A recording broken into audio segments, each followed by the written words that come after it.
You are my sunshine, and this is such a weird way to start off the stream. I was gonna sing something with Spider-Man. Spider-Man, Spider-Man, he was in movies before. He is gonna leave Sony. If that's the case, what the fox? Look out! Here comes the spoiler man. Here comes the. Watch out! Here comes the Spider-Man. For the views, for the likes. Here comes the spider. Oh, what do you know? We're already starting live already. One random user already puts hi in the chat. Hi, or not hi, right? I am, dude. Yeah, we all are. We all got zooted after watching Spider-Man 3. Beautiful CGI. I love you guys. Nobody's gonna get it, but that doesn't matter. It's just inside jokes. Deal with it.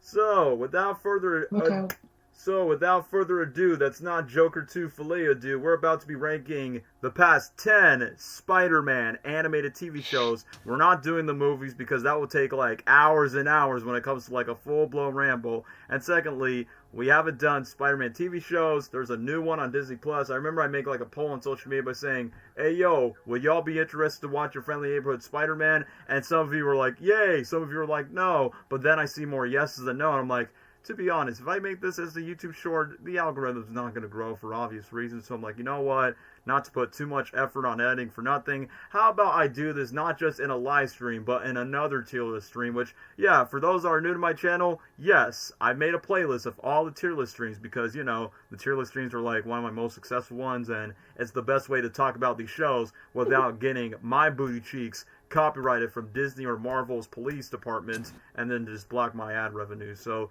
in my case, I'm like, let me just do it. But aside from that, I don't just have me in the stream. I got my broskies, I got my hombre Gabriel, and I got my other hombre Dwayne up in the stream talking about some Spider-Man stuff.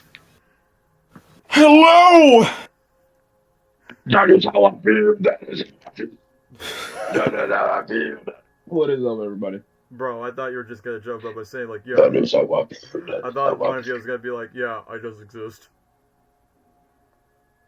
Yeah. Yeah. Yeah, that's why we're all here, because y'all never have a neighbor like me, never had a friend like me without DJ Khaled and Will Smith rapping it. Hi. Thought you said something else.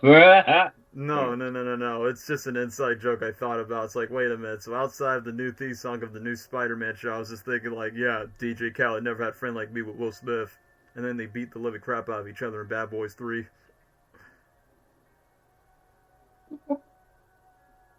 Hold up, chats. Just making sure y'all are going because Is my boy Cameron there? Has Cameron showed up? yeah, I bet Cameron will show up because I remember my last stream, aka my final Sonic stream for now until I fully retire. But for the Spider-Man stuff, Cameron was like, "Hey yo, Spider-Man stream, I will be popping up." It's like, well, of course, because you know that kid's a huge spider nerd himself, so of course he's gonna be more interested.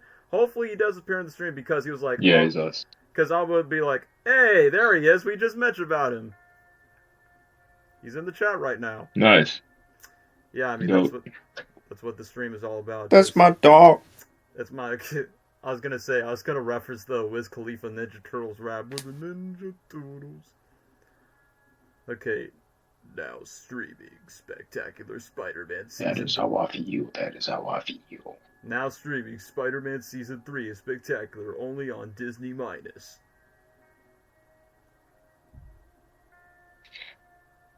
Tier list stream. Disney Plus.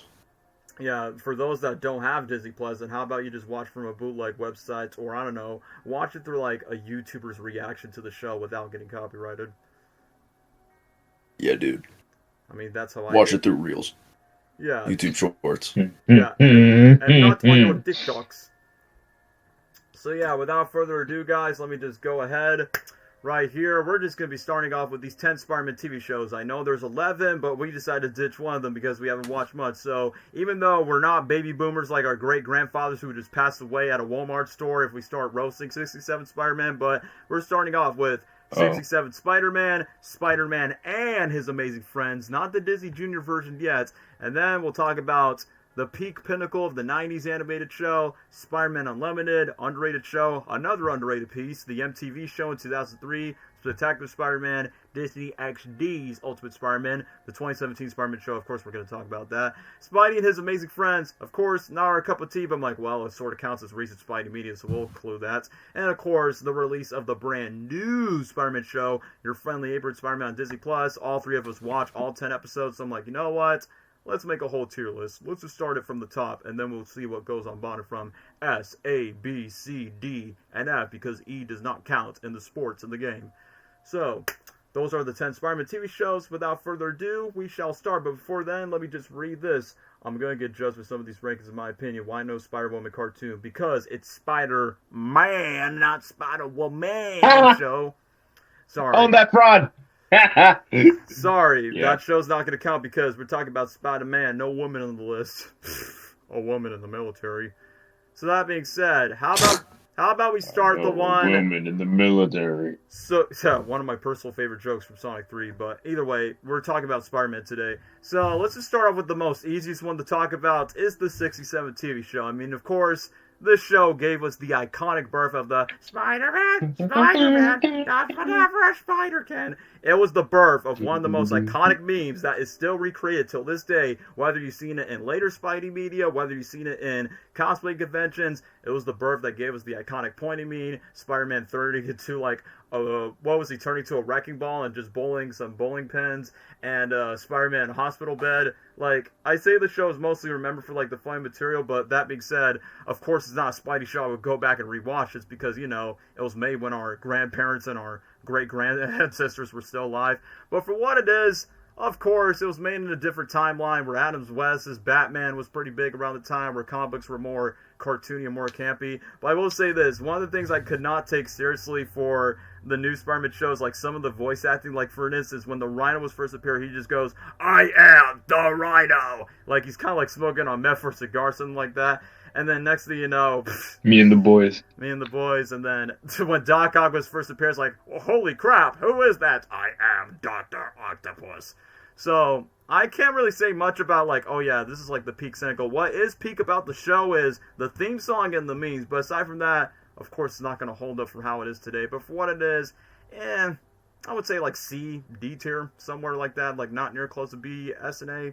That's all I have to say about the 60 show. Outside of, like, you know, the iconic theme song. Damn. Yeah. C, D tier? Either Ooh. one of those, C or D, like, as a show, as a general. I'm gonna be honest. I wouldn't say A tier. I would say more around B tier, because you got to remember, this is like the first Spider-Man cartoon ever. Like, if this one didn't exist, just imagine how different Spider-Man could have been, like, right now.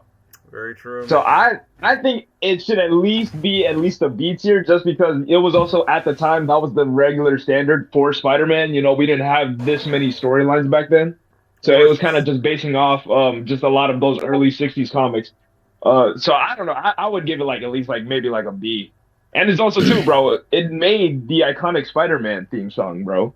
It was freaking goated, man. Yeah, like that we still use today, like. Spider-Verse used it. Spider-Man 1 and 2, like the Raimi films referenced it. Yeah.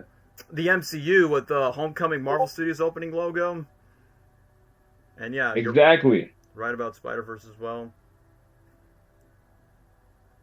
Bro, Spider-Man. Like, oh no, this is just a random thing, but like I've noticed when you really listen to every Spider-Man theme, it's like a different iteration of that original one. You're very true. Like a different beat, like, you know, Spider-Gwen's theme from Spider-Verse is like a different, just variation of the original. Like even Tom Holland's, when you really think about it, it's kind of like a reverse version of, you know, it's just kind of cool. Like every like theme song kind of bases it off that original one.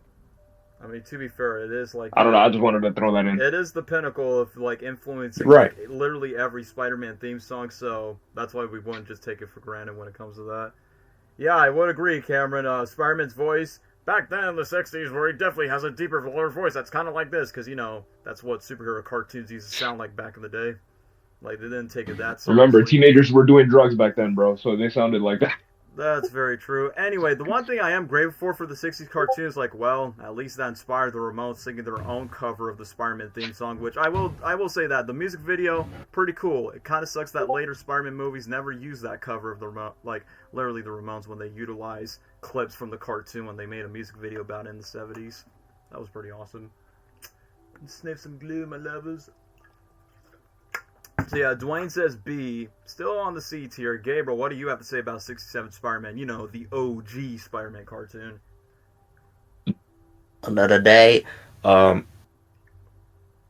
would have to agree with Dwayne's opinion. Like, everything he said was pretty much on the dot. And I think a B tier is fair enough.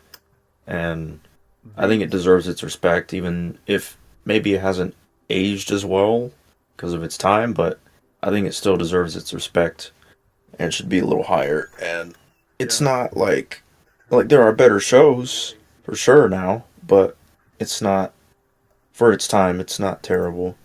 I would keep it at B tier. Alright. Yes. Alright then, B tier is going to be fine. Pretty sure chat will agree with this. Sorry if I'm going light to my cam. It's just that my dad's doing some mechanic stuff that won't bring out the electricity, or else Electro will be causing a power outage and be like a god to us. Now it's time to light my candle. Oh, it's time to light my candle. Him on Instagram.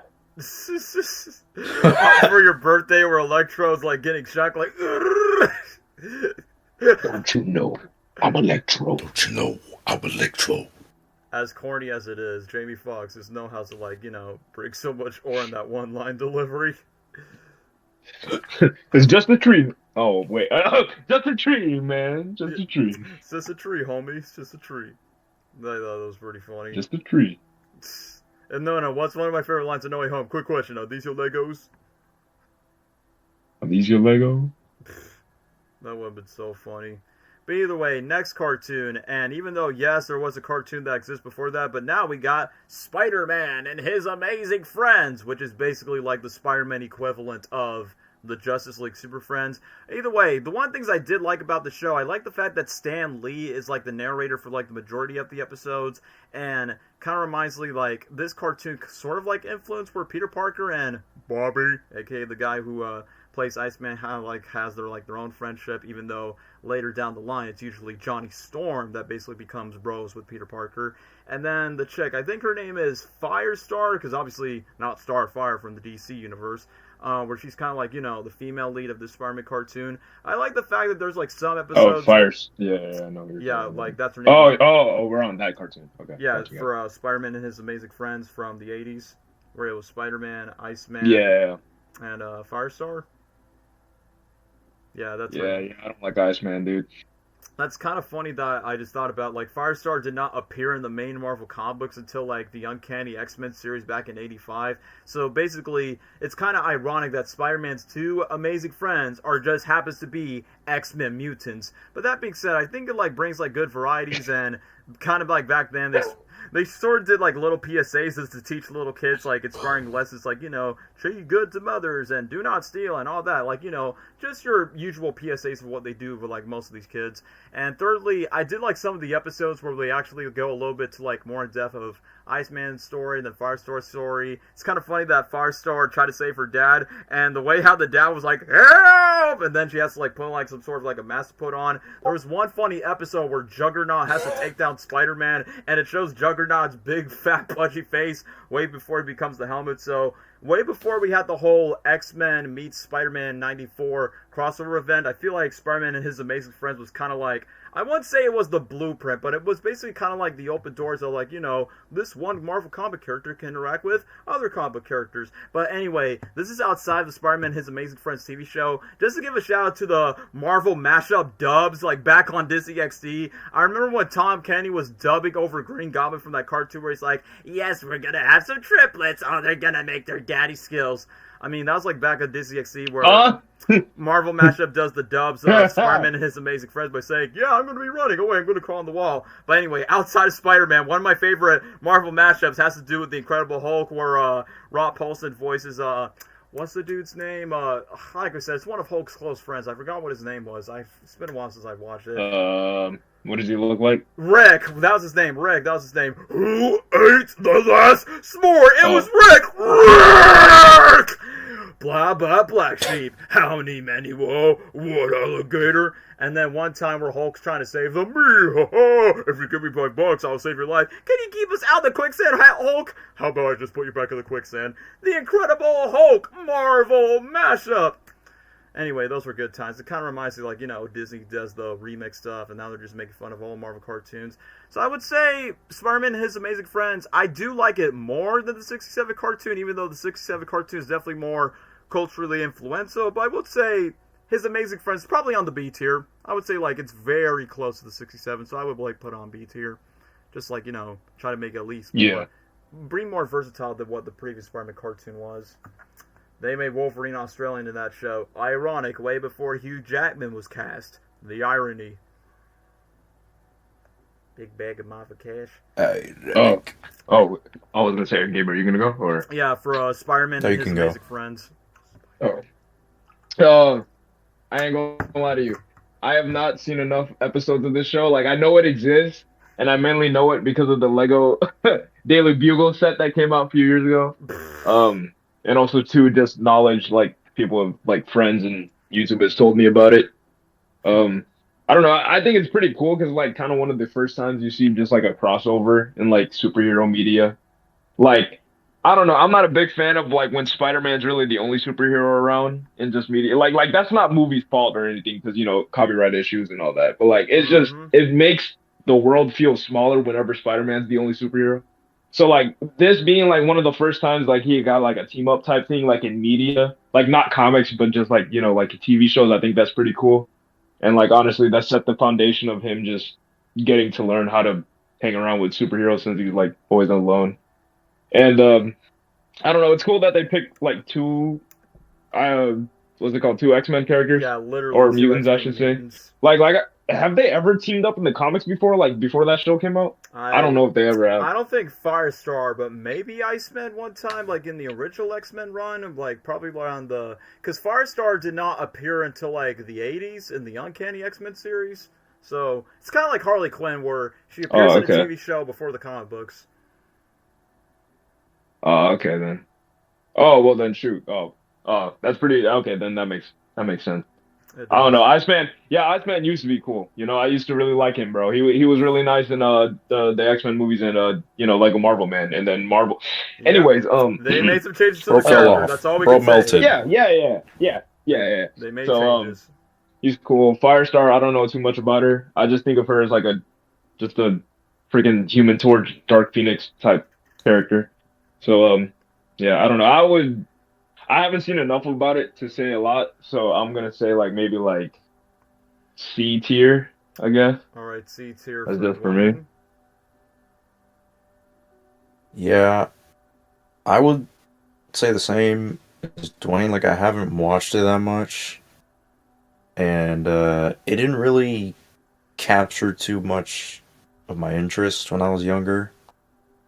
I just notice, like, you know, it's Spider-Man. I mean, it's, you know, just teaming up with other heroes, this and that, and that's something we like to see a lot with Spider-Man, because most of his stories are just him swinging on his own, doing his own thing, but it's cool to see him team up with other heroes and make new friends and this and that. But I don't know, they're just, I don't know, it was cool to see some X-Men. And also the voice cast was pretty good. Stan Lee being involved. I mean, it wasn't terrible. But it also just didn't capture too much of my interest compared to other Spider-Man shows. Yeah. I don't know. It's okay, I guess. I would put it at like...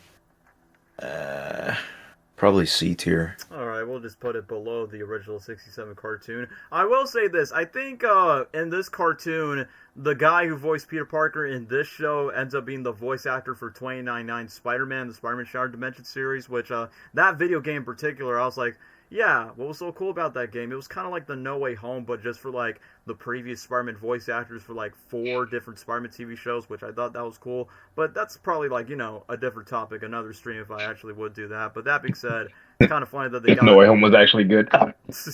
or in this case, the original Spider-Verse, that was the case, since, you got 4 different Spider-Men, which we will give a shout to like most majority of these other voice actors later on the list.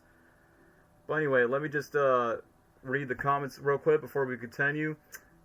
Drake Bell's the best Spider-Man voice actor ever. I wouldn't agree with you. Okay. I wouldn't agree with you on that. Anyway. And so it begins. And I'm reading another one where one person puts Christopher Daniel Barnes was the best Spider-Man voice. Oh, come on, bro. Plus, all right, that's not a bad choice. That's plus, who remembers the famous Shocker? Fun fact, Human Torch was supposed to be the main cast, but instead of Firestar, but they're seeing that he was getting a live-action TV show. They were having safety issues with Human Torch, and then we got a girl. Oh, that makes a lot more sense. Yeah, hey. Because remember the issues back then with like the not the X-Men, the Fantastic Four being used, and like remember the canceled movie and all that. Okay, that makes more sense why they used Okay. That definitely makes a lot of sense because, he is part of the original 4 Squad member. So, I hate to say it, but it's not Fanta. It's not Fanta. It's not Fanta. Kind of funny because I just randomly saw Fanforstic clips on my timeline.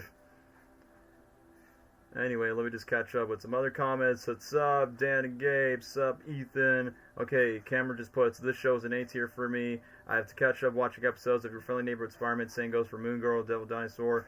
Good luck with that, because Disney Plus is filled with a lot of Marvel content, both old and new. I'm disappointed that they removed Spectacular Spider-Man for some reason.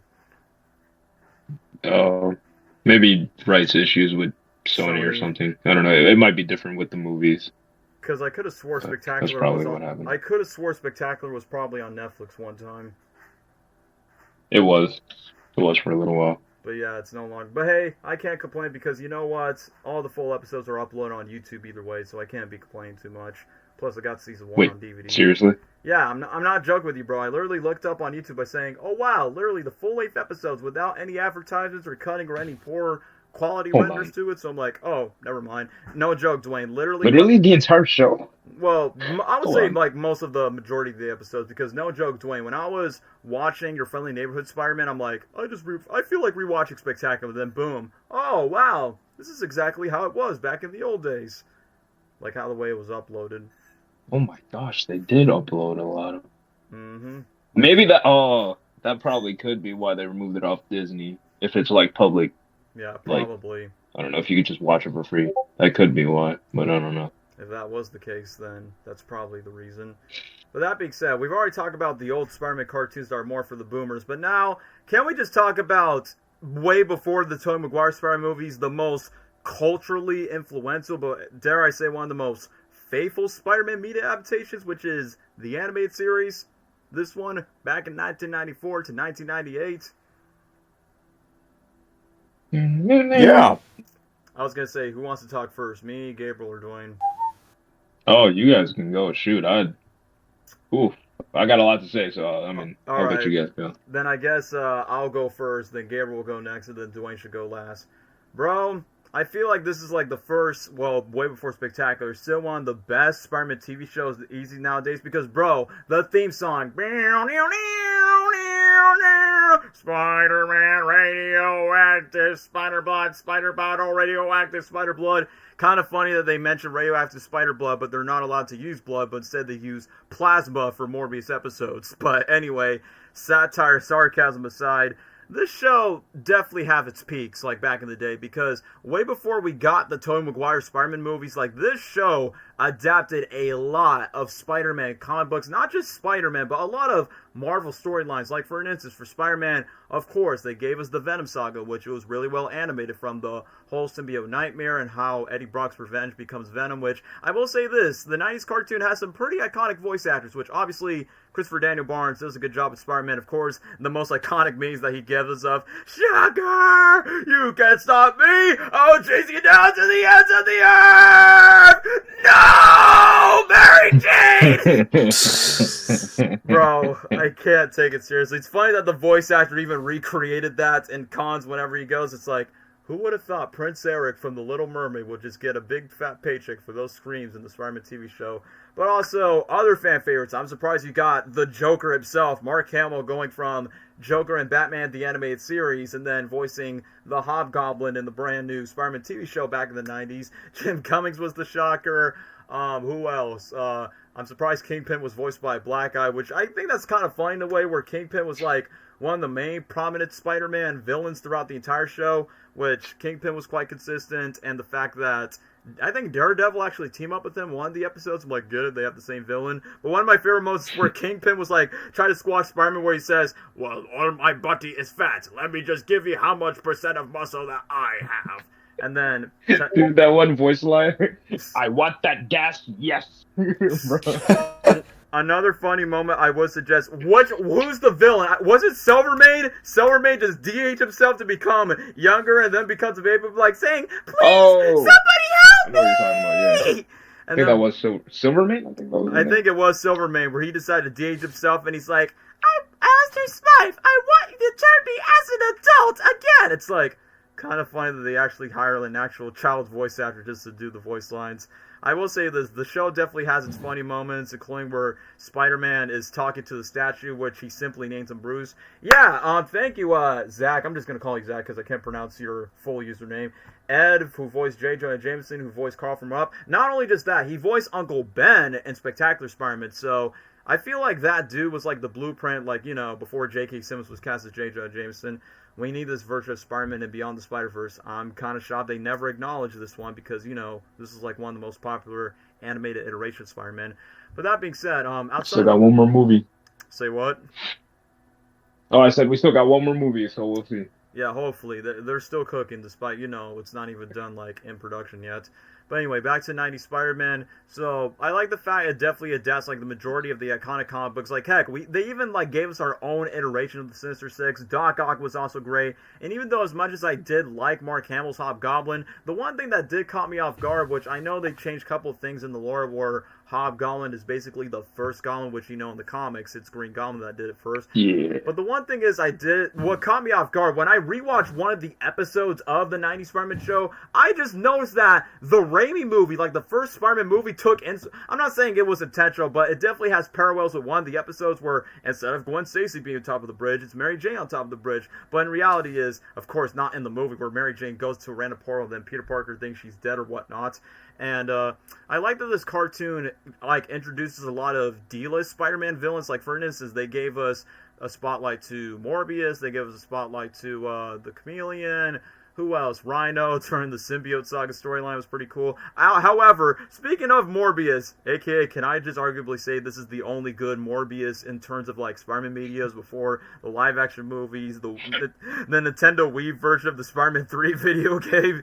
So, it's kind of funny that... Oh, I forgot about that. Yeah, I mean, Morbius was not in the Xbox or PlayStation version, which I think Spectacular tried to put Morbius in Season 3, but you guys know, you know, Season 3 did not have it Spectacular. But that being said, I also like the fact that in this iteration that Felicia Hardy's, like, you know, not, you know, I was going to say, like, how do I describe Felicia Hardy? She's definitely not the Gwen Stacy archetype, but I guess it's like, you know, she's one of the earlier Peter Parker love interests, and then obviously you see her evolve as the Black Cat because, yeah, this show does not have Gwen Stacy until, like, the very finale of the final episode where they have the whole Spider-Verse scenario where, let's not forget, guys, Madam Web was also in this show, now that I remembered. I think it's called Insidious 6 because they didn't want kids to have nightmares because Sinister is probably like a no-no word to the kids. Stupid. What's even more, even though this show existed, like, you know, after the hype for X-Men back in the 90s, back in the day, and it's so weird that, so you're telling me that we could see the X-Men, the mutants, doing, like, some cool, badass action in their own cartoon back then, but then Spider-Man is only limited to, like, I think the rule, what Fox Kids puts for this new Spidey show is Spider-Man can only hit an enemy with only 3 punches, where he has to use more of his quips and his web flips than his own fist, so I feel like that's one downgrade, I would say, like, there's not that much, you know, fist-to-fist combat action because I'm like, we don't make it too brutal for the kids. I'm like, but look at X-Men. Like, you got away with it with X-Men, but not with this? Come on, bro. And I will say this, another critique I will have of Spider-Man is the fact that they do reuse like the exact same clips and the exact same shots, and sometimes they just swap the different dialogue, and sometimes it can be stretched out too long, including the 3D renderings when they pan to New York City. Like in the New York City setting, it could be like very, very slow at times. I won't forget you, buddy. So that's why I'm like, come on, bro, we just gotta like keep it up a bit. Give me a revival of the 90s series of Spectacular. They gotta team up. A Spidey fanboy could dream, Cameron. Someday it will happen, someday it won't. But hey, X-Men 97 kind of pay a whole bunch of that for that Peter Parker and Mary Jane cameo at the end. But anyway, back to the 94. Yeah, we ain't getting that. Yeah, we're probably not. But anyway, what I do like about 94 is I really like the most where Spider-Man and Blade were teaming up. I think Blade just kind of maked out with some news reporter in a way where he's like, forget about all of that. He's like, never forget this. Just makes out with the chick and then just goes out of the way. And then he goes, come on, Spider-Man, this is going to be a long night. I actually like that crossover episode. Also, the Kraven episode where Spider-Man... I never would expect this cartoon would actually adapt to where Spider-Man becomes the giant mutant man spider where, you know, he had like 6 arms, and then there's this one episode where he takes... Oh, crap, I forgot about that. That was like one of the most iconic episodes from the show where he has the man spider, then Harry and Mary Jane were pretty scared of him, and then Kraven. I think Kraven's girlfriend, I think she was supposed to be Calypso, but she's not like the Calypso, but she was like a scientist, but she wasn't like as tribal as Kraven the Hunter, but... That being said, Punisher was there to like take the giant man spider down, which I thought that was pretty cool. What else? They adapted Maximum Carnage. Okay, of course it's not going to be as comic. Oh yeah, they did a little bit. Yeah, but it wasn't as brutal. I remember that. But I will say this, out of all the Carnage, the 90s cartoon gave us the best iteration of Carnage in animation form. So I'm like, well, they got the comic, like, they got the colors right. I think in the moments where he's fighting along with Venom, where Venom and Carnage kind of like, I don't know, they ambush Tony Stark Industries in a way. So I kind of like the world building that they have, and then they incorporate. And this is so sad because I think outside of like what the Disney XD cartoon, which I'm not going to count that, I feel like the 90s cartoon actually got the Spider-Man and Venom team up moments right before they eventually start fighting Carnage. And speaking of Venom, not only his design was peak, the voice is great. I never would expect a Simpsons voice actor, Hank Azaria, to do the voices Eddie Brock and Venom, which he does a pretty good job. I mean, one of the best moments of the moments where Venom was fighting is one where some dude removes the mask out of Peter Parker, that some fat dude just put the Spidey mask on when Venom was about to supposedly reveals the identity to Spider-Man to the public, which that didn't happen. And then one of the hilarious memes is where Venom is beeping and riding on a truck. I'm so glad that they still, like, you know... Oh, yeah. Like, I feel like that Venom had the perfect balance of, yes, Venom is scary and menacing, but, you know, Venom is a gooster. He can be silly and can be campy at times, so I'm glad that the 90s cartoon kind of, like, keep the balance of tone of that character where back then a villain and then later on just becomes, like, a temporary ally with Spider-Man just to take down Carnage, which I thought that was cool. Also, the other crossovers, I really like the X-Men crossover where Spidey and Wolverine were fighting with each other. I think Hobgoblin was a part of it, which I'll admit that when Spidey saved Rogue, and then when Spidey makes like a Riz quip, and then Rogue's like, I bet you say that to all the girls. I'm like, damn, bro, Spidey, I know you got Mary Jane, but damn, bro, you're real for that, for catching that player. But that being said, the X-Men crossover was pretty awesome. I'm surprised they even adapted Secret Wars, like literally in the final episodes where Spidey teams up with Doctor Strange, Iron Man was there, the Fantastic Four was there, like literally at the end, taking down the other Spider-Man villains. It's like, for this show that ran for only like 5 seasons, they definitely did a lot. Which, by the way, Mary Jane, hell yeah, I smashed that with those cowgirl boots and everything. The one thing that kind of surprised me about Mary Jane is like her whole personal connection to Hydro Man around that time. Like, of course, that was, like, one of her ex-boyfriends, for what I've recalled, and then Peter just, like, you know, has, like, a personal conflict between her and personal conflict between Hydro Man. And then, you know, when Green Goblin just, quote-unquote, you know, sends Mary Jane to a different portal once when Madam Web exposed the truth that Mary Jane is alive. The funniest thing is the fact that, you know, Peter falls in love with the aquatic water hydro clone of Mary Jane and just assume that she's not real. Once again, that inspires the iconic meme of, no, Mary Jane! It's like, bro, that's totally us when our Minecraft skin girlfriends or our AI girlfriends just leave us. We're like, no, don't leave us! That's how my character AI when I delete the app. I know how that feels, bro. Remember the Spider Slayers? Yeah, didn't they split that for like 2-4 episode specials when Alistair Smythe, which I almost forgot. Alistair Smythe was like secretly like one of the major villains outside of Kingpin, outside of Hobgoblin in a way, which I do remember that, where he actually turns himself to like a, you know, kind of like in the comics where he has the robot spider slayers, and then he has like some mutated powers where the first time that I remember I got exposed to Alistair Smythe that wasn't the comic books, it was the Amazing Spider-Man 1 video game when Nolan North was doing the voice where he's like, "My legs, what have you done to my legs, Spider-Man?" And then boom, that kind of like was my exposure to Alistair Smythe before I decided to go check out the 90s cartoon when I was pretty young.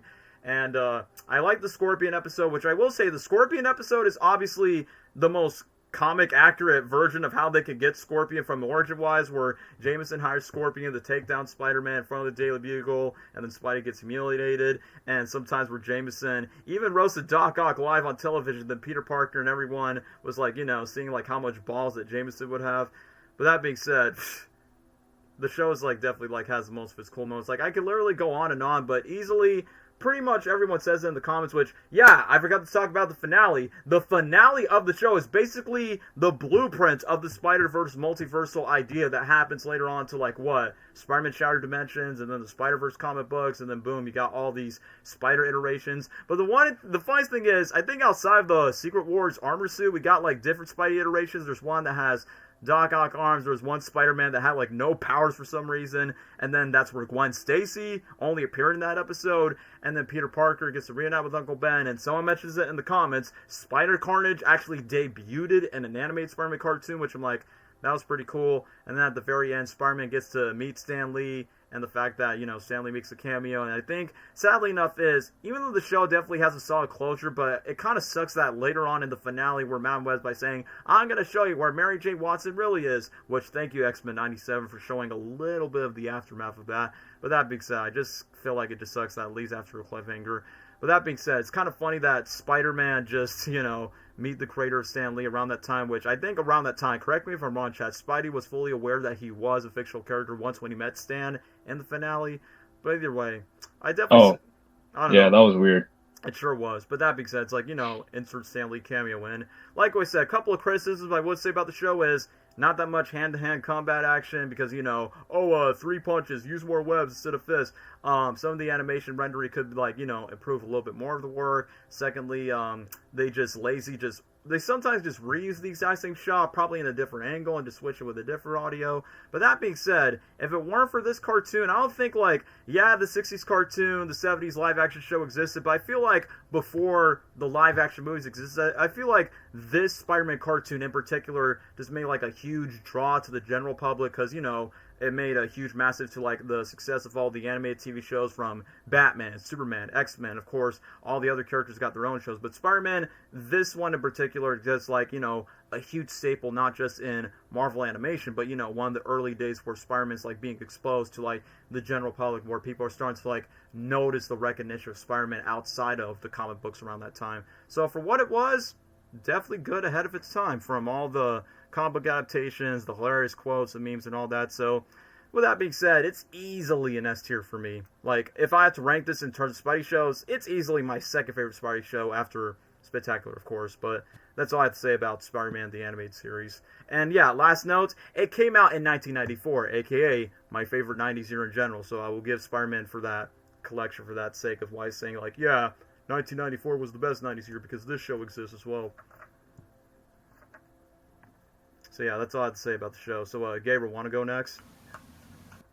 Goated with the sauce. Goated. This series is one of those where no matter how old it is, it will still age well to this day. You can't be a Spider-Man fan and not watch the show. Now, I haven't watched all the episodes, but I will say where I had the most fun with the show was the first half, the beginning, early days of the show, stuff with him getting the symbiote already. Yup. Scorpion, the Daily Bugle, and just stuff simple Spider-Man stuff like that. I just enjoy. And don't get me wrong, I think the multiverse stuff is cool and interesting. I just prefer more simple Spider-Man stories, and the early beginnings of that show was what that was.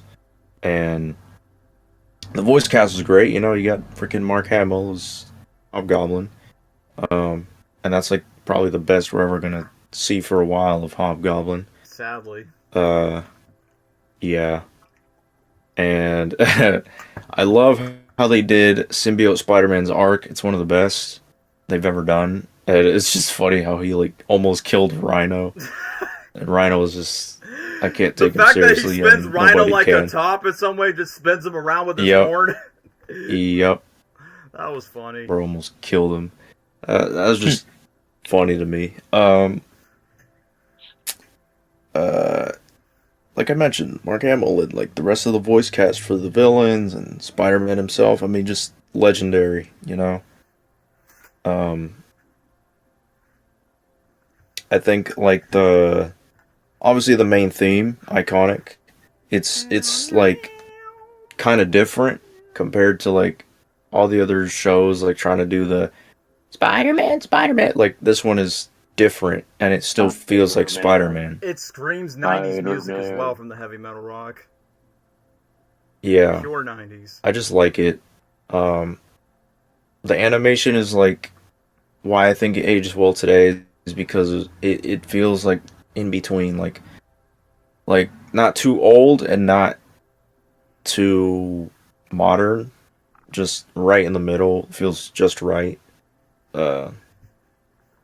And it's still like nowadays you can like go back and watch a really old show or movie and you'll probably get bored, but with that show there's just something about it that just keeps you hooked. Obviously it's Spider-Man, so of course it's easy to watch, but like I don't know, there's just it's easy to watch for me. Spider-Man. I don't know what else to say really. It's just a great show. You guys Daniel took the words out of my mouth, explained the great things about the show. I just really enjoy it. I think it's a must watch as a Spider-Man fan. And yeah, I would agree with an S tier. I would say S tier as well. Goated. Before we get to Dwayne's comments, there's a couple of things I forgot to mention about the show. So I think, Gabriel, correct me if I'm wrong. We both watched this through Netflix, haven't we? It was on Netflix? Yeah, it was like on Netflix when we first watched the show. Because I remember we were watching the Lizard episode where, Peter's trying to like reunite Dr. Connors with his wife and son around that time. And I think the Lizard was like the first episode that I've watched from the TV show on Netflix. That's how I got introduced to the show. Not only just that, back then where I did not have enough money to watch the streaming service, I think I was like 12, 13 when I was playing Spider-Man Unlimited, the mobile game, not the TV show where Yuri Lowenthal voices Spider-Man.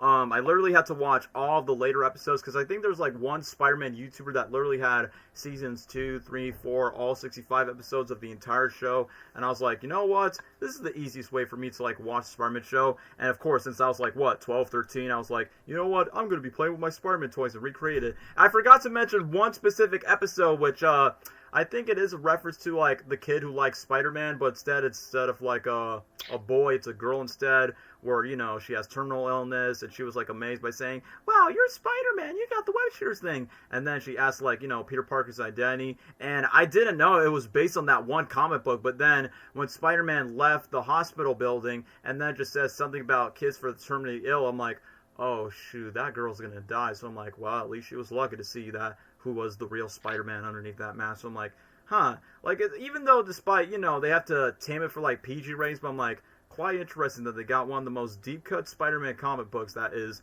a lot more mature and darker in the comics, but then they utilized it so well in that one episode. Yeah. So yeah, that's what I would say for, like, additional comments, but that's all I have to say for my end, but we'll just move on with Dwayne's. My favorite episode is the Spider Slayer and the Doc Ock episode. Agreed. This is goated one. I remember I got that. Oh yeah, that too. The McDonald's Happy Meal toys of Doc Ock and the Scorpion Mobile and the Spider Mobile. All at McDonald's. Gabriel, I think you had the Peter Parker 1994 McDonald's toy where you have like spider. I did. Oh yeah, I did. Okay, the funniest thing is since you can like switch his head into like you want to know what's Spider-Man mask. What's ironic about that? Since the mask, Jim Carrey's The Mask came out in 1994, there was a toy where he switched from the mask face to Stanley Ipkiss's face, and it's the exact same thing with that McDonald's Peter Parker toy. Peter Parker switched the face to Spider Sense. Love the 90s. Exactly. But yeah, I just rambled too much. Let's give Dwayne the spotlight here for about Spider-Man the Animated Series. Oh, sorry. Yeah, you're up, Dwayne. Yeah, I'm also trying to. I'm trying to think of things that wasn't said. So you already talked about Maximum Carnage and that storyline. I thought that was pretty heat. Mm. I think this is just a me thing, but whenever I think of the '90s, the theme song for it, I think automatically of the Universal ride for some reason. Like that vibe that ride gives off, I just think of that theme song. You know, does that make sense? Yeah, like whenever, I mean, to No, be fair, of course that makes sense. I mean, to be fair, the Universal rides, it came out like what, in 1999? I know Spider-Man Unlimited came out around that year, but I was like, you know what? It still ages well, like, throughout the time. Even the animation. I know the Universal ride's meant to be its own thing, but the animation does give me some 90s animated vibes, even though it's a different continuity. So I get what you mean, man. Yeah. No, yeah. I mean, it was based off of that. It was originally supposed to be that, but I think they wanted to do something different. So yeah, that's pretty cool. I love the Daredevil arc with Kingpin. You talked about that. Yeah, I think that was pretty cool. I love seeing Daredevil and Spider-Man team up. For the first time. Yeah, the symbiote arc too is pretty cool. Like that was the first time we've ever seen like the symbiote story like that serious. Because remember, it wasn't taken that seriously. In Web of Spider-Man, number 5, I think that's what it is. Yeah, that was great. I love Venom. Obviously, I'm the biggest Venom meat writer ever. Love him in that show. I also love Carnage too. This is a minor complaint, but I don't really like how Carnage was. This is the me thing. I didn't really like Carnage kept saying "we" in that show instead of I and me. Like I love it when Carnage is "I am" because that means the symbiote and Cletus are one, and So that's just the me thing. It was also that show was my first introduction to like Dormammu and Doctor Strange and stuff. Same. Actually, a lot of Marvel characters now that I think about it. It was my introduction. Well, like I guess no, I'm lying. I'm lying. My second way. No, I'm lying. It's another way of me learning about those characters that were later going to show up in the MCU. My favorite arc, honestly, is when the X-Men showed up, and like it was like 3-4 episodes where that crossover with Spider-Man. That was awesome. Yeah. Like, isn't that the same arc where like Spider-Man beats the crap out of all of them? Yeah, it was. Like, isn't that like he does something like that? Like he beats all the. And I like that kind of adapts what happened in Secret Wars, like the original comic, where Spider-Man went against the Avengers, the X-Men, and then he beats all of them because he's a goat. True. Yeah, the Mary Jane thing at the end with Hydro Man and all that was damn, that was kind of sad. Sure. Mary Jane. Mary Jane. Yeah. And also too, you already talked about this, but yeah, the Spider-Verse thing. This was really the first ever type Spider-Verse multiverse thing we saw. Even though it technically wasn't, it was just different, just versions of Peter. I mean, I guess that's what Spider-Verse is, but it wasn't the same as like how the Spider-Verse is now. Yeah, and you could just see that earlier work, which is it's pretty cool. Way back in the I don't know. I would give this show obviously a S tier because like. This was the first time we've also seen Spider-Man in a shared universe with like other superheroes that have their own TV shows as well. Before the movie. So yeah, that's pretty cool. Yeah, before the movie. I love that animated universe series, man. It was the freaking Iron Man, the Hulk had his own show, the Fantastic Four, X-Men, Silver Surfer had his own show. I remember that. Yeah, it was great. Love that universe. Yeah, I feel like S tier for me. Yeah, I feel like around that time, of course, Marvel couldn't find their footing when it comes to movies, but however, we can all agree, despite, Batman had movies, Superman had movies, but for the TV shows, Marvel was at its peak around the 90s era whenever they drop in X-Men, Spider-Man, Fantastic Four around that time.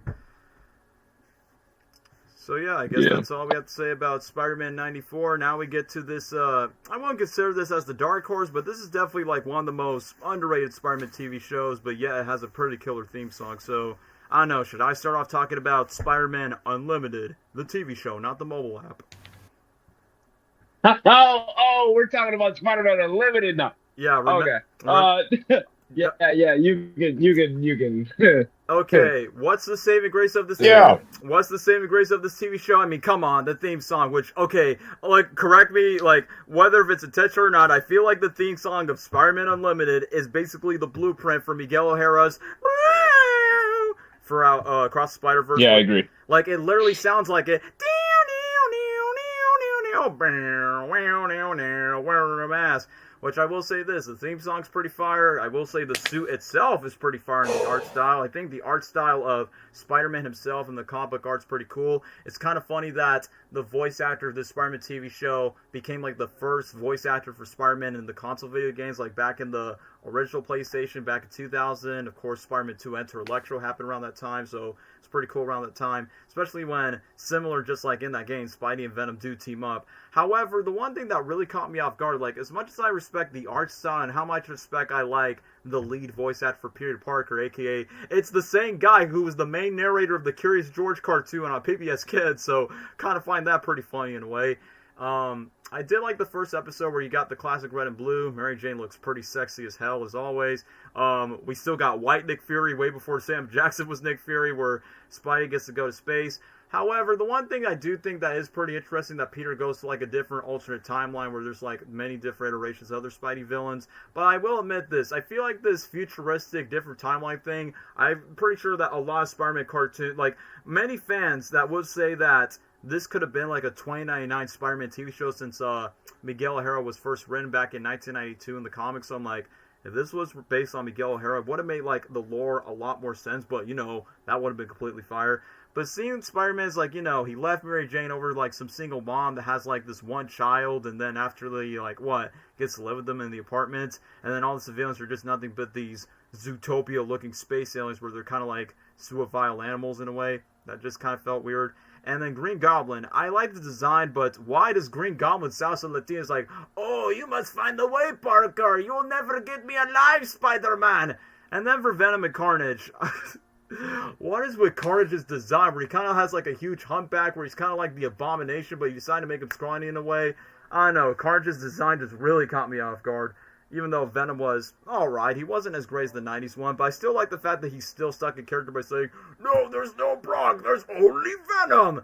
And then that being said, one of the weirdest things about the show is, similar like the MTV show, I mean, we will talk about the MTV, like that show later on, but similar like that series, Spider-Man Unlimited only lasted for like, only one season, and it had 13 episodes, and it ends on a cliffhanger. I feel like Spider-Man Unlimited, I mean, the 90s cartoon somewhat did it, but the 90s cartoon actually has a decent closure when it comes to it, but Unlimited in particular started the trope of, oh, whenever a new Spider-Man show comes out, you're not going to get renewed for a new season, and the show's going to end off with a cliffhanger. Like, if I'm going to remember what happens in the finale of Unlimited, where there's like this rocket ship and this planet was about to be... Good, keep it that way. We're going to like keep it destroyed and obliterate it, and then boom, we never got a season 2, Spidey never gets to reunite with Mary Jane, and that's how it is. So, like I said, I think the art style is cool. Like, if I had to say something like, Spider-Man Unlimited is kind of like, I know this is going to be...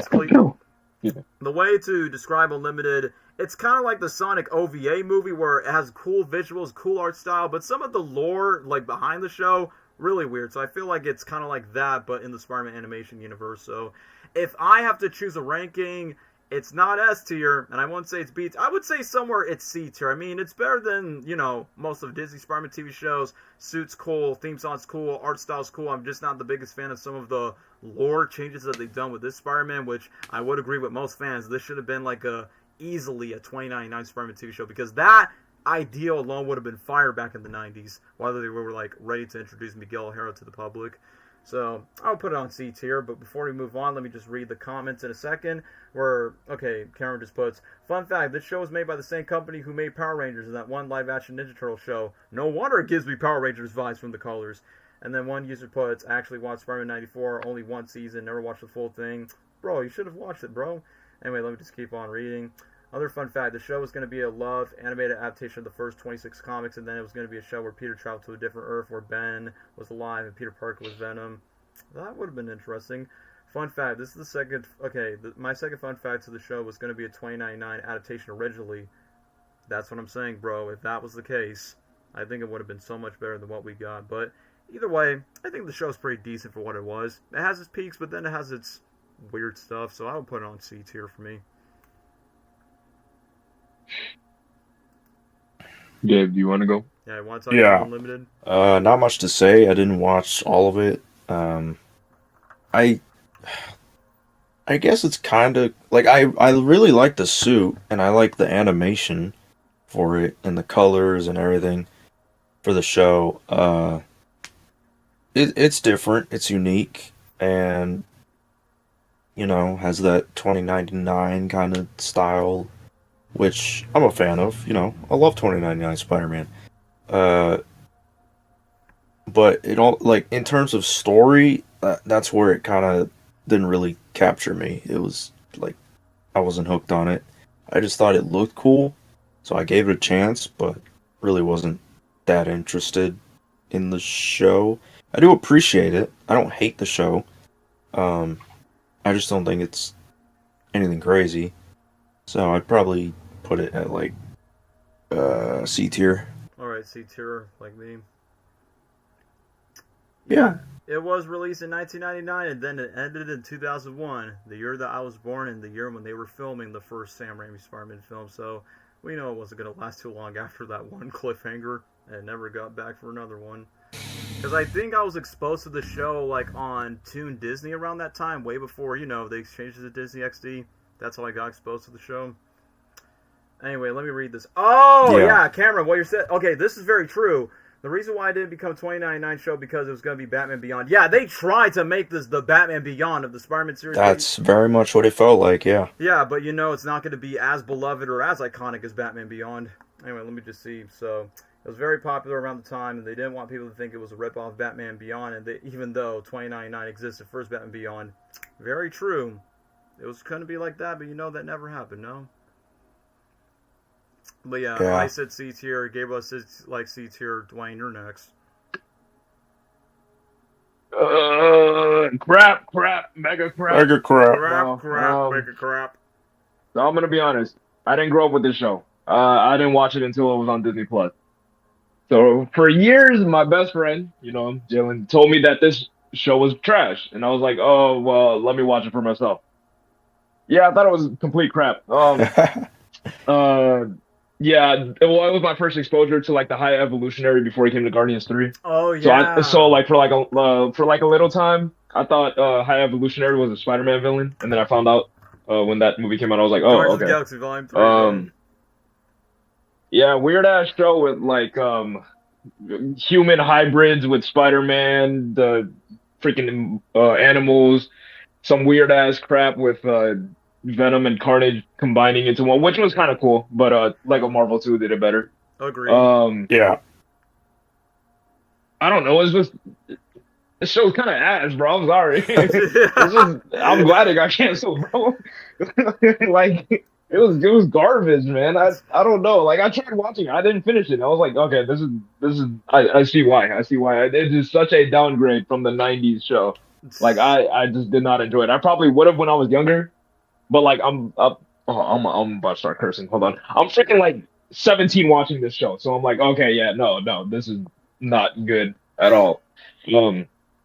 So it's not an F tier because there's one show I believe it should deserve to be an F tier. I know what you're talking about. So I'm gonna say like a D.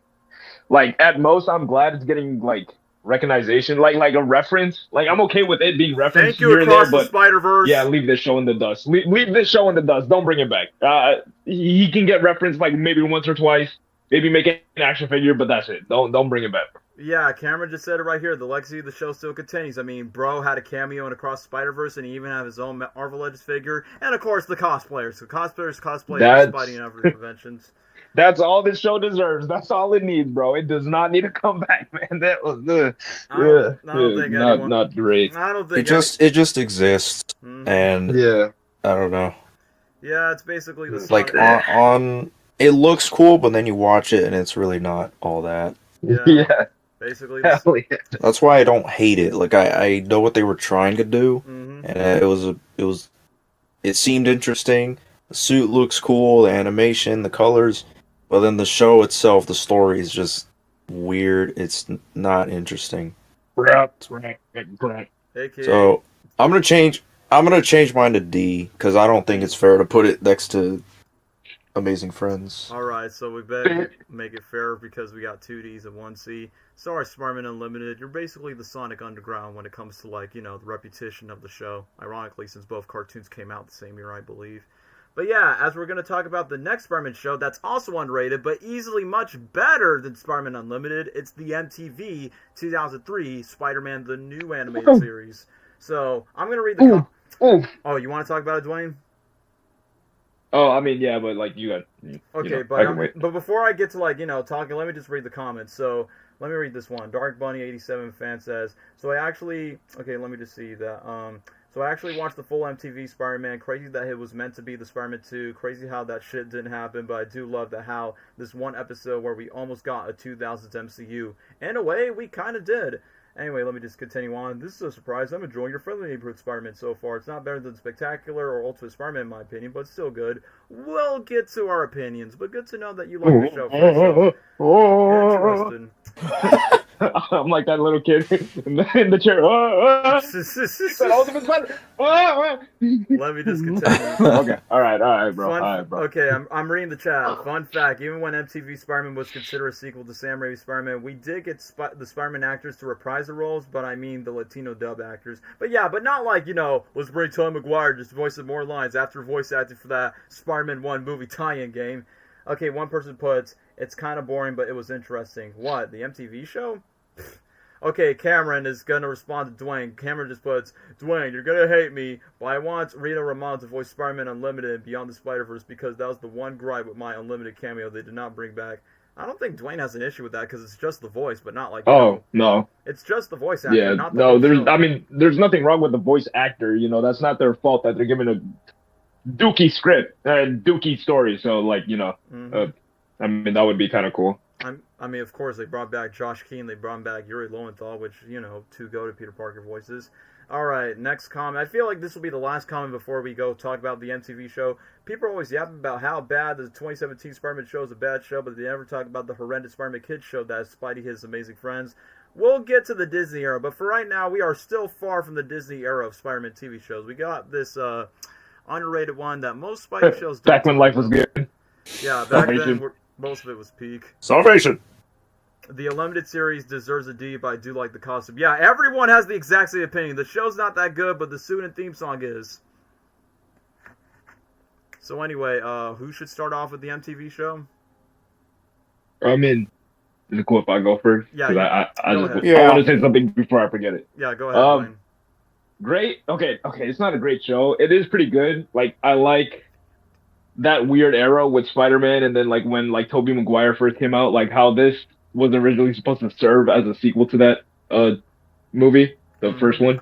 Yeah. I think it's pretty cool. Like, it shares some events, like Goblin died the same way that, Spider-Man, and it happened in Spider-Man 1, and, him beefing with Harry and all that, and Harry questioning Spider-Man, and that. I think that's pretty cool. I just want to talk about this one episode because I'm not going to lie, it's the only episode I remember from that entire show. Really? The one with the goth girl obsessed with Spider-Man, bro. Oh, no! Bro, that girl was such the only an one idiot. I'm not gonna lie, I remember. Man. Dude, he had a whole baddie on his... and he did not take it, bro. Mm-hmm. Oh my God, what are you doing, dog? And she was insane, man. Like MJ, he wasn't even with MJ yet, bro. So what the frig? I remember that. There's like this one frame in the episode. Dude, I gotta find like a clip of it. I can never find a clip. But it's like a zoom out on Spider-Man's face, and it's the funniest thing ever. He goes, figure it. I need to find a clip of it. But oh man. I don't remember much. Electro was in there, right? It was like Ultimate Electro. Yeah, I think it was like one of the first villains of the show. Yeah. And he's like, Sally. Yeah, I think. Damn, I really don't remember anything else besides that Gothro episode. I don't know. I mean, I'm gonna say it's probably okay. I'm gonna give it like a C. Oh, Neil Patrick Harris playing Spider-Man. Yeah, I think somebody he did a just mentioned in the comments right now. Yes. In the future. The dude from How I Met Your Mother voiced Spider-Man in the show. Yeah. So, I mean, he does a pretty decent job, and then he voices him in Shattered Dimensions and all that stuff. Mm-hmm. Wait, was it Shattered? Yes, you're Was right. it, no, it was Shattered Dimensions. It is Shattered Dimensions, which, fun fact, Yeah. that's how I got introduced to Neil Patrick Harris. Like, I got introduced to Neil Patrick Harris voicing Spider-Man in that game first, and I'm like, oh, he voiced him in a show before that. I just didn't watch it before that. Bingo, bango, bongo. Bingo, bango, bongo. That's the only voice line I remember him saying. So yeah, decent show. Not the greatest, not the worst. I mean, there's way more, so I'll probably say C. But yeah, that's all I wanted to say. All right, C tier for Dwayne. All right, Gabriel, do you think I should go next or you should go next? I'll go. Go ahead. The show, this is like one of my favorites at the time when I was a kid because, you know, I watched Tobey Maguire's Spider-Man and this show had that similar vibe. And the animation, I wasn't a huge fan of it, but I could tolerate it. It didn't bother me. I remember my favorite episode or episodes, however much it was, I don't remember, or arc, was the Lizard arc. Stuff to do with the Lizard. That I was loved awesome. that couple of episodes or that arc. That was specifically my favorite in the series. Same here. And because I think Lizard's one of my favorite Spider-Man villains, and I thought the Lizard looked really cool. Mm-hmm. I I love the character designs also. Harry I like Bond. Spider-Man's suit, the way it looks, the lenses, and everything. MJ is hot in the show. That's Straight my up. opinion, guys. Yep, valid. Mm-hmm. Especially the crop top. Mm-hmm. I really don't remember because I love the Lizard stuff so much. I don't even remember anything else. I just remember like just the atmosphere and the feeling of the show, just very Tobey Maguire era, and that was just a good time to be a Spider-Man fan. Really, The best time. that show, I think, is, I guess, kind of underrated. I still like it. I appreciate it, and have good memories with the show. And I would probably put this. Yeah,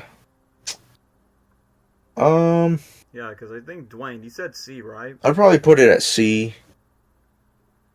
I'd probably put it at C. All right, so yeah, Dwayne said C and you said C. Dog. Sorry. This is kind of not off topic, but I literally just found out they removed it off of Disney Plus. They did the end That's of the show? crazy. Yeah, I just found out because I was gonna try to look for a clip of what I was talking about, but to figure it out, and it is not even on Disney Plus anymore. So I'm gonna end my life. So That's great. Let me guess. I think it's gonna be similar like Spectacular Spider-Man, where it's on Disney Plus, but I could just look up YouTube videos when it comes to that. So it is what it is. Tell me, how else can I find you? Oh, I heard it. I just heard the audio. I heard it. I found it, bro. Wait, hold on. Wait, are you able to show like my camera on freaking the freaking stream? I could if we could in a way. Hold on. Oh, hold on. Right, Chad, Hold on. I'm gonna turn my camera. I found it. I freaking All right, found Dwayne, it, bro. show it to us. Show it to I us. was searching for this. Yeah, we're watching in your stream. Okay, right now. here. Hold on. Go ahead. This is the part of it. That's her. That's literally her. Yeah, wait, hold on. This is when he does it. Hold on. I remember this goth chick that was so clingy over Spidey. Right here. Figure it out. The face. Figure it out. Jeez, like the close-up shot where it's like that, bro. I just can't. But yeah, even though Spider-Man means when you go 5-0, 5-12, figure it out. Anyway, let me just read the comments before I get to my review. I do like Michael Clark Duncan as Kingpin. Yeah, that's the exact same actor who played Kingpin in the Ben Affleck Daredevil movie. So I'm like, wait, so that... Oh, yeah. Because around that time, I think I they was were like... trying to do something Because with in that, my like a mind, I shared was universe. like, so does that mean that 2003 Daredevil movie is canon to the MTV show? So that's what I was thinking. Because, what studio produced that Daredevil movie? It wasn't Fox, wasn't it? Maybe? I don't know. Deadpool and Wolverine sort of got me confused with the licensing issues. But let me just continue on with the other comments right here. figure it out. Hold on. Let me just read this. Crazy how Shattered Dimensions did the concept of bringing old Spider-Man voice actors to play different versions of Spidey. It's a shame that Sonic Generations not got the same treatment with classic Sonic. They were, but they decided not to do that, so WTF, Sega.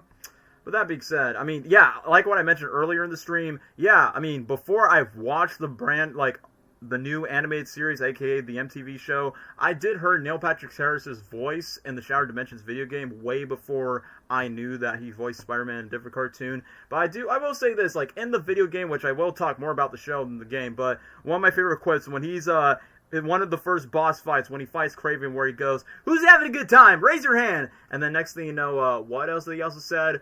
I think during Juggernaut, where he removes his helmet, and he's like, "Let's take a look at that gorgeous mug." And then afterward, Juggernaut Spidey just took down Juggernaut on this giant construction site, and he gets down to the sand, and then Juggernaut gets this rock where he goes, "Hey, what's this glowing thing? Aw, crumbs. I'm even more powerful than before! Are you also nicer?" So, I kind of feel like Neil Patrick Harris easily, like, nailed the quips of Peter Parker in that game, and same goes for that TV show, so I'm like...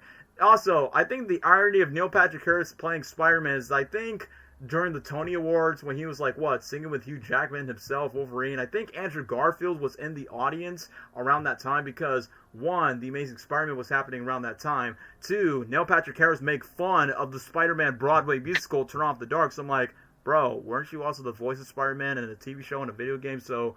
kind of find all of that lore history quite uncanny. But anyway, let me talk about the TV show itself. So, like what the boy said, I like that this show is definitely somewhat inspired after the success of the Tobey Maguire Spider-Man TV show, which, you know, when it comes to, like, most spin-offs on movies that got really popular, like they did this with Ghostbusters, Back to the Future, Men in Black, Beetlejuice, The Mask, and all that movies, and then this show is definitely, like, you know, another prime example. But the one thing I was not expecting to be like a CG 3D animation, which, of course, some moments in the animation is not going to hold up because, you know, it's a early 2000s digital animation, which I will say this, Peter Parker's done really so well. Neil Patrick Harris does a really good job. Mary Jane, I mean, yeah, with those curves and that hair, honestly, would smash. I'm so not used to seeing Harry Osborn. Yep. Like, the one thing that caught me off guard seeing Harry Osborn blonde, I'm like, wait a minute. Like, I get that this is meant to be, like, its own thing, but if it's going to be inspired by the Raimi film, like, couldn't you, like, I don't know, take a little bit of inspiration of James Franco's hairstyle, even though James Franco's really stoned in real life, but I don't know, it is what it is. However, I did like the reference where they acknowledged the Goblin's death by being impaled by the glider. Obviously, the comics, it did it, Spider-Man 1 did, so I'm like, alright, good continuity check that did not break a whole plot hole canon event error, but... as for the villains, I did mention Kingpin, which I'm kind of surprised they actually got away with, you know, it's the same Black Kingpin from the 2003 Daredevil movie, which I'm like, oh, what do you know? Some connection to some other Marvel movie that came out literally the exact same year when Spider-Man MTV literally come around that same time. And the villains, I will agree with for what Gabriel says, definitely 100%. The Lizard episode's gotta be my favorite because it's kind of funny that even though we never got the Lizard in the Raimi films, which we've almost got that, even though Sam Raimi was more interested in taking the Vulture. But however, what's so cool about the Lizard is the design is quite similar to like all these fan-made Spider-Man 4 posters because even though I did not have a YouTube account, but when I watch YouTube of all of these nostalgic Spider-Man videos, most of these lizards kind of look like these horror lizard genre ones or those Jurassic Park 4 like fan-made models for like dino-human hybrids. So I feel like the lizard model kind of reminds me of that, including the action scenes was pretty awesome. Electro, it was quite interesting that Electro was kind of like a random student and then he has one crutch by saying, "Sally, I need you." And I will admit, the one episode that kind of creeped me out with Electro is when he's trying to like bring a message to the Sally chick and try to like communicate him to the TV where you can't understand what word he's saying. He's just going, blah, blah, blah, blah, blah, blah. It's like, bro, is he kind of like having an orgasm on the TV or what? Does somebody need a cable guy for this? I don't know, bro. That just caught me off guard. And, oh yeah, I forgot to talk about... okay, what caught me caught about Kraven the Hunter is the fact that Kraven does not sound that Rush. I think he has a very deep voice like this. I'm like, come on, bro. I mean, the one thing that's quite interesting is, even though your Friendly Neighborhood Spider-Man is like the recent Spider-Man TV show that was, you know, quote-unquote dark, the MTV show was like, back then, in my opinion, it was the darkest Spider-Man TV show until your Friendly Neighborhood Spider-Man, the new Spider-Man show, kind of like gives me that same MTV vibe where it's like, alright, this is not like a kid's cartoon because, bro, we see Kraven the Hunter bleeding. Spider-Man accidentally killed someone, which, if someone reminds me in the chat, because it's been like a very long time since I watched the MTV episodes, like, straightforward, because just like I was in that Spidey fanboy era, I was watching the 90s cartoon through like YouTube videos. Same goes for Limited, same goes for the MTV show. There was this one moment where I think Spidey was brainwashed, where he accidentally killed one of his colleagues, which I think was like some nerdy chick, and then she accidentally, like, quote unquote dies in a way. And then there's like this man that was actually voiced by Stan Lee, and he actually encouraged Peter Parker by saying, so what do you say? You want to take revenge on someone that you want to kill? And I'm like, Stan, I expect you to be the good guy, but I understand that it's a different character. But I'm like, come on, Stan, you can't encourage this Peter Parker to become, more evil and go turn into the dark side. So that got honestly quite pretty interested. And don't get me wrong, Gimme Sign, I hate the theme song. The theme song, it's not as iconic like the 90s show. Like, dare I say, I think Unlimited has the much better theme song, but, it's pretty solid what it is. I mean, it's not like anything too special. It's just something that you'll hear from a 2000s MP3 player. So, that being said, my opinion about the new Spider-Man MTV series, like the animated series, it's not going to be different from the boys. I think C tier is like easily for where it belongs. So, I would say C tier because it's decent for what it is. And let's not forget, just like Spider-Man Unlimited, another TV show that ends on a cliffhanger. So, you're telling me that this MTV Spider-Man TV show literally ends where Peter Parker throwaways the Spider-Man suit, never gets renewed for a second season, and funny enough, despite that, it's inspired by the Raimi films, so you're telling me that this small indie Spider-Man TV show pretty much predicted the Spider-Man No More storyline that was an influence in Spider-Man 2, so I'm like, that's quite ironic. Oh yeah, it kind of did, dude. It did, didn't it? Right, literally, he just... Kind of did he? What? Yeah, literally, he just throws the suit in the water, and then after that, he just leaves, and then boom, the show ends just like that. So, that being said, I just think the show is like, another C tier, because, just like Unlimited, it never got a proper finale, but, I mostly blame Unlimited when it comes to that. So, yeah, C tier for me. Yeah. But that being said, we've already talked about the peak of the 90s Spider-Man show. There's one specific Spider-Man show that everyone can universally agree, the best one of them all. Wait, Gabe, you talked about it, right? Spectacular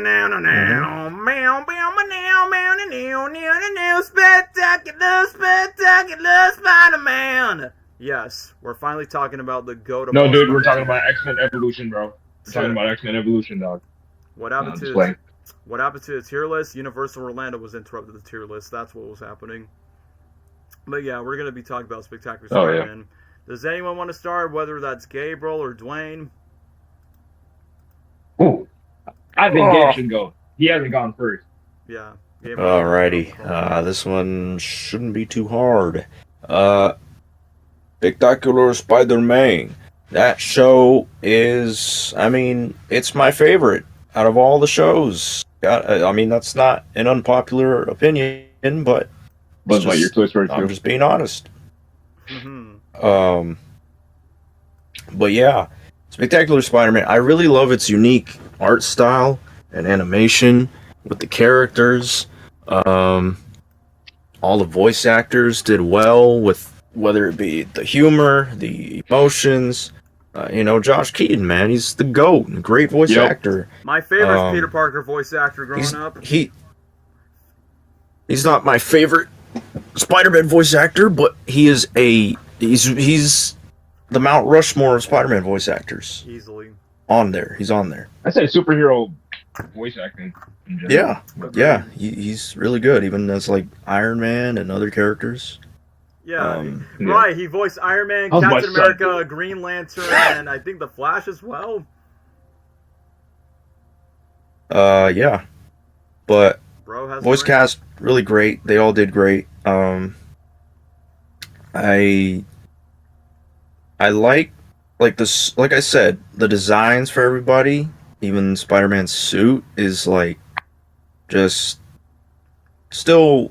Obviously comic book accurate, but also unique in its own way. Like the lenses, the symbol. I don't know. There's a lot of it that's just like you see it and you know that's Spectacular Spider-Man.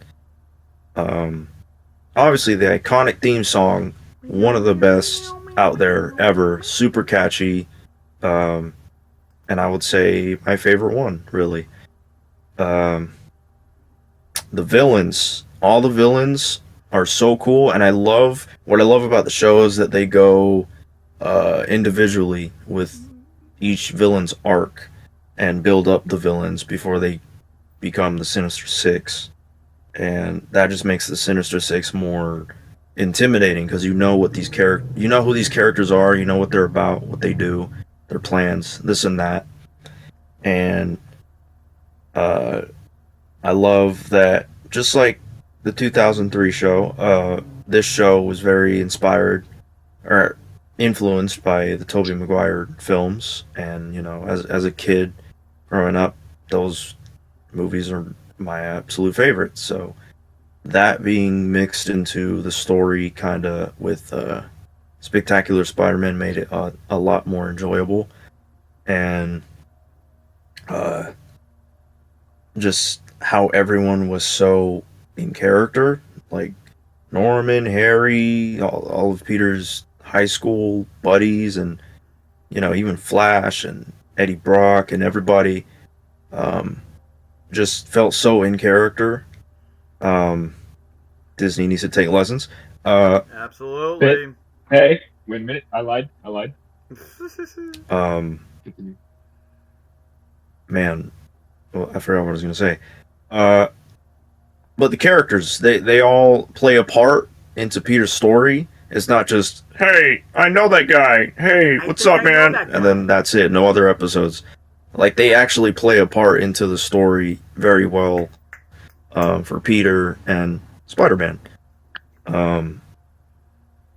And it's crazy that, like, he's still in high school, and he's already getting, like, all the chicks, when that's, like, the ultimate that's supposed to be more of, like, college Peter Parker, but he's in high school and already getting play. So, that's insane. But he's Spider-Man. He's the GO. He deserves it. Mm-hmm. He has the best baddies in the Marvel Universe. Yeah, dude. Also, the symbiote arc, also one of my favorites. Top tier. Yep. In terms of like the TV shows, this one is probably my favorite. Because they went deeper, and they took its time with the symbiote arc, and not just, oh, he got a new suit. Oh, he's mean. Oh, I should take this off because I'm mean, and then that's it. Like, they went deeper into the symbiote arc, with, I mean, yeah, they went with everything. Like, oh, he's got a new suit. It looks cool, and Peter feeling stronger, and his attitude changing, and this and that. Like, they did it all right, but also, like, they went deeper in terms of his emotions and what he was feeling inside, like when he was fighting Venom, and well, I mean, that was after he took off the symbiote, obviously, but I mean, like that whole scene with Uncle Ben talking to him, and then the symbiote is there, like, no, dude, you gotta be bad, you gotta be evil, dude.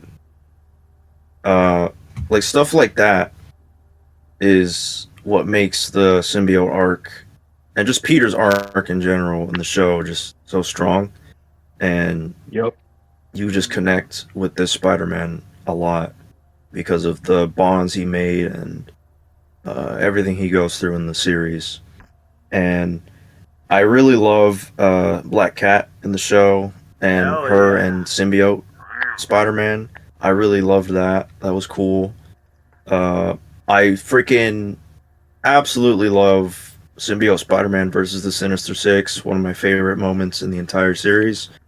Bro was asleep. Yeah.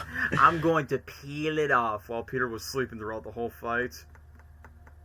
Yeah. But that fight was fun. Obviously, like, I think Venom in this show also pretty cool. Bro. Man, why didn't they do this for the Spider-Man 2 game, but with Miles? Would have been cool, but, you know, they're kind of slow in the head. They rushed Spider-Man 2, but that's a different thing. Um, Venom in this show, I thought I liked his design. It was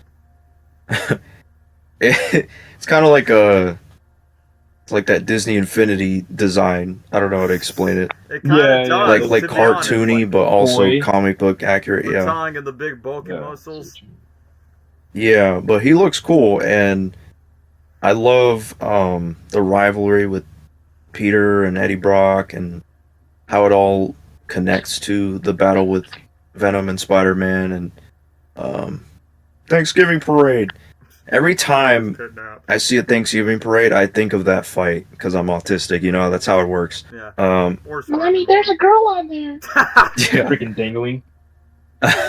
Not a Gwen. But that fight was cool. That whole arc was cool. I love everything they did with the symbiote stuff in Spectacular Spider-Man.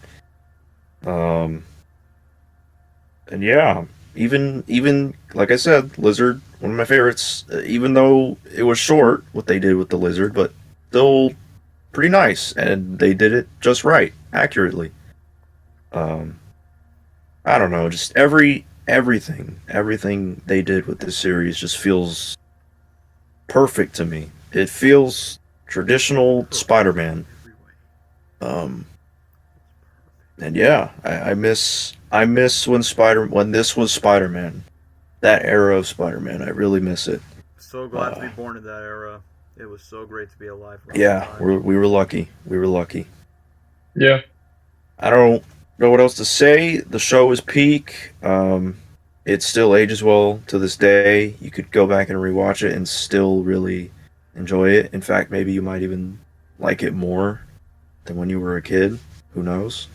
But yeah, great show. It's got to be S tier. 100%. So easily, highly approved Gabriel's comment. But before we get to choose like who speaks next, whether that's me and Dwayne, I'm just gonna read the comments. I used to have Spectacular Spider-Man Man toys from McDonald's. Oh, both me and Gabriel, we both did. Yeah, we had those too. Yeah, and Burger King. Yeah, Burger King, they did have those toys too. But more specifically on the McDonald's toys, which are way better than the Burger King ones. I remember, Gabriel, we had the one Spider-Man where he has like his hands pointing out, then he shoots the webs. There's the suction cups one where he's like crawling on the walls. There's the black suit one with the web swinging, one where he's crawling on the walls. Doc Ock where you can remove his arms. I think you had Venom and Green Goblin where Venom just squirts water out of his mouth, and then Green Goblin you just roll his water. That crap didn't even work. I was like, you know what? Fraud. Not my goat. He said, you're trash, Brock. So I think it's pretty funny that I think we both literally have all the villains except for Sandman, which I think that's quite ironic that throughout the McDonald's toys it's just nothing but, Sandman, Green Goblin, and Doc Ock. So kind of funny that they, literally... Some kind of spider sense or something. You got, it's funny you said. It's funny you say. It's funny you say that. Great to be your Freddy. What do you say that? Universal advertisement blocking my way. Anyway, before we get to continue, let me just read. Hey, is that Sam in the chat? Sam Perry? Because it's literally saying Samuel Perry. Spider-Man Unlimited. It's my goat, man. Spider-Man Unlimited and D tier is criminal. That's what he put in the comments. Anyway, let me. Okay. All right. We'll talk about that later. Yeah, we sure will. Let me just continue reading. I've watched every season episode of Ultimate Spider-Man. Why isn't my girl Black Cat Ultimate Spider-Man? Because I don't know, they just wasted on that idea. I'm in love with her, by the way. Can't judge you, bro. Macy's Parade Spider-Man Balloon made a comeback 2009, 2013. There wasn't that much Spidey films aside from 2001. Spider-Man 94, Spectacular Spider-Man handled the dangers of the usage of symbiote suits, something Spider-Man 3 and PS5 fucked up. Hope the MCU doesn't, screw it up. I think someone mentions it in the comments by saying, oh yeah, the only time that we get to see the continuation of Spectacular Spider-Man was, Spider-Verse 2, where Captain Stacy is dead, and that's about it, what Season 3 was going to be, so cool thing that Spider-Verse 2 acknowledged it. So, that being said, who should speak next, whether that's me or Dwayne? Yeah. Whatever you want, man. Okay, I think I'm going to be joining along next, but then I just got to refresh the page because the stupid Universal advertisement could not stop popping into mine. So, I think, Dwayne, you should go next. I think I'll save mine for last. Alright, cool. Yeah, I don't know how much, there's not much to say. that hasn't already been said. It's a peak show. I love it. I wasn't a Spider-Man fan at the time. I was like maybe like what when like 4 or 5 when it came out. So I like it was my first ever time I've ever seen Spider-Man like ever. I wasn't into it when I was younger, like until I started getting into Marvel when I was like maybe 9 or 10 years old. But it was like my first, like exposure ever to seeing Spider-Man. I remember buying some toys when I was little. I actually have a spectacular Spider-Man figure that I never knew I had, which is pretty cool. I also had a lot of the McDonald's toys. Growing up, like I had the Venom, the Venom squirter. I had that one. I had like a Doc Ock one, and the Spider-Man one. Like it swung off a building, but I think that was like Burger King toys too. Probably. But yeah, peak show. I love the story of it. Um, One of my favorite details about it is like with the symbiote arc. At the beginning when he first gets to the symbiote, he has all the lines like it's designed like Tobey Maguire's, but as he slowly goes down that descent, he loses all those lines and just becomes a full-on black suit from the '80s comic. I thought that was pretty cool. That's a pretty cool detail. Um, yeah, there's really not much else. Tim was plugged, but I actually met Josh Keaton Oh yeah, you did. like You did. September, I think. Me and my friends, we went to like a convention near our college, and we got to meet him, which was pretty cool. He was pretty nice and everything. I was nervous as hell, but it's cool to talk to you like one of your childhood Spider-Man. Like that doesn't happen every day. So yeah, it was pretty nice. What can I say about the show that's not going to be said?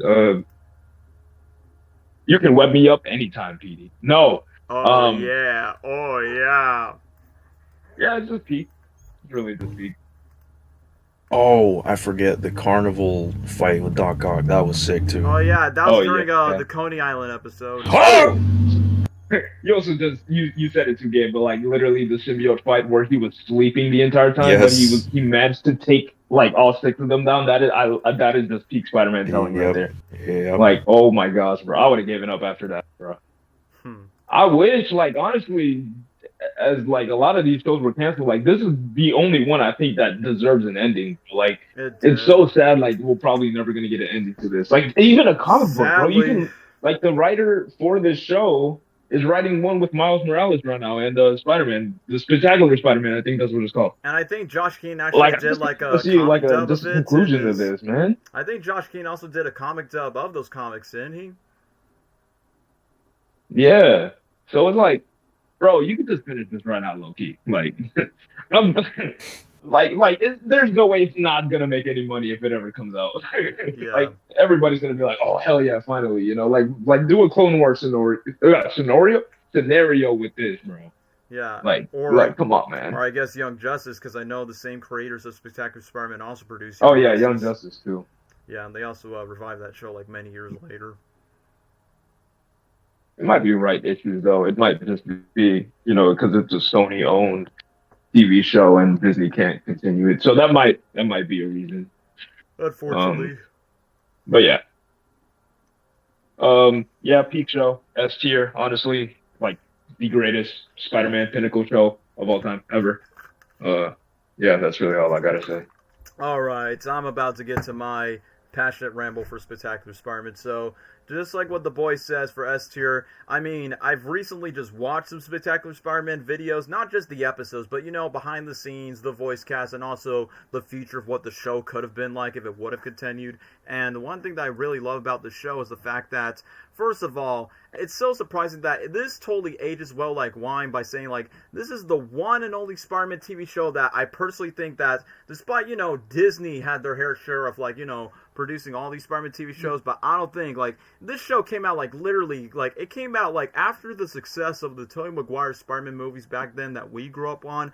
There's going to be no other Spider-Man TV show that will ever top not just the pinnacle. It's not just like, oh, you're just blinded by nostalgia, so of course you're going to like the show. Oh, the fact that, yeah, it's probably like the last Spider-Man show that did not have that much huge Marvel crossovers or something like that. But no, like, I'm not just tweaking. I'm not just saying, like, I'm nostalgia blind. It's like, bro, this is really good. Like, not just a good Spider-Man TV show, but just a good superhero TV show in general, no matter if it's animated or live action. It's like, there's so much... Yeah, go ahead, Dwayne. No, like spit, like yeah. Spit your shit, Toro. I mean, personally, for me, it's Koi. like, if you want, Correct. for anyone that aspires to like make a good superhero TV show, animation, live action, spectacular, Batman the animated series, and then the later shows like X-Men '97, the Daredevil series, y'all better take notes for this. But spectacular Spider-Man, man. I mean, the fact that not only I think this was the first Spider-Man TV show that I ever watched before the '90s cartoon, and then I checked out all the other Spider-Man ones. So technically, this was my first exposure over the Spectacular Spider-Man once when it was being popular around the time, and got the McDonald's toys. I think I remember like one of my friends back in elementary school, because I was that one autistic Spider-Man fanboy that cannot shut up about Spider-Man in the middle of class or make all these random crappy sketches and doodles of Spider-Man drawings based on the movies, based on the TV shows, and then they're like, Daniel, get back to work. Like, sorry, I just love Spider-Man. So I was definitely one of those kids that got bullied for liking Spider-Man way too much. But hey, it is what it is. Yep. Look where we are now. Absolutely. Mm-hmm. Look at them. Now they wish they us, bro. Yeah. Look at them playing Marvel Rivals and Look all at that, him. bro. Anyone can wear the mask. Yeah. That's Yeah. Shut up, bro. Say that freaking 10, 20 years ago. Mm-hmm. Gabe, you know that picture of Captain America in the airport? That's how you felt like Spider-Man. Yeah. So what? Yep. Captain America Civil War? Bro. Like, damn, they used to blame us for this, bro. Like, what the hell? Yeah. Piss me, man. Whatever, bro. But yeah, that being said, it's like, it doesn't But yeah. matter, man. Spider-Man has got me like who I am, for like, you know, fight through depression, learn how to man up, and just learn how to overcome your inner demons. And that's one of the things I just really like about the show. Like, for instance, like, first of all, I think the show, and I'm just going to say this, hear me out. I mean, I feel like Homecoming, and I guess somewhat TASM 1 sort of got the high school moments right, but I don't think any other any Spidey media in general has never got that perfect balance of high school life versus superhero life. And I think Spectacular Spider-Man easily masters that, like, you know, the double life of being Peter Parker and the double life of being Spider-Man. And also, what's so cool about it is, not only the show pays respect to, like, you know, it pays, like, multiple iterations of the comics, like, obviously, the Ditko era, the John Romita era, the Brian Michael Bendis Ultimate Spider-Man era, and, of course, the many references to Spider-Man 1, 2, and 3 around that time, because, you know, that was the peak era of Spider-Man media that they easily decided to adapt in with all these Spider-Man TV shows. And another thing I also would give credit for is the fact that not only the show, like, you know, has, like, the most potential to be, like, I don't know, because back then it was supposed to have, like, what, 5 seasons with 65 episodes, but you know what happened. Disney bought the rights to Spider-Man and animation. Of course, Disney wants to... They couldn't have waited a year. Yeah, they couldn't have waited until after. It's like, no, we need to put Spider-Man, Avengers, Earth's Mightiest Heroes, which I remember Josh Keaton mentioned in a live stream that he was supposed to voice Spider-Man in that show, but, you know, it's like, well, Disney's going to make a brand new one. But what doesn't make any sense is, like, look, as much as I would give respect to my boy Drake Bell, so you're telling me that Josh was meant to voice Spidey in that cartoon, but yet Avengers Earth's Mightiest Heroes is not connected to Ultimate Spider-Man because you made Avengers a symbol after that, so that does not make any sense continuity-wise. I mean, it was cool that they got J.K. Simmons to voice Jameson in that one episode of The Avengers, but, you know, I guess because timing, I guess, if like, oh yeah, we need to get the Disney rights to making Spider-Man with our own brand new animated TV show on time, so we gotta start cooking up fast.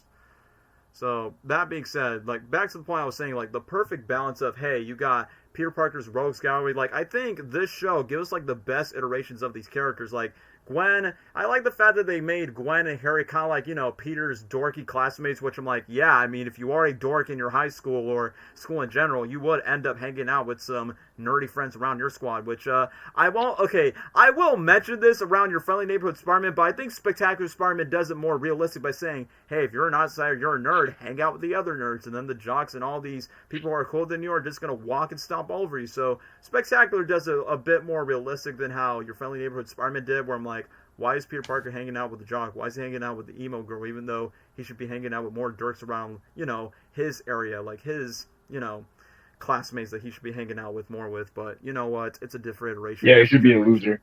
That's what I'm saying. Like me. And what I like about Spectacular is, hey, even though Peter still got some res, he still gets bullied, gets clowned on by Flash Thompson, which, by the way, Flash Thompson, I'm going to say this is probably the best Flash Thompson we've ever had, period, because not only, of course, as you expect him, he's a bully, he brings up, like, some of the best jokes, but also, you know, sometimes steal the show in a way. Like, one of the episodes when they all got excited for his birthday party, and then his mom just shows, like, an embarrassing picture of him by saying, oh, it's only 3 years old, Mom! And that one moment where Flash Thompson was, like, what, broken his leg or some whatnot, and then basically he based a bet with Peter Parker where he decided wears a cheerleader outfit to impress any of the girls around the Halloween episode, which was pretty funny. And that one episode where Flash Thompson actually just performs like in a stage and just be like, bro, is this English or what? And then somewhat, instead of just like Flash Thompson being with one of the cheerleader girls, surprisingly he ends up with an introverted girlfriend, which, you know, kind of like changes a bit about Flash, like he develops as a character later on. So it's pretty cool that we get to see, like, you know, the bully jock actually has like a softer side. And speaking of Harry Osborn, it's kind of funny that you got Obi-Wan Kenobi, Johnny Test, just doing the voice of Harry, which the one thing I do like... The one thing I do like about Harry in the show, so it's kind of funny that this show still pay a homage to Norm and Harry's comic book accurate haircuts, like, you know, that shaved right haircut in a way. The wave.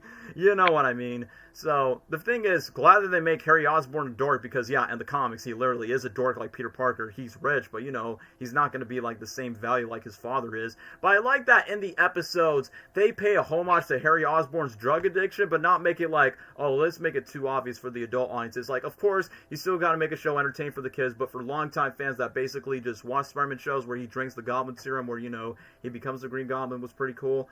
And, yeah, thank you for mentioning this in the comments. Freddy Krueger himself, it was the voice of the Vulture. I'm like, that's kind of funny because the actor actually does look like a Vulture. Like, if he ever would have played the character in live action, he honestly would have fit the parts in any of the live action movies. But he was pretty cool in the Vulture as well, which I almost forgot. They did a really good job with not just the rogues gallery of Harry Osborn, Gwen Stacy, Mary Jane Watson, sexy as hell as always, Liz, which I'm kind of surprised.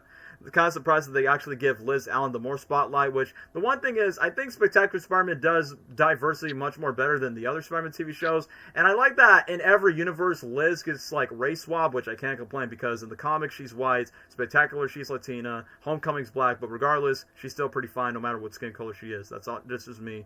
But either way, as I continue on, Aunt May's pretty nice. Like, I like the fact that they still pay homage to the Raimi movies where, you know, she's still like the mother figure, but at the exact same time needs to pay for bills, needs to pay for rent. And there's some of those where I honestly feel bad for her where she actually gets like a heart attack, and that definitely leads up to Peter's anger and rage whenever he needs the bills to pay for J. Jonah Jameson at the Daily Bugle. And kind of surprising that the voice of Cosmo from Fairly Odd Parents, the flea from Tough Puppy, was the voice of J. Jonah Jameson. That bro is making J.K. Simmons a run for his money, where he goes, "Everything's big and loud! Sorry about Parker, maybe have a bit more armpit hair, haha." So, either way, Jameson was still a spotlight in the show. And the villains. I gotta talk about the villains, though. So, we talk about Freddy Krueger as the Vulture was great. Mr. Krabs is the Rhino, and bro is just nailing it with the voices where it's like, "Don't the Rhino keep Spider-Man away?" And during the parts where Rhino and Spider-Man were fighting each other, where Spider-Man makes Rhino dehydrate, it's like, "Get away from me, Mama, do I have to go back to my room?" It's like, who would have thought Mr. Krabs would just bring a hilarious take just for voicing Rhino. And who voiced Shocker? Johnny Bravo is the voice of Shocker, which I like the moment where Spider-Man was like mocking him by saying, "Why are you talking like that? I was thinking more rodeo clown. Don't you dare mock me, boy. I mock. I'm a mocker." And what I love about Josh King's Spider-Man is the fact that, yeah, for most Spider-Man iterations, we expect him to sound like a teenager, but I feel like Josh definitely knows how to break a great modernized, great grounded take of Peter Parker, because whenever he cracks up the jokes by saying like, "Oh, I want a thing and a thing. What you win? I win me?" That's not fair. Like, I do think he brings out the best clips in this show, but also when he gets serious and pretty grounded. Like, for instance, there's one moment where Spectacular Spider-Man himself, where Peter regrets of, like, not showing up on time with Dr. Connors, just like Tobey Maguire, where he's late for Dr. Connors' class, where he couldn't show up for Gwen, he couldn't show up to arrive on time to be home with Aunt May, and the fact that he was going to give away and try to, like, have the serum to, like, reduce his spider powers away, but the picture when he looks at Uncle Ben, where he's like, "Look, bro, I know Spider-Man's taking your Peter Parker everyday lifestyle away, but at the exact same time, the world still needs Spider-Man no matter how much you want to feel like you regret the spider power." So I like the personal man versus self conflicts that we have like throughout in certain episodes like that. But then when we get to the symbiote, man, it's like, personally for me, agree or disagree with me, easily the best symbiote adaptations in all Spidey media. Roxy, shut up. Please stop barking. I'm talking. Sorry, my dog is freaking out. So the symbiote Spider-Man storyline, I like how it slowly evolves, and once again, I kind of like the homage where Peter saves someone from the plane. It's like, no, that's where my parents died. So I'm like, okay, great homage to the comics, but I like how the symbiote evolves, and then it leads up to, like, you know, perfect timing when Spidey and Black Cat team up with each other, and then Chameleon decides to become the imposter version of Spider-Man, which I remember watching that episode visually back on WKids TV, where, you know, symbiote Spider crashes into the boat. He's like, I'm Spider-Man, the real Spider-Man. Then Chameleon just like, you know, you don't look so different from your crappy costume, something like that. And I like the moments where Captain Stacy is like, you know, he's not like completely against the vigilanteisms with Spider-Man, but at the exact same time, he kind of senses like a dark urge feeling when Spider-Man's kind of like evolving to the symbiote powers. And then, like what I said before, what the boys have said before I did is like, the symbiote, when he's fighting the Sinister Six from after the establishments, which I like that in the first season. We already got the established villains from Doc Ock, Vulture, and Sandman, which the funniest thing is that John DiMaggio is the voice of Sandman and Hammerhead, which the funniest thing is when Sandman was about to steal the money bag, he's like, oh man, I left the monies in the sewers. And whenever he voices Hammerhead, easily my favorite VA for Hammerhead, which I think he reprised the role in the Shattered Dimensions game where he goes, first I'll get rid of you, then I get rid of Osborn. Are you ready for a real fight, tough guy? It's like peak voice acting from Jake the dog himself, where he ain't Jake in it as Hammerhead. Pause? No. Anyway, jokes aside, Hammerhead's pretty cool. I've already talked about Rhino. Who else am I missing? Okay, Electro. I like the fact that Electro is somewhat inspired by the comic books, but then kind of gives me a little bit of TASM 2 vibes way before we got James Fox's version where, you know, bro got electrocuted by electric eels. I like the fact that they find a way to modernize him so he doesn't look like he's wearing PJ pajama pants, and then obviously Spidey was the one that gives him, like, the origin, and the fights with him was pretty cool, which, yeah, I almost forgot. The action scenes, peak from peak for, like, it's very fluid, it's definitely a lot more clear, and definitely gives more distinct fights. I like the fact when he fights Sandman, there was a Spider-Man 3 reference where he knocks down his legs, just like in Spider-Man 3, and then with Venom Man, I like that we start off with the origins, like, you know, Peter was never there for Gwen, and then obviously, kind of like Spider-Man 3, but except Spectacular did it better. Eddie and Gwen were temporarily like, you know, we're going to be in a relationship after when Peter abandons her, because the one thing is, even though Peter has, like, a lot of risk for the show, it's like, bro, Liz did not want to be with the dork just because, like, oh, I don't want to be with him, but then Peter decides to become more of a Chad, and Elizabeth Sim by saying, yeah, forget you, bitch, you're not going to appreciate my tutoring teachings after our professor assigned us to do a school assignment, and then she got more appreciative with Peter. Gwen secretly likes Peter more than him. I mean, the one of the things that does get my complaints by saying, Pete, your childhood crush. Well, I wouldn't say childhood crush. I mean, the girl that's been with you since 7th grade is literally right there, and you just pushed her over this bitchy bitch named Liz Allen, even though she did appreciate Peter more, but at the exact same time, it's like, come on, Pete, she's literally there the whole time. Despite, we know that Gwen wasn't going to be there for long, and secondly, I think the future installments they exposed about Spectacular Spider-Man is not only Season 3, 4, and 5 was going to happen, there was going to be like 3 separate Spider-Man DVD movies. Like, one of them was going to be, no joke, Spider-Man, Peter Parker and his friends go far from home in the state of Florida, where I'm from, and the Lizard would have been involved in some swamps in Florida.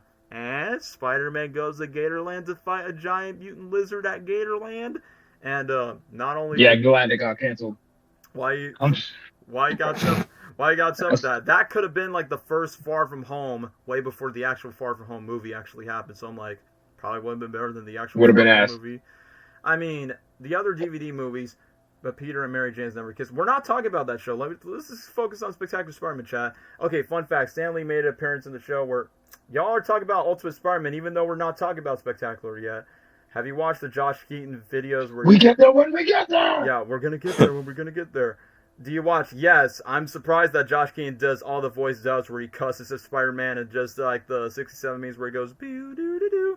That's why Josh Keaton's the go.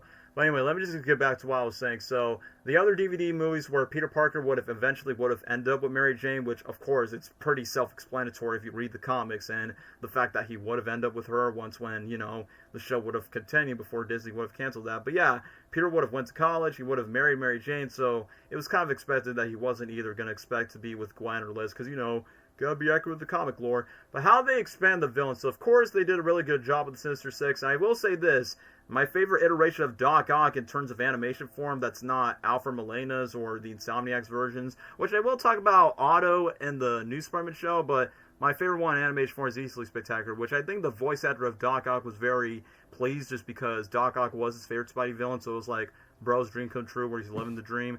And then for Green Goblin, I mean, bro, you got Steve Bloom, of course, the dude who voiced Wolverine. Does I feel like bro was really challenging a bit of Mark Hamill's Hobgoblin in a way, but he sort of make it his own.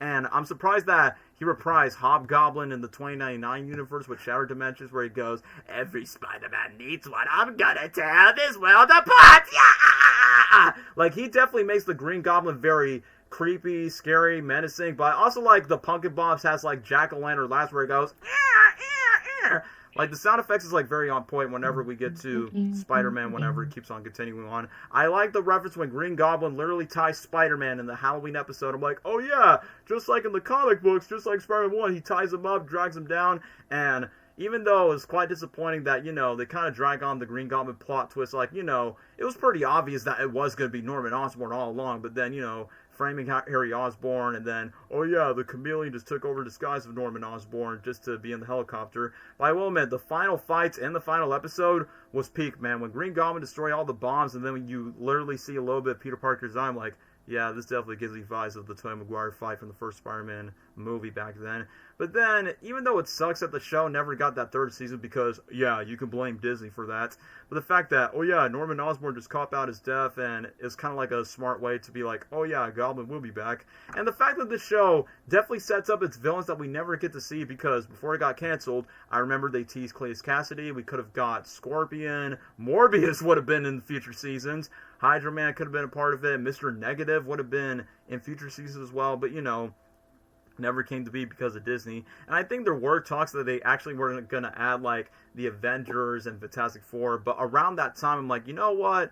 I'm honestly glad they decided to not... Oh! Yep, you probably know what I'm talking about, Dwayne. I've seen the illustrations. No, I know exactly. Earth's Mightiest Heroes, right? And Wolverine and the X-Men, they were gonna collab. Mm-hmm. And then it didn't end up happening, but, it was still pretty cool that it was about to. Yeah, I know exactly what you're talking about. As cool as it was to see the Avengers and the Fantastic Four in that art style, but just like what Gabriel says, I think it's better off, like, of course, the 90s Spider-Man cartoon did it first, but to me, because, it's a Sony Pictures television production, it was quite refreshing just to focus only on just self-contained Spider-Man characters, like, from Peter Parker's Rogues Gallery and the villains themselves, so that's what I really love about, it's very self-contained where it's more of its own thing, and, Spider-Man's like the only It works hero. For that show. Yeah, it works for that. It works for that show, so I'm kind of glad they decided, like, stick on doing their own thing. And speaking of which, I forgot to talk about the symbiote storyline because I got caught off guard with the film. It's like, bro, the way that it slowly evolves, and the fact that as much as we meme about Bully Maguire and Bully Lowenthal, I'm the hero. I'm not. Wait, what he said? I'm the hero. You're not. I'm the hero here, not you. We need Trevin to say that. I'm the hero here, not you. That's funny how Trevin would say it. But yeah, that being said, I like how it evolves, like, just like Spider-Man 3, just like the 90s cartoons, so like, oh yeah, black suit, I feel fast, feel strong, I feel good, and then after that, he gets a little bit frisky with the little kitty, which is Black Cat, which I'm like, bro, I wish that was me. Oh. I wish I was lip blocking with that cat burglar.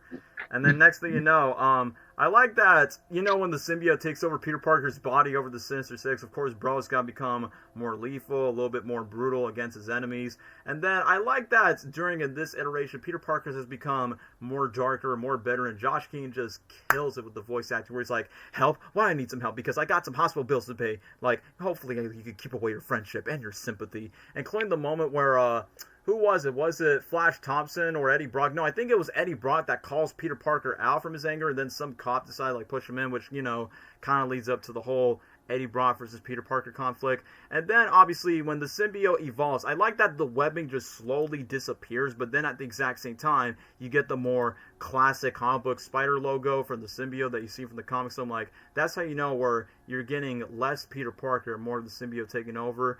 And the way that they perfectly utilize this, I mean, the symbiote is kind of like an allegory of substance abuse or just your inner demons just, taking over your mentality and just taking your vulnerability, your empathy, and just, taking you to, like, they're inner demons, bro. Yeah, leading you to the dark side of yourself that nobody would want from you. But then the show, or in this case, the intervention episode, which I remember that's like, bro, the fact that Peter literally fought the symbiote and literally has to go relive his memories. Like, of course, we know the origin story, which, of course, we know Uncle Ben dies, and then the wrestler things, and then Peter eventually talks about he would have gone to, like, a stronger, vengeful side. But I like that during in the sequence, we actually get Uncle Ben, which somebody mentions it in the chat by saying, yeah, that's the same guy who voiced J. Jonah Jameson in the 90s cartoon, boss. So, hey, that's Carl Frankenstein from Pixar's Up. And rest in peace to that dude as well. And, yeah, okay, I'm reading someone's comment. Spider-Man 3 could have done something from Spectacular Spider-Man or the tie-in comic. I know what you're talking about because I have read that tie-in comic where Venom got more screen time in that comic book more than the actual movie. So, something from Spectacular Spider-Man. Then again, Sam Raimi didn't give a shit about Venom or the symbiote arc thing. I don't know. That's like, pretty biased if you ask me. Damn, this Universal I cannot stop popping in. But anyway, as I was saying, the symbiote episode was clearly amazing, and the fact that we get to the conflict between Spider-Man and Venom. The one thing I do like Venom in the show, but the one thing that kind of bothers me from this version of Venom is the design is great. It's like, oh man, they kind of give him the Topher Grace Spider-Man 3 treatment. Like, I like that it's Eddie's voice, but Venom's voice, but I'm like, come on, I kind of missed the more Venom voice. I was kind of more like this. So I'm kind of more used to the monster voice for Venom than just, hearing just Eddie's voice in that case. But you know what? It's fine for what it is for the show. It doesn't bother me that much, but that's kind of like a small nitpick I have about that version of Venom. But also, I like the fights that he has with Mysterio, Kraven the Hunter, who else? Molten Man, which was like Liz Allen's brother, for what I've remembered around that time. And I like the jokes that they talk about where Peter Parker just purposely ditched Liz over Valentine's Day, and then Liz has to be in the third wheel. Mary Jane was dating Liz's brother around that time. And then Harry was also dating Gwen. Like, this show, despite it's pretty animated, it has like its own teen drama scenario. So I'm like, damn, this show's a lot more real, more than I think about it. So either way, I was like, this show's definitely like a lot more smart than I think of. It's like keeping things real when it comes to like teenage drama, whether it's like, I don't know, relationships, high school assignments, and personal conflict with dramas with former friends that will become your mortal enemies. So that being said, of course, obviously like everyone else, I would have loved to see more Spectacular Spider-Man, but things just couldn't happen. And of course, a lot of people says like, oh yeah, make it have like season 3 over Disney Plus or somewhere for Netflix in a way. But at the exact same time, it is what it is. For what we've got, let's just be grateful. Like, don't cry because it's over. Smile because it happened. Grateful that Spectacular Spider-Man becomes like, the best Spider-Man TV show of all time in my personal opinion. But at the exact same time, no matter if there's like future Disney Spider-Man TV shows that produces like after Spectacular Spider-Man, I'm like, yeah. Even new shows like Your Friendly Neighborhood Spider-Man is good, but you know what? It's never going to be spectacular. Which, fun fact, when I was rewatching for, like Your Friendly Neighborhood Spider-Man, I was like, you know what? Let me rewatch Spectacular. Not just because of nostalgia. I'm like, let me see how my Spider-Man show was like back then. And I'm like, yeah, loved it as a kid. Love it how it is today. And at the exact same time, bro, I just think it's like really cool. Anyway, let me just read this comment. How did Ben Diskin give a gravelly voice for Black Doom, but not for Venom? I don't know, bro. Probably because it was a different timeline. But that being said, do I really need to say more about the show? It's easily an S tier, and it's easily the best Spider-Man TV show, and no other Spy show will top that. Don't at me on it. So, that being said, Spectacular Spider-Man, easily S tier. But now everyone's mentioning the comments, Ultimate Spider-Man, Ultimate Spider-Man, Ultimate Spider-Man. Okay, we've already... We should skip over it. We should not even talk about it. Let's go. No. We have to talk about it. And I feel like since I've rambled so much about... As much as I ramble so much about Spectacular, I think Gabriel should take the spotlight for Disney XD's Ultimate Spider-Man. Valid. Disney XD. Mm-hmm. Only on Disney XD. Somewhat like the comic, but a bit more family friendlier than the actual comic books. Ultimate Spider-Man to me is I watched it because it was Spider-Man. That's easy enough to say, but overall it's just one of those shows that you just don't take seriously. It's like the Teen Titans Go of Spider-Man or Marvel, kind of. Yeah. It was just entertaining. It was fun to watch as a kid. That version of Spider-Man was like the staple to Spider-Man for like a good chunk of years, besides Andrew Garfield. This Spider-Man, it's crazy because this version of Spider-Man, Drake Bell's Spider-Man, was more influential than Andrew Spider-Man, and more marketable than Andrew Spider-Man. I like Andrew Spider-Man more than this one, but I'm saying in terms of popularity and marketing, this version of Spider-Man was everywhere. Yeah. Way more than Andrew For the Spider-Man. merchandise, I saw this version of Spider-Man way more than I saw, especially for Amazing Spider-Man 2, way more than that version. Dude, it was like the new Scott Johnson PNG. You know what I'm talking Yeah, about? exactly. Yeah, Of that I know time and exactly that what you're era, talking that's about. what that was. This version of Spider-Man, and you know, as for Drake Bell being Spider-Man, I thought like when he was younger, he could have really played him in live action. he would have sort of been did in a superhero not too movie. bad of a choice. Superhero No, dude, movie. that's not real, dude. Canon. But he was a solid pick. A lot of people hated it. A lot of people hated on Drake Bell being Spider-Man and this and that and didn't like it. But even to this day, I still like it. I still like him playing Spider-Man because when I would read comic panels and stuff of Spider-Man, I would hear Drake Bell's voice because I watched that show so much. Which is crazy, you know. You got Josh Keaton, you got freaking Daniel Barnes, like, and then because of how much I watched Ultimate Spider-Man, all I heard was Drake Bell's voice, and I think he did a solid job. I think he was a good pick. I think it's weird the whole team he had with Shield, like him working with Nick Fury and Shield. I was fine with that. I thought it was interesting. But then, like, him having a whole team with Nova, Iron Fist, and all, like, it didn't make sense to me. But they were all entertaining characters, and the show overall was entertaining and stupid fun, I guess. Nothing to take seriously, especially now. Most of it hasn't aged well. Back then, you know, I was a kid, I was enjoying every moment of it, and then I look back and I'm like, what the heck do they do with these characters? I mean, Doctor Doom, he's a joke. Do you mind to give me the banana split? Oh, hush you. Who else? I had another person in mind and I forgot. Oh, Deadpool. Yep. Yeah. That's not gonna age he's well. annoying in the show. Very annoying. I mean, I know Deadpool's supposed to be annoying, but not to the point where you don't like him at all. Also, his voice was irritating as hell, bro. Yeah. Not only that, after Quine said the beef between both the voice actors, well, that's not gonna age well. Yeah. They were beefing? We'll talk about that. Yeah, there's a story to that, but yeah, for another time. That's gonna be a different topic. Man, Deadpool was just annoying. All the other Marvel characters were not. I mean, I get it because it's supposed to be a kid's show. It's supposed to be lighthearted and fun and stupid, but man, I don't know. You just can't take the show seriously. You just can't. When you try to, I mean, you're digging your own hole.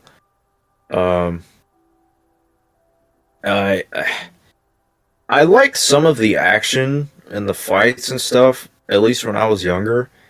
But I mean, there's so many things they did wrong with mostly the characters.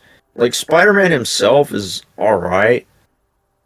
Well, hey. I mean, the fourth wall break is kind of got annoying, overused. He's not Deadpool, dude. that monkey sound. I can't even do it. Him talking to Moon Knight. Talking to yourself. Yeah. I like the episodes with like him and Wolverine and him, and Agreed. those were fun to watch. Mm-hmm.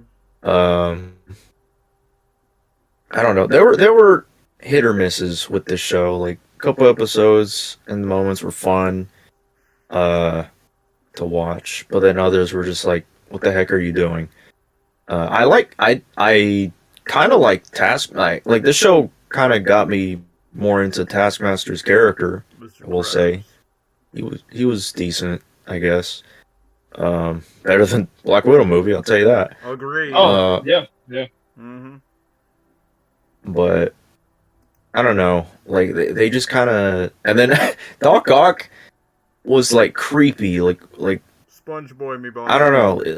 Bro. I liked Tom Kenny as Doc Ock. That was a really good casting choice.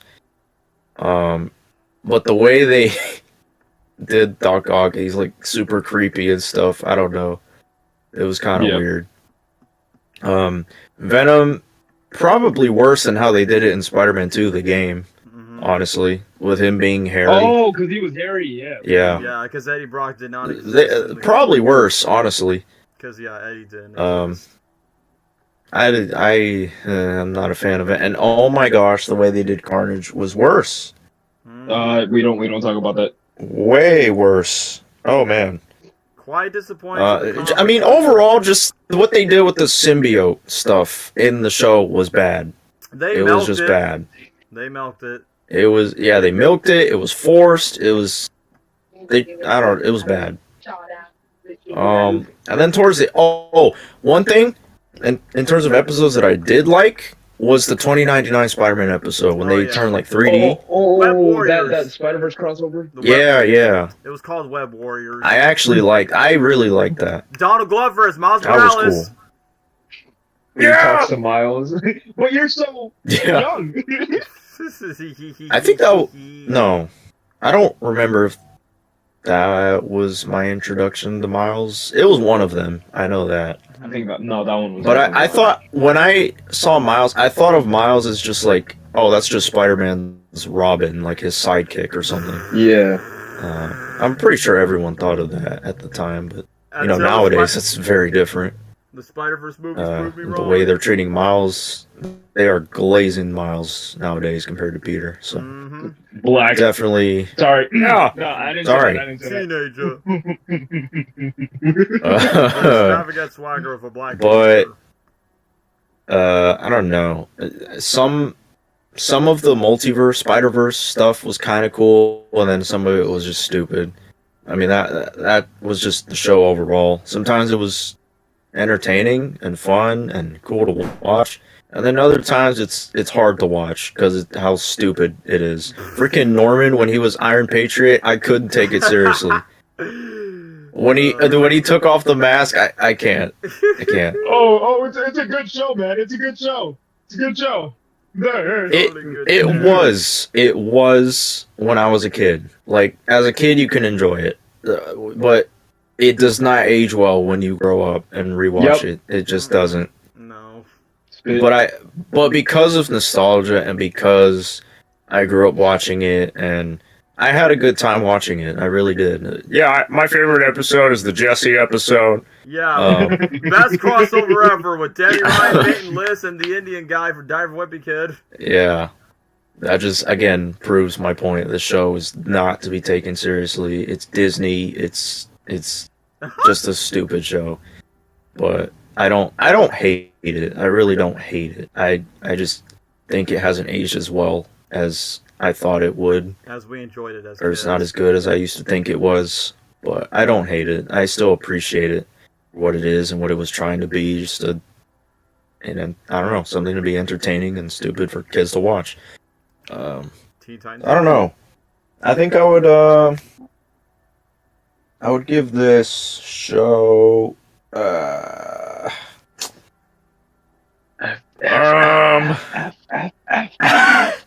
though. Oh man, it's kind of hard actually. Of course, it's not A tier or S tier for sure. You better not. I will kill you. No.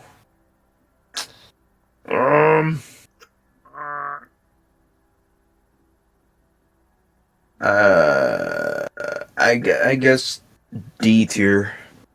D tier for all Next Clash Royale. No.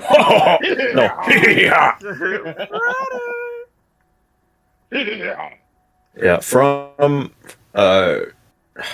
like, I still like it. I don't hate it. I just think, being realistic and fair, it's not the best Spider-Man show. I'll put it at D, and I can't put it on the same tier as the 2003 show, Amazing Friends, because that would be kind of disrespectful. It would be. So I'm keeping it at D. It will be a disservice. So, That's definitely a fair opinion. Before we get to either me or Dwayne's opinion, I'm just gonna read the chat real quick. Let me see. You guys. Nah, screw the chat. Don't read them. Drake Bell did a good job. Their opinions are wrong. I'm just reading it. Drake Bell, Spider-Man did a good job. I would agree on that extent. They brought Iron Spider way too early. Exactly, like way too soon. What's even more dumb is the fact that he has the Iron Spider suit and then he ditches it and then someone else takes the Iron Spider mantle? What? That doesn't make any sense. Scar Spider was the best character in the show. Fight me. I think he was like one of the last characters in the final seasons next to the Lego sets. I will say that. The Lego sets were pretty cool. Especially to have them as a kid. They were really worth to buy, despite how expensive they were. Weird how Ultimate Spider-Man had a crossover with Jesse. Jesse had a crossover with other Disney Channel shows, so some of these are canon to Ultimate Spider-Man. Yeah, that's why it is canon. So canon, Brian Boyd. No, not his name's not Brian. No. Cameron. he's Ken. Never mind. Dove Cameron. Oh yeah, that's true because didn't she voice Gwen in one of the episodes of Ultimate Spider-Man? I think she did. Oh, I don't know. She did voice Gwen in one of the episodes in Ultimate Spider-Man because, hey, we need Disney Channel fame in our show. Wait, no, that's Dove Cameron. Never mind. I'm thinking of the other, Olivia Holt. Never mind. Yeah. Yeah. Did she voice Cloak in? I mean, not Cloak, Dagger. I think that was in the show. That was Olivia Holt, I think. No. Yeah. That's what I'm saying. Olivia Holt. Did she voice her in the show? I think so because. No, it was I thought it was Dove Cameron. You said. No. Dove Cameron voiced Gwen, Spider-Gwen. Olivia Holt is. No, I'm saying Dagger, like Cloak and Dagger. Yeah. Did Olivia Holt voice her? I believe so because she played her in live action. That's pretty cool, dude. That's kind of hot. Oh, yeah. Yeah, that too. That's pretty hot, kids.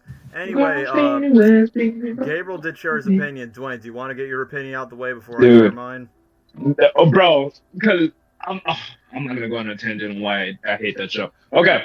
Go ahead. I'm interested. Like Gabe said, I grew up with it. So I'll give the show this. It is the show that got me familiar with a lot of Spider-Man characters. Or just like Marvel characters too. Like understanding how their role works in Spider-Man's life. Yeah. So like, Aunt May and all this stuff, it helped me understand that. So as a kid, it was my Spider-Man show. I thought it was pretty heat. Now listen, when you actually read the Ultimate Spider-Man comics, the full run through, you're gonna hate the show. You'll be very disappointed. Just because I just know how peak the comic run was, and then just seeing it completely adapted and wasted. Like the one thing they got right is Wolverine hitting on freaking MJ when he was in his body. They get that right. That was accurate.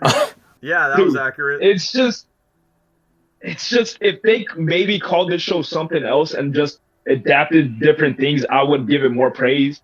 But I just can't look beyond just knowing what I've read. This show is trash, bro. This show is a big old piece of trash. It doesn't even end with him dying, bro. The green. Okay. Not the greatest. Not the greatest. Like Deadpool is annoying as hell. Like that was my second ever time seeing Deadpool besides the video game.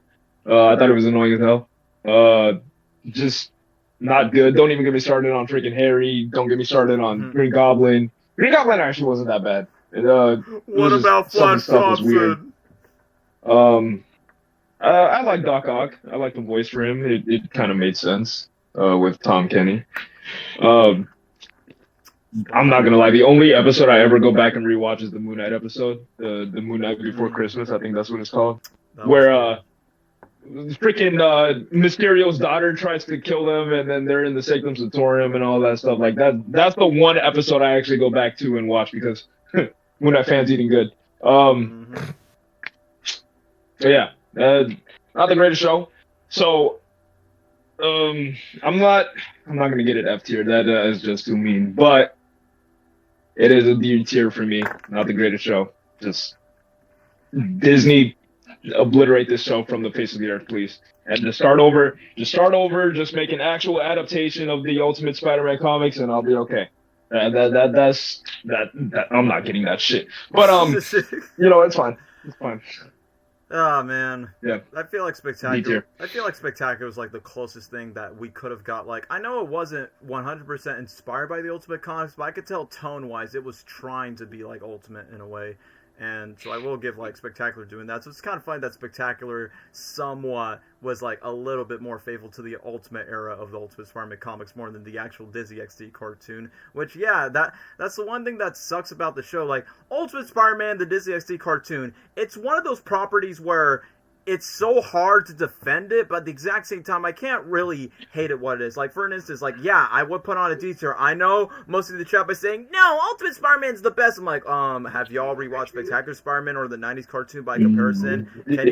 I was like, anybody that says that's pure nostalgia, go rewatch the show. That's what I'm saying, like, yeah. Yep. I mean, yeah, as us kids, we grew up watching it, and I know the show came out during the Andrew Garfield era of Spider-Man, so I'm like, well, I get a new Spider-Man show along with a new Spider-Man movie. And yeah, I mean, first of all, shout out to my boy, Drake Parker from Drake and Josh. I mean, I will say this, yeah, personally for me, I think the voice, like, ironically, I mean, bro, Drake Parker, the fact that he plays, like, a parody version of Spider-Man and the Dragonfly movies, like, no, there's not going to be fame, and there's not going to be bitches.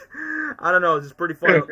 Which I think it's pretty funny that there's not gonna be fame.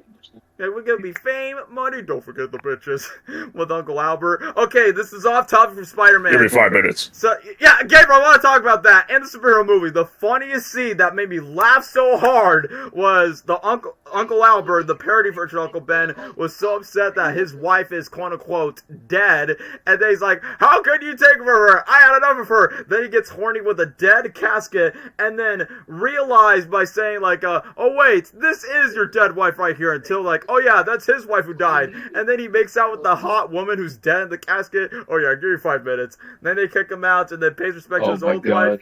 And then she dies in the fire. No, she's already dead, but the body ashes, you get what I mean? Bro, it's so funny. Uncle Albert's Uncle Ben wasn't shot. Question about the show. I could be wrong. What? Does Peter ever date Kitty Pryde during the entirety of the show? No. Okay. Yep. Ask adaptation. Sorry, that's all I wanted to ask. I wasn't sure. This show sucks. Sorry for people to try. Yeah, there's some angry fan by saying, you idiots, I'm unsubscribed right now. I mean, I could care less. Unsubscribed, blocked, and reported. That Sonic fan. Yeah. Idiots! Yeah, I know what you're talking about. Idiots! You learn! Stop hating on Ultimate Spider-Man on Disney XD! What'd he say? Wait, he said, you idiots! I'm unsubscribing! Yeah, that's what he put. Marvel fans when they hear a different opinion. Yeah, exactly. That's why I really post shit about it. Anyway, let me see this. Stan Lee made an appearance on the show. I will admit, I like that Stan Lee is an actual character in the show, and I like there was this one episode where he actually joins along with Peter, Mary Jane, the mission, where he's doing Kung Fu, and he goes, ow, my back. And I think Drake Bell shared one story where he actually shared the same recording booth with Stan Lee, so good job for him for sharing the booth with the GOAT back then. But that being said, going back to the show in general, so of course I like Drake Bell's Spider-Man because I think the voice, like, it easily fits the Peter Parker vibes. But at the exact same time, the way that they wrote Spider-Man's character, like, he's basically trying to make him like he's Mickey Mouse, like, talking to the screen by saying, like, look guys, I know what we're gonna do today. It's like, no wonder Drake Bell's Spider-Man was in that Phineas and Ferb Mission Marvel crossover because he would have easily fit in that Phineas and Ferb timeline because how the way his character interacts. It's like, yeah, I wasn't a big fan of the whole Family Guy cutaways where he got like the big spider head ones, which I will admit, some of the cutaway jokes are pretty funny. Where Venom was like licking over Spidey, and then he cuts away to like a random joke where he goes, "Ew, gross, Venom cooties," where he's like naked in the shower with a spider mask. So I will admit, moments I like that are funny. Some underrated jokes I did like is when Hulk was giving Spider-Man the noogie head where he goes, Bugman, noogie, noogie, noogie, noogie, noogie. And then after that, just mess up with Loki's helmet. And one of my favorite episodes in the show is when they adapt this one comic that they actually got right, that Dwayne mentions when Wolverine and Spider-Man swap bodies and when Wolverine stabbed himself. It's funny how it is, just like in the... They did not get that shit right. I'm sorry. I'm just saying, like, it was... Personally, for me, it was as funny as it was in the comics. And, of course, just like in the comics, Peter's kind of like risen with Mary Jane. But I feel like it was pretty stupid that Mary Jane was discussed by Peter by saying... Come on. I mean, this is what I don't like. Basically, I hate that this show was the beginning of, oh yeah, let's make Mary Jane the Lois Lane of the Spider-Man universe. I'm like, no, that's not who Mary Jane is. Like, this show did it, and then what? The Insomniac games did it. It's like, bro, it's Mary Jane, you idiot, not Lois Lane. It's like, you might as well just make her a Superman character if that's the case. So, I wasn't a big fan of that. However, the one saving grace is I can't believe, despite the show's not that great, they got the GOAT. So they got J.K. Simmons voicing J. Jonah Jameson in the show. Like, I'm surprised. Like, no other voice actor. Like, you literally got that same voice of, that wall-crawling man is Spider-Man. And then, when I was watching the TV show, I'm like, wait a minute. Did John Watts and Kevin Feige watch Ultimate Spider-Man just to make J.K. Simmons play Jameson again, but kind of like the Disney XD cartoon where, okay, this is what caught me off guard. So, the Insomniac game basically just copied for what Ultimate Mary Jane did in that show, where she's just a news reporter and she works for Jameson, exactly what the Insomniac games did. And also, Peter Parker in the MCU doesn't work for the Daily Bugle, but instead, Jameson has a podcast where he just roasts Spider-Man in public, so I'm like, did the MCU basically copy for what the Ultimate Spider-Man did? Like, come to think about it, I feel like the Disney XD Ultimate Spider-Man cartoon was basically the blueprint for MCU Spider-Man in live action. So I'm like, holy crap. Yeah, that makes sense. The parallels are so uncanny. What makes it even no wonder it's so shit. I'm sorry. What makes it even more uncanny, wait a minute, Spider-Man gets his Iron Spider suit pretty early in the cartoon, but also in the MCU. Spider-Man teams up with Nick Fury, just like how, I mean, of course in the comics it happened, but they never were like a big alliance, just like in the comics, but in the cartoon they made a big deal about it, and then they made a big deal about it in Spider-Man Far From Home, so I'm like, bro, that would have been like, ugh, I don't even know. Wasn't Uncle Albert the same guy who played John Ralphio's dad in Parks and Rec? Yes, that is the same dude. R.I.P. to that legend. Here's an interesting concept for Peter and Mary Jane working at the Daily Bugle. That's how they met. Bro, that's basically just a rehash of Clark Kent and Lois Lane from Superman. So, I don't want that trope to be rinsed and repeated. But anyway, just to get off guard. Yeah, basically, Disney XD's Ultimate Spider-Man is basically Disney experiment by saying, well, we can't have Spider-Man in the MCU because Sony has the film rights, so let's make this cartoon instead. But obviously, this show's more directed for the kids with all the cutaway jokes. And this show is basically the origin of course, Spider-Man and his amazing friends did it first, but I will admit, even though it was cool to introduce the other characters like Iron Fist, Nova, Luke Cage, and White Tiger, and that's how I got introduced to those characters, but around season 1, I was like, do we really need Peter Parker hanging out with a group of superhero teenagers? Like, what is this? Like, a Teen Titans Go version of Young Justice? They're not even teenagers in the comic! That's what doesn't make any sense. They're not even teenagers. Because when I was first introduced to Luke Cage, I was first introduced to him in Web of Shadows, and he was a grown-ass man. Like, literally, in that video game where they started shooting, like, he was biff, buff, and he was taller than Peter Parker. He's like, no, that was rude. I said no guns. It's like, bro, so basically Luke Cage was an adult, so why did they give him a name Power Man, even though that's not his name when he was first introduced? Oh, that's like his like, quote-unquote superhero weird name, but he barely uses it. I don't know, that just... Him in Ultimate Alliance, sorry, baby, I gotta take this. Sorry, Jessica Jones, that's funny. But yeah, hold on, baby. One of the episodes that really caught me off guard is when Iron Fist and Doctor Strange goes to these nightmares, and then Nova has like he has like a phobia of being afraid of rabbits, which that caught me off guard. I'm like, why is this even a Spider-Man show where Nova's going, look at those eyes and those fluffy ears? Ah! I'm like, I get that the show's meant to be a comedy, which I almost forgot. Phil Coulson, the same actor who plays Phil Coulson in the MCU, is Peter Parker's principal in the show. And I'm like... The MCU tainted these shows.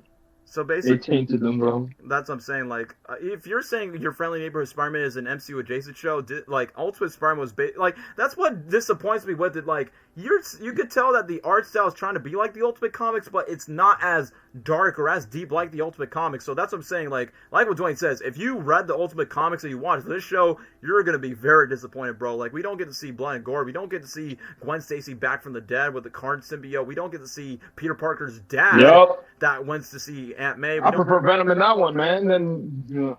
Yeah, Venom was peak in that game. And not only does that... what else I was going to say? Yeah, we just don't get, like, really super serious moments. I think the show definitely get a bit more darker maybe in the final season, but I kind of sucks that they decided to do that at the last minute.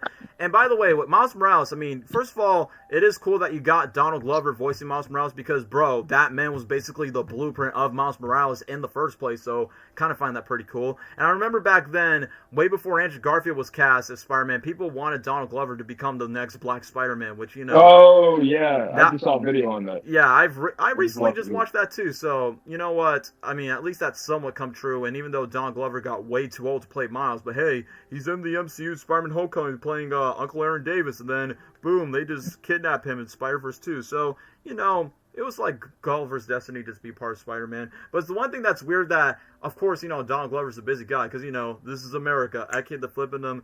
He did not voice Miles Morales. I think the voice actor of Luke Cage voiced Miles in the final season. But what do they call him? They call them Arachnid, so then they won't be confused of one Spider-Man to another. I bet for those that watch Spider-Verse and go watch those episodes, they're gonna be so disappointed by saying, "Why do you call Miles Morales Arachnid? He's not supposed to be Robin. He's supposed to be Spider-Man. Anyone can wear the mask. You can wear the mask." I know fans will be so disappointed for those that watch Spider-Verse and go back to those episodes. It's like, it makes me not mind what the game did. Calling them both Spider-Man. Yeah, I guess that makes more sense. Yeah, but I honestly, in the Insomniac version, I would have preferred, kind of like what No Way Home does, like Peter 1 or Spidey 1, Spidey 2, like something like that. Because, they're all Spider-Man. But I just feel like Disney actually kind of did a disservice of not making Miles like his own Spider-Man, which obviously Sony's Spider-Verse movies and the Insomniac games put Miles more respect on the Spider-Man mantle than what this cartoon did. And I did like the Season 3 Web Warriors episodes because, hey, 2014, the Spider-Verse comics was a big thing. And then the one thing that caught me off guard is where Peter Parker meets, like, a female alternate version of herself. So I'm like, wait, I thought that was supposed to be Mayday Parker, where, Peter becomes, like, a dad and then the daughter thing. But they decided to ditch that off just to make a gender-bent version of the Spider-Man characters. And then, I will admit, the Miguel O'Hara episode was pretty cool, even though it's, like, Disney XD type of technology, which I did like that. Spider-Ham was in it. Who else? Noir Spider-Man. I like there was an Iron Man 3 reference where Spider-Man's like, oh, I see Iron Man pull off this trick when the people are falling off from the blimp. I'm like, oh, nice. Iron Man 3 reference. And, I think there was like a Spider Knight, which of course that was a thing in the comics, and then Season 4 was like a whole Spider-Man versus the Sinister Six, which I almost forgot about talking about Doc Ock, even though he's not my favorite Doc Ock because I cannot take him seriously, where of course, I think because of due to his health reasons, he cannot walk on his own, which is like a big alternate change, but hey, voiceover-wise, you got my boy SpongeBob SquarePants. That makes sense. I mean, you got my boy SpongeBob SquarePants, Tom Kenny, doing the voice, and he does a really good job voicing Doc Ock. But the one thing that was so funny is when Doc Ock was teaming up with Loki. Like, the whole Spider-Man joining with the Avengers, I'm like, Disney XD, they know what they're doing. They know what they're doing. Well, we can't have Spider-Man join the Avengers in 2014. Well, we're going to do our own thing and do it in animation form with Spidey teams up with the Avengers, and it's so stupid that even though Spidey changing minds and bodies with Wolverine was funny at first, but then it happened with the Hulk, and then it happened with Loki. It's like, why are we are we repeating this trope of, oh yeah, let's make Spidey change into different Marvel characters because it's funny, because it's an overused trope. And then I like the moment where Loki just got rid of Doc Ock's arms, and then he screams like, ah! And then Peter just saved his life before, Doc Ock would have been, like, broken his back. Harry was Venom. That was a bit stupid. Yeah, they completely wasted the whole Edward Brock Jr. being friends with Peter Parker, where Eddie Brock Sr. and Richard Parker were involved, the symbiote creation in the Ultimate Comics. So, big missed opportunity. They decided not to do that for the TV show. And, yeah, the one thing that this show has in common with the 90s cartoon is Gwen is not in this series and only just in one episode, but Dove Cameron does the voice because, he needs Disney Channel fame.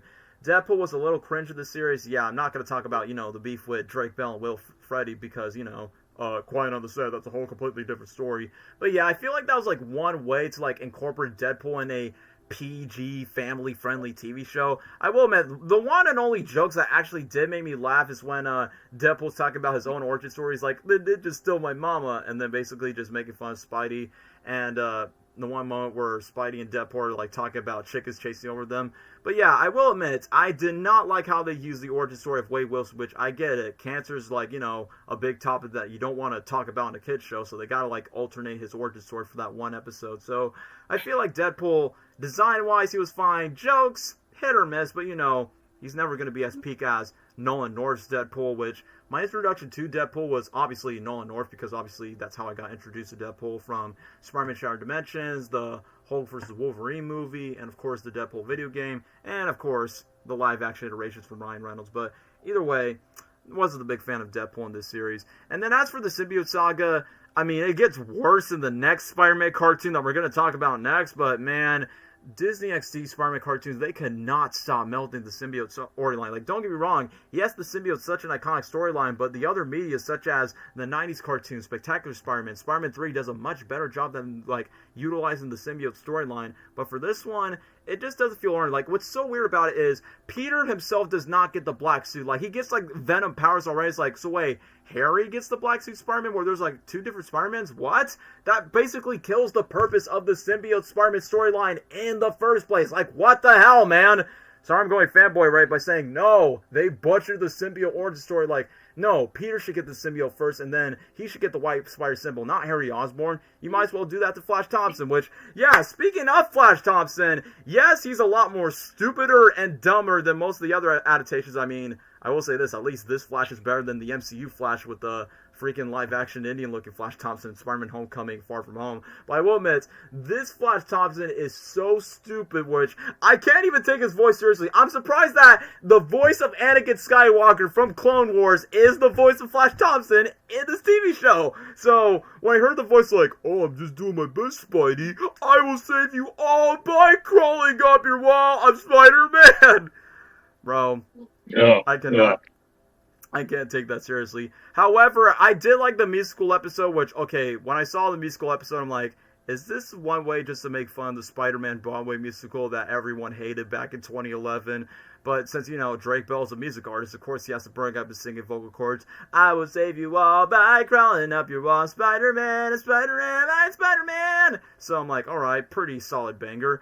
And the one thing that really caught me off guard is the fact that Flash Thompson just takes over the spotlight mental. So you're telling me Flash Thompson was a retard and then he becomes a hero just like, you know, hey, I'm going to be friends with my pal Spidey, but I realize Spidey is basically Peter Parker, which, yeah, of course, that's in the comics where Flash fanboy Spidey but then hates Peter. And then I think it was cool that, you know, animation-wise, the Age of Venom design was pretty cool. But then I feel like Season 4 kind of forced in by saying, like, well, Peter's not going to hang out with Nova and White Tiger, but at least he got, like, spider people.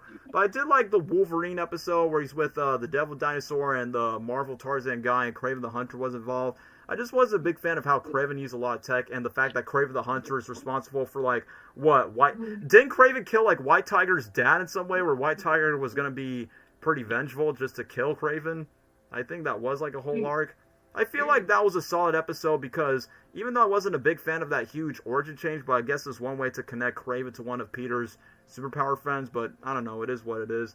And speaking of Green Goblin, I forgot to talk about that. It's kind of funny that the actor who plays Green Goblin was the villain in the live-action Fairly Odd Parents movie where Drake Bell plays Timmy Turner, so I'm like, wow, in an alternative universe, Spider-Man is Timmy Turner, and Green Goblin is a retarded man-child that just, I don't know, pushes Mr. Crocker to a ball pit for no reason.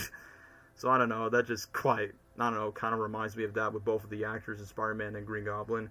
So, either way, Ultimate Spider-Man for Disney XD, kind of sucks that they just wasted the opportunity for the comic book stuff, but I would perfectly say that this show is just background noise. Like, if you just want something in the background, just turn off your brain, that's what the show is. But if you're expecting, like, you know, a faithful adaptation of the Ultimate Spider-Man comics, then, you know, you're going to be really disappointed. But if you just want some brain rot Family Guy getaways and this very first attempt of the MCU, like a very first MCU adjacent Spider-Man show way before your Friendly Neighborhood Spider-Man, that's what the show is basically for. So I don't want to ramble too much about it, so I would say it's like more on the D tier list. So that's all I gotta say. Like, outside of, like, you know, the merchandise and the fact that I got the toys, which the toys were, like, one of the best things about the show, but, you know, the show is nowhere as good as Spectacular 90. So, yeah, D tier, but boy, the next Spidey show, a lot worse by comparison. Y'all know what I'm talking about. Yeah. Alright, who wants to rant about, you know, this dog shit show that's gonna come up next? I am gonna lie, I've never seen it, never watched one episode. I just know what everybody else says, so I got nothing to say F here. Boom. Alright.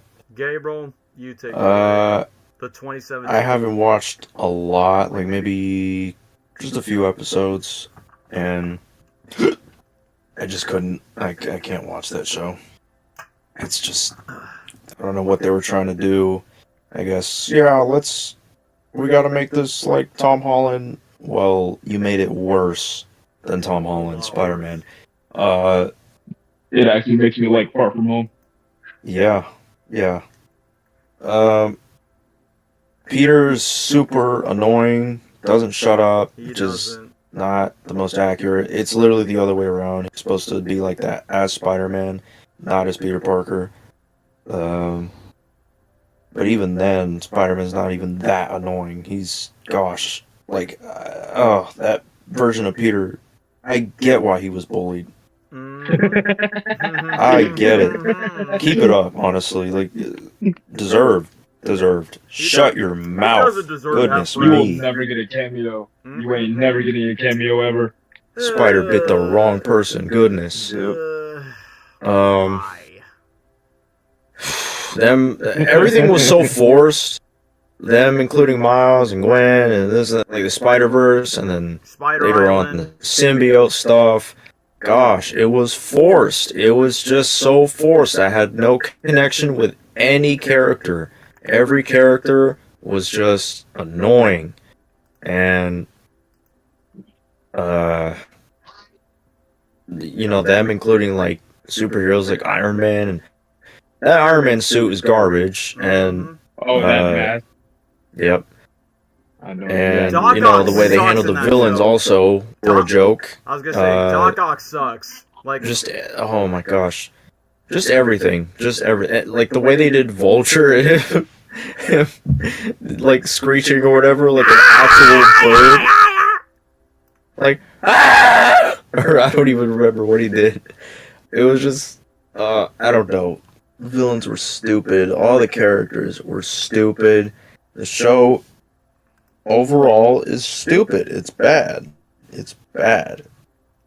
I will say, though, the suit designs, like his homemade suit and his regular suit, not that bad. I don't hate them. I don't hate those designs. But the symbiote suit, I don't like. I don't like how they made it. I mean, everything with the symbiote stuff just sucked. Like the entire show.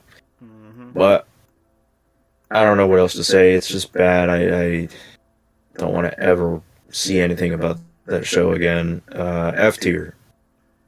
Oh man, where do I even begin with this? Like, not only this is, I know some of you are gonna have, I'm pretty sure most of you people in the chat are not gonna have like a strong defense for this, but for those that have C tier or anything, good for you if you have like a soft spot for it. But personally, for me, I mean, there's only little of positive highlights. I would say Mary Jane is decent. I won't say she's the best. I'm like, well, it's a good thing that they actually have a show where Peter Parker and Mary, like, the one good thing is, like, well, at least Peter Parker and Mary Jane are together compared to the other Spider-Man TV shows where they aren't. So it is what it is.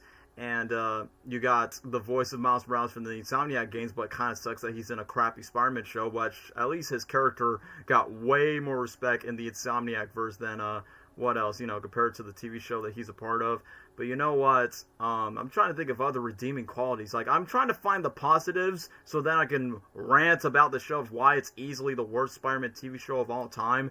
But I think Josh King was pretty solid as Norman Osborn. I mean, of course, that dude is always going to appear in every Spider-Man universe, no matter if it's spectacular, no matter if it's a video game.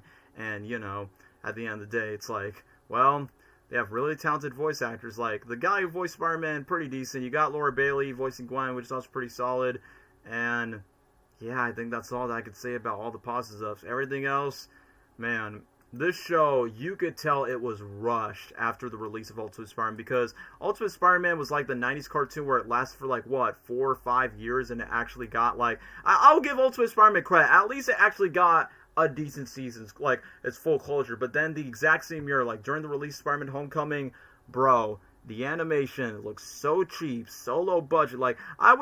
Even looking at the animation of the 2017 cartoon alone, and then looking back at the Disney XD Ultimate Spider-Man cartoon, I'm like, man, this makes Ultimate Spider-Man a masterpiece by comparison. Because, like what Gabriel said, bro, this version of Peter Parker couldn't shut up in his origin by saying, oh yeah, the scientific equation, I know this and I know that. It's like, bro, you sound like that annoying dork by saying, well, actually, that's quite incorrect. It's like, it feels like he's one of those dudes that you just can't help but just to, punch his face all bleed. That's the type of dork that you cannot stand with. And man, they rush way too much storylines. Like, the one that they specifically rushed the most outside the symbiote storyline, they rushed the Spider Island storyline so quick because, like, well, it's never been adapted to the Spider-Man TV show, so, everyone gets spider powers. Miles Morales becomes Spider-Man. Gwen Stacy becomes the Spider-Woman, but what's so off guard about Gwen becoming Spider, like, her own Spider-Woman persona, she's not wearing a mask. It's like, no, that's not how the origin goes. I mean, I get it. It was just for the sake of,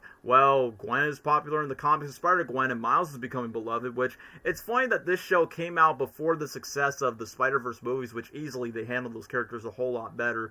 But, man, the fact that they just rushed the storyline, Flash Thompson sucks. Harry Osborn, it's fine that you got One Punch Man doing the voice of Harry Osborn, but the fact that he's wasted in the show. So that's being said, like, you have really talented voice actors being wasted in this dog shit show. And the Venom storyline, bro, around that time, I got really tired of seeing the symbiote storyline be melted way too much, and trust me, it gets worse in the final season, where they literally call the final season Maximum Venom, but not Maximum Carnage, and Disney was like milking it everywhere of like, oh yeah, this Avenger, this Marvel character gets the symbiote and all that. So it's like missed potential of how they underutilize these suits. They just also give us the worst designs of these Avengers characters in a way. Spider-Man does a freaking dab. Spider-Man dabbed. I mean, I get it, 2017 was like, you know, the trend about it, but it's like, bro, it is not going to age well. It's just going to make the show a lot more worse by looking back at it. And the worst thing that's about is the fact that I don't think the show really progresses anything, something new or anything original to offer. Like, it tries its best to, like, you know, be like the other Spider-Man shows, but clearly the other ones, like Spectacular, the 90s, MTV, dare I say Ultimate Spider-Man, sort of, like, carried the themes a bit better, but at the exact same time, this show was just not necessary. Like, I did, like, you know, gave the first couple of seasons a try. Like, it's so weird that Peter Parker leaves high school just to be, like, this Max guy who's, like, his quote-unquote new mentor, try to make him, like, more of the Iron Man. And speaking of which, they did incorporate a couple of Avengers characters, and what's so weird about it is Disney XD make Ultimate Spider-Man, Avengers Assemble, and that Guardians of the Galaxy cartoon, and Ultimate Spider-Man actually appeared in all those cartoons, but once when they make the Guardians new season, they just put in the 2017 Spider-Man there, so they just retcon the original Spider-Man show that they produced from Disney XD. So what was Disney thinking about that time, man? So I don't think I really need to say much about it. It's like, bro, I'm honestly glad the show is canceled. So glad that no one's really talking about it that much. I mean, the only things that I see is, like, you know, Miles Morales running away and Mary Jane and Peter Parker being together. But that being said, show's not too good. They just completely just watered down these characters, rushed so many potential storylines, and they just wasted, like, you know, the best stories, the best characters. And Doc Ock, I forgot to talk about Doc Ock. Why cast Robin from Teen Titans Go being the voice of Doc Ock where he doesn't look like, you know, an older man? They decided to be like, bro, I'm just hearing Robin from Teen Titans Go, where they adapted the Superior Spider-Man storyline while Peter Parker is still a teenager, and the fact that Peter Parker's not dead. It's like, you know what, this show, I don't need to say anything much. It's easily an F tier. I don't care what anyone says. If you like the show, good for you, but you gotta go watch better Spider-Man takes in your media. But that being said, never want to watch the show ever again. It's easily on the F tier. So stiff, yeah. No water, no sauce. Even the theme song, they were too lazy to put a theme song. It just goes... Even Ultimate Spider-Man's theme song had a little bit of sauce, but it's not as good as the 90s or Spectacular. Okay, let's just talk a little bit about... Let's talk about the next one. Spidey and His Amazing Friends. Oh yeah, easily an S tier. Better than Spectacular Spider-Man, better than the 90s, and... Yep. Just kidding. It's true, monkeys do like bananas. Spidey and His Amazing Friends. It's kind of funny that you got the Strangler, aka Biff Tannen for Back to the Future, voicing Sandman, and you got Jesse from Full House doing the voice of Iron Man, so that's quite uncanny. Did they also make, like, what, Rhino a girl or Hulk or something? I don't know. D tier, F tier. The thing's in it. The Tinga. Yeah. I don't know, D tier, F tier for Spidey and His Amazing Friends, because obviously we're not the target audience, but, you know, I will say this, it's a much better show. I haven't watched it, so... It's better than the 2017 cartoon, I'll say that. I don't think we're the right demographic to be watching that shit. Yeah. I don't know. I can't make an opinion. I haven't watched. You know, I'll put it S tier just for shits and giggles, bro. I'll put it... For me, because it's like, yeah, it's what, like, how am I gonna crap on a show that's like purposely made for babies? You know what I mean? Like that's like a baby's first Spider-Man show. You know what I mean? Like a not kid but baby. Yeah. So it's like I can't crap on that. It's like to me that's just like a wholesome version of Spider-Man. So it's like, and it's like too just a good way to introduce like like Miles Morales and Gwen Stacy to little kids. Sure, it's not accurate, but it's like for those. No, but it's for little kids. So S tier for me just because it does the job. We'll just put an S tier. People just said like put an F tier because it's just for babies. Valid reasons because we could care less about that show.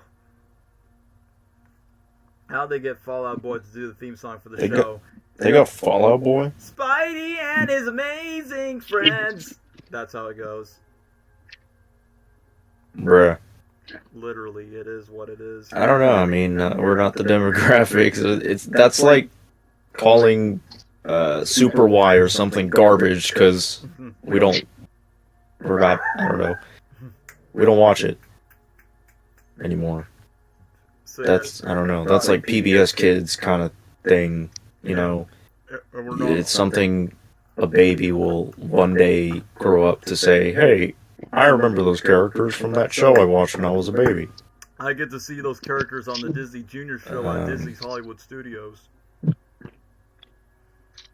Yeah. I don't know. Yeah. I don't even know where to put it. Like Dwayne just says jokes, and then for me, I'm like, Don't play it because that's the Tinga. You know what? put it A tier. Why not? More. Yes. Get in the Tinga. Get in the thing, yeah. More than freaking Spider-Man and his No, you say Spidey and his amazing friends is better than Spider-Man and his amazing friends? Alright, you might actually be nope. Yes. No. It's gonna be a great night. Man. No. It's in its own tier. How about that? It's on its own tier. Hold on. I think that it's for purposely made for babies tier. There we go. I'm gonna say that. Yeah, okay, exactly. I'm just gonna put this baby tier show. Yeah, baby tier. Peak fiction tier. There we go. Why the hell is this show even on the list, bro? Like, what are we gonna say about this show, man? I mean, it's a Spider-Man show, and plus, it's my excuse to like add Spider-Man posters on like the thumbnail for like number 10, and I didn't want to include the 1981 one, and plus, I didn't want to include the 1981 cartoon because there was so much to say. That would have been so funny though. But now, we are now to the final Spider-Man show. This is the moment you've all been waiting for. The recent Spider-Man TV show that's swinging through the city so fast you can barely notice him. Walk around like that. Neighbor like me. But yeah, finally, after talking of all these... What? Wait, what? Oh, you said neighbor. Never mind. Yeah, I just said neighbor, not the other word. Anyway, yeah. As I was saying, so anyway, as I was saying, how many hours has it been so far? Yeah, for almost 3 hours, the moment you've all been waiting for. I know they've greenlighted Season 2, Season 3, but for now, all three of us have been watching all 10 episodes of Your Friendly Neighborhood Spider-Man. And before I get to say my words, Dwayne and Gabriel, do you want to talk about your thoughts on all 10 episodes of Season 1 of Your Friendly Neighborhood Spider-Man on Disney+? Plus? It's Fanta. It's Fanta. Who's it gonna do? Dwayne or Gabriel? You can do whatever, man. Whatever you want. Well, overall, I think Okay, Gabriel. I didn't have high expectations going into the show, but and I still don't think it had a strong start either. The first 2 episodes were kind of okay. I guess. First 5.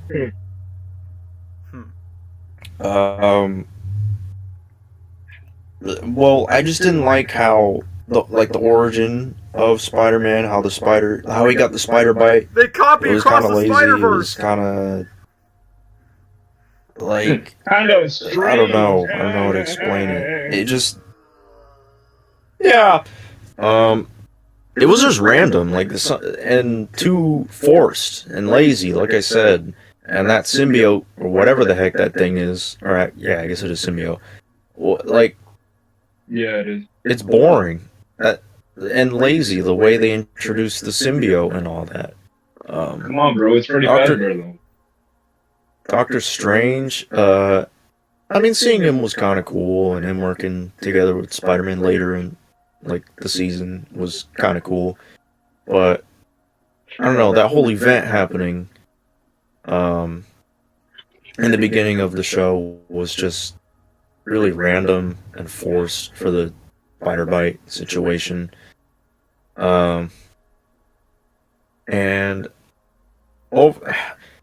I know, like, one of the main characters of the show is Lonnie, but I don't know. I'm not a big fan of his character in the show, at least not right now in season 1. I feel like him being like the goody two shoes in the beginning was like, and him like being friends with Peter and then later on teaming up with Spider-Man, like, I was all so forced and didn't feel natural and realistic, I guess. Like, Peter wouldn't really be friends with that guy. I mean, he had a bully that was like that guy, you know, football player, jock, this and that. Like, where is Flash, dude? Like, that's the kind of guy Flash was, and Peter would not be friends with a guy like that. Peter was always an outcast. He was a nerd and this and that. Like, him hanging out with Nico, because I guess, you know, she's also an outcast, kind of. So, like, that made sense. But him being friends with a high school football player out of nowhere like that just because of homework, I mean, that doesn't make sense to me. Their relationship, their friendship was so forced, and I don't buy his character being this good guy and everything like that. Like, maybe later down the line I'll see it when he's Tombstone, but right now I'm just not really a fan of his character. Nico, in the beginning, she was actually alright, but then later on she's like, alright, I don't want to see her in the show anymore. You're annoying. And I don't know what else to say about her. I don't know. She's just there. And then the love interest, I forget her name. Pearl. Yeah, she's also, I mean, she's okay, I guess. I don't know. She's Just a also just copycat kind of of Liz there. Allen from Homecoming. Yeah, I don't know. Just, I don't know. She's kind of just there. Harry, not really a fan of either. I hate his design. Terrible haircut. What, like, you're all that money to get a haircut like that? You're done. Bro, I can't, man. I don't know. I just don't really dig Harry in this show. He doesn't feel like Harry Osborn to me. He just feels like a new character, kinda, that just has a lot of money and his father is Norman Osborn. It's like it's more like Norman Osborn's nephew or something, not Harry. I don't know how to explain it. It just doesn't feel like Harry Osborn. But as for Norman, I think they did Norman pretty well. Like, I'm surprised how well they did Norman in the show. And I'm interested to see what they'll do for him as Green Goblin. But right now as Norman, I think they did him right. Yeah, as a character. Him, like, working with Peter, be a son to me. Yeah, be a son to me. I've been like a father to you. Him working with Peter and then helping him try to realize, you know, how much power Peter truly has after he learns that Peter's Spider-Man, and influencing him and this, and like swapping roles with Tony Stark from the MCU being Norman, I think was a good choice, and I think it makes sense. Heck, it's even better than how the MCU did it with Iron Man, because Tony Stark and Peter, just, that doesn't make sense to me. But the way they did that was cool, and the homage to Civil War, when he walked to his apartment. Like callbacks to that, like into the actual main MCU timeline, was cool. I love the character designs for everybody. Well, not everybody. Peter has a good character design. Looks very much like the comics. And also the voice actor for Peter sounds very much like Tom Holland, but not in like an annoying way. Like a lot of people, there's a lot of voice actors and shows and media that try to like sound like Tom Holland, but they like it's like they try too hard. If that makes sense, like it sounds annoying. Like a Marvel too. Absolutely. Yeah. But in this show, like it actually sounds like What? Tom Holland. Sorry. And is pretty good. He does a pretty good job as Peter. Yeah. So. Sorry. But like, also Scorpion, I think, is like the coolest he's ever been in a long time. Absolute menace in that show. Oh, in that show? Yeah. Yeah. Oh. Yeah, I'll talk about it. I think like his character design, the way he acts, and he's like probably the most menacing villain in the show in season 1. Yeah. Oh, absolutely. They did Scorpion justice, and he deserves that. You know, we need more Scorpion, and they did what MCU is somehow afraid of doing. Spit. So I don't get it. We really need that in live action. But no, we're dealing with multiverse bullcrap again after No Way Home. So thanks guys. But yeah, Scorpion was really cool. Also, Doc Ock, they did Doc Ock really well. How he has a vendetta or hatred towards Norman. How he doesn't like Iron Man, Tony Stark. That cameo was short with Iron Man, but I guess it was alright. Keep it that It was way. kind of... yeah, it was alright. Seeing Iron Man there, and his suit looks pretty good, and the comic book accuracy in like the Avengers suits and stuff, and then the Sokovia Accords thing, like the callback to Civil War, but in this timeline Spider-Man wasn't involved. I actually really like that. In fact I like that more than the MCU. Spit. I think that makes more sense for Spider-Man, because it makes no sense for a multi-billionaire to just see a video of a freaking teenager. Hey, come fight with the Avengers. Like, what? Okay, but in this show, they made it make more sense. You know, Peter's in his own world. The Avengers are in their own world. Keep it that way. What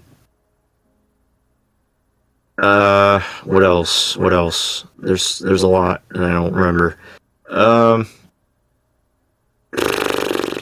I don't know what else to say. When I mentioned Lonnie teaming up with Peter, later on when Lonnie got the powers for Tombstone, he's not Tombstone yet, but he got the abilities, super strength and all this and that. But he teamed up with Spider-Man to fight Scorpion. I was not a fan of that. Very corny, forced. Get this fraud out of here. You're not a superhero.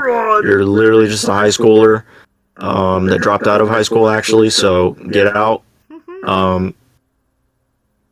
And him teaming up with Spider-Man against Scorpion I was not a fan. You ruined the moment. Should have been just Spider-Man. What about that No Way Home callback? No, that was worse. No. I was not a fan of that. Nope.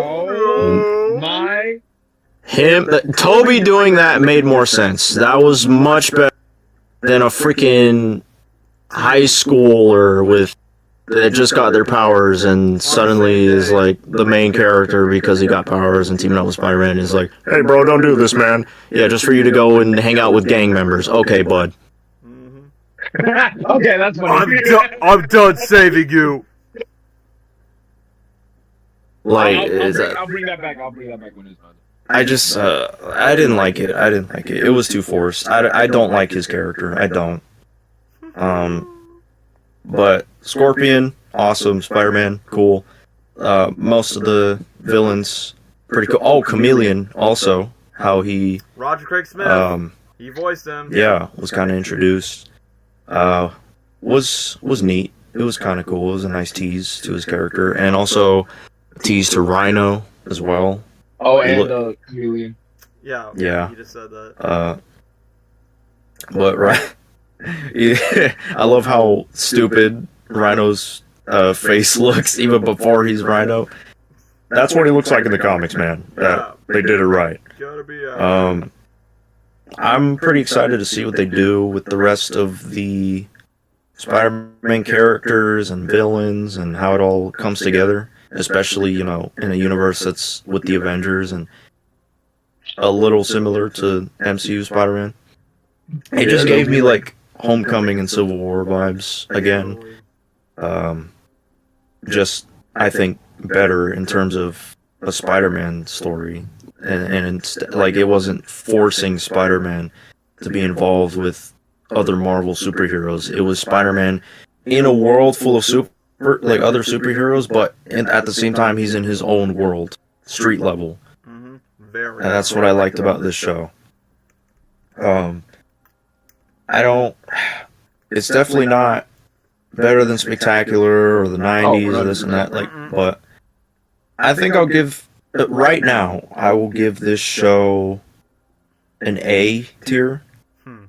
Because I am interested. It's decent. It's a decent show.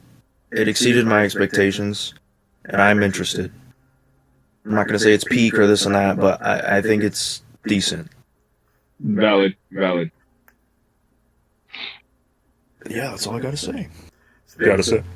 Speaking of which, Daniel, is it okay if I go next? I know. Oh wait, sorry. So I was gonna say yes. I definitely want Dwayne to go next, but I'm now just reading the comments. Gabriel, I'm not sure if you were paying attention, but then Cameron's asking you this question. Gabriel, are you racist? You better not be racist. What you say about Harry Osborn or Norman Osborn? I had a feeling people are just. Yeah, dude. Yeah, I'm so racist. I enjoyed the show, dude. Makes sense. I mean, just like I'm definitely racist. I hate. I'm so racist. I loved a show that had 1 billion black people, made the lizard a black woman.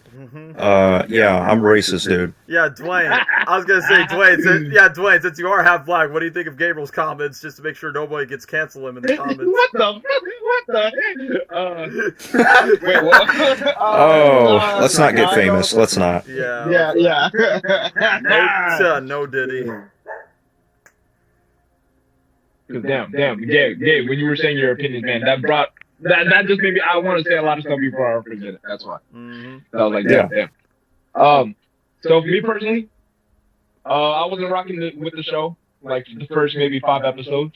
Like I was thinking it was kind of slow paced, kind of boring. I don't know. Like I wasn't really rocking with like the Lonnie side plot. Like I kind of was, but it was like, okay, I want to get to Spider-Man action. You know what I mean? Type thing. Overall, I think the show was actually pretty good. Like I really like how 9 and 10. What was it? 10 episodes? Yeah, 9 and 10. Really tied everything together.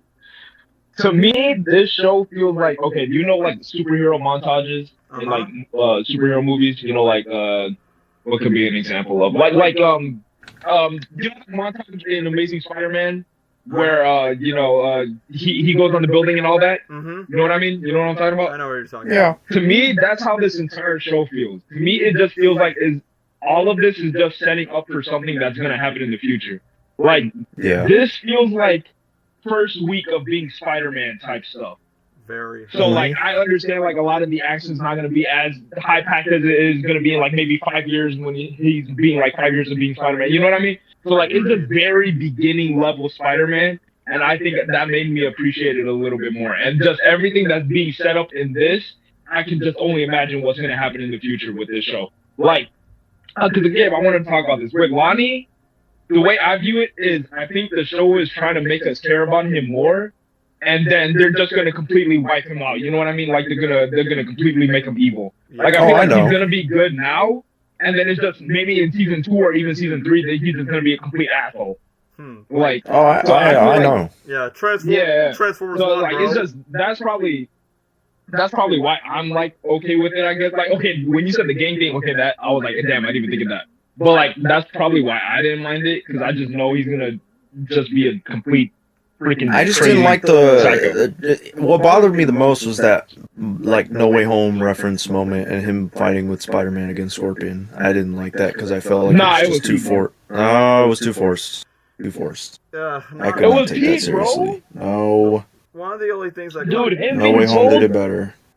can't believe what. I don't know, man, because like this is his And like, bro, Spider-Man wanting to kill Scorpion because Scorpion wants to kill him and like other people. Like, how does that? No. Do you know how many people have tried to kill Spider-Man and he still like holds back? Well, it doesn't make sense. You gotta remember though, that was In No Way Home, it made more sense because Goblin literally killed his aunt and ruined the multiverse and almost killed his girlfriend. Like so much. Like he had a reasonable. He had a reason to crash out. In this, it's like, oh, you're trying to kill me, man? I gotta kill you, dude. I don't know, man. I think crap. Like, I get what you're saying, but like this was the first time Spider-Man like himself got humbled. And low-key, if it was your first time being humble as a superhero, you would crash out too, bro. But look, because remember, I don't think what happened, with Uncle Ben and all that, he got shot. I don't think in this universe he got that moment where he was like about to kill the person that killed Uncle Ben. I don't think he got that moment Uncle in this Ben universe. died before. So maybe he got it was the supposed powers. like, so he didn't have that thought yet, I guess. So that was his first time actually having that thought. Like that's how I view it. I don't know if that makes sense, but like that's like why I'm like, oh, okay, it's not that bad. Like, does that make sense?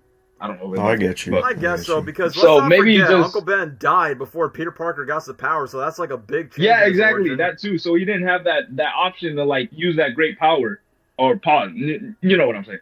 So maybe it's just that was his moment for doing that. So that's why I'm like, oh, okay, that kind of makes sense. But I get what you're saying though about the gang thing. I'm like, yeah, that's pretty weird. You're gonna tell bro don't do it, and then you're gonna just end up shooting a bunch of people. Like, come on, man. But yeah, that was great. What was I gonna say? Dude, Daredevil being in the show, I freaking love it because Daredevil is one of my favorite Marvel characters.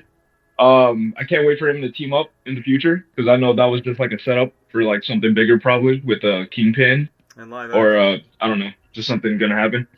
So that's gonna be pretty cool. What else was in the show, man? Damn. I watched it by week and I can't remember a lot. I just remember not rocking with the first 5 episodes because I thought it was slow. But I'll let it slide. I'll let it slide. I forgot my train of thought. I give it A. It's just I know this is gonna be setting up for something greater. Well, hopefully Disney's gonna do something, that's actually good. But just for now, I give it an A. A is not so bad. And now we're getting people from the comments, so let me just read everyone. So, one person puts, I do like Harry as a character, though. Okay, look at Sam's comments. Sam just put, woke Disney! Spider-Man wanted to kill Scorpion because of what Norman said. Peter lost Never mind, I didn't even talk about the black people in that show. I was going to say, well, Dwayne, since, you come from that culture, I thought you were going to talk about that.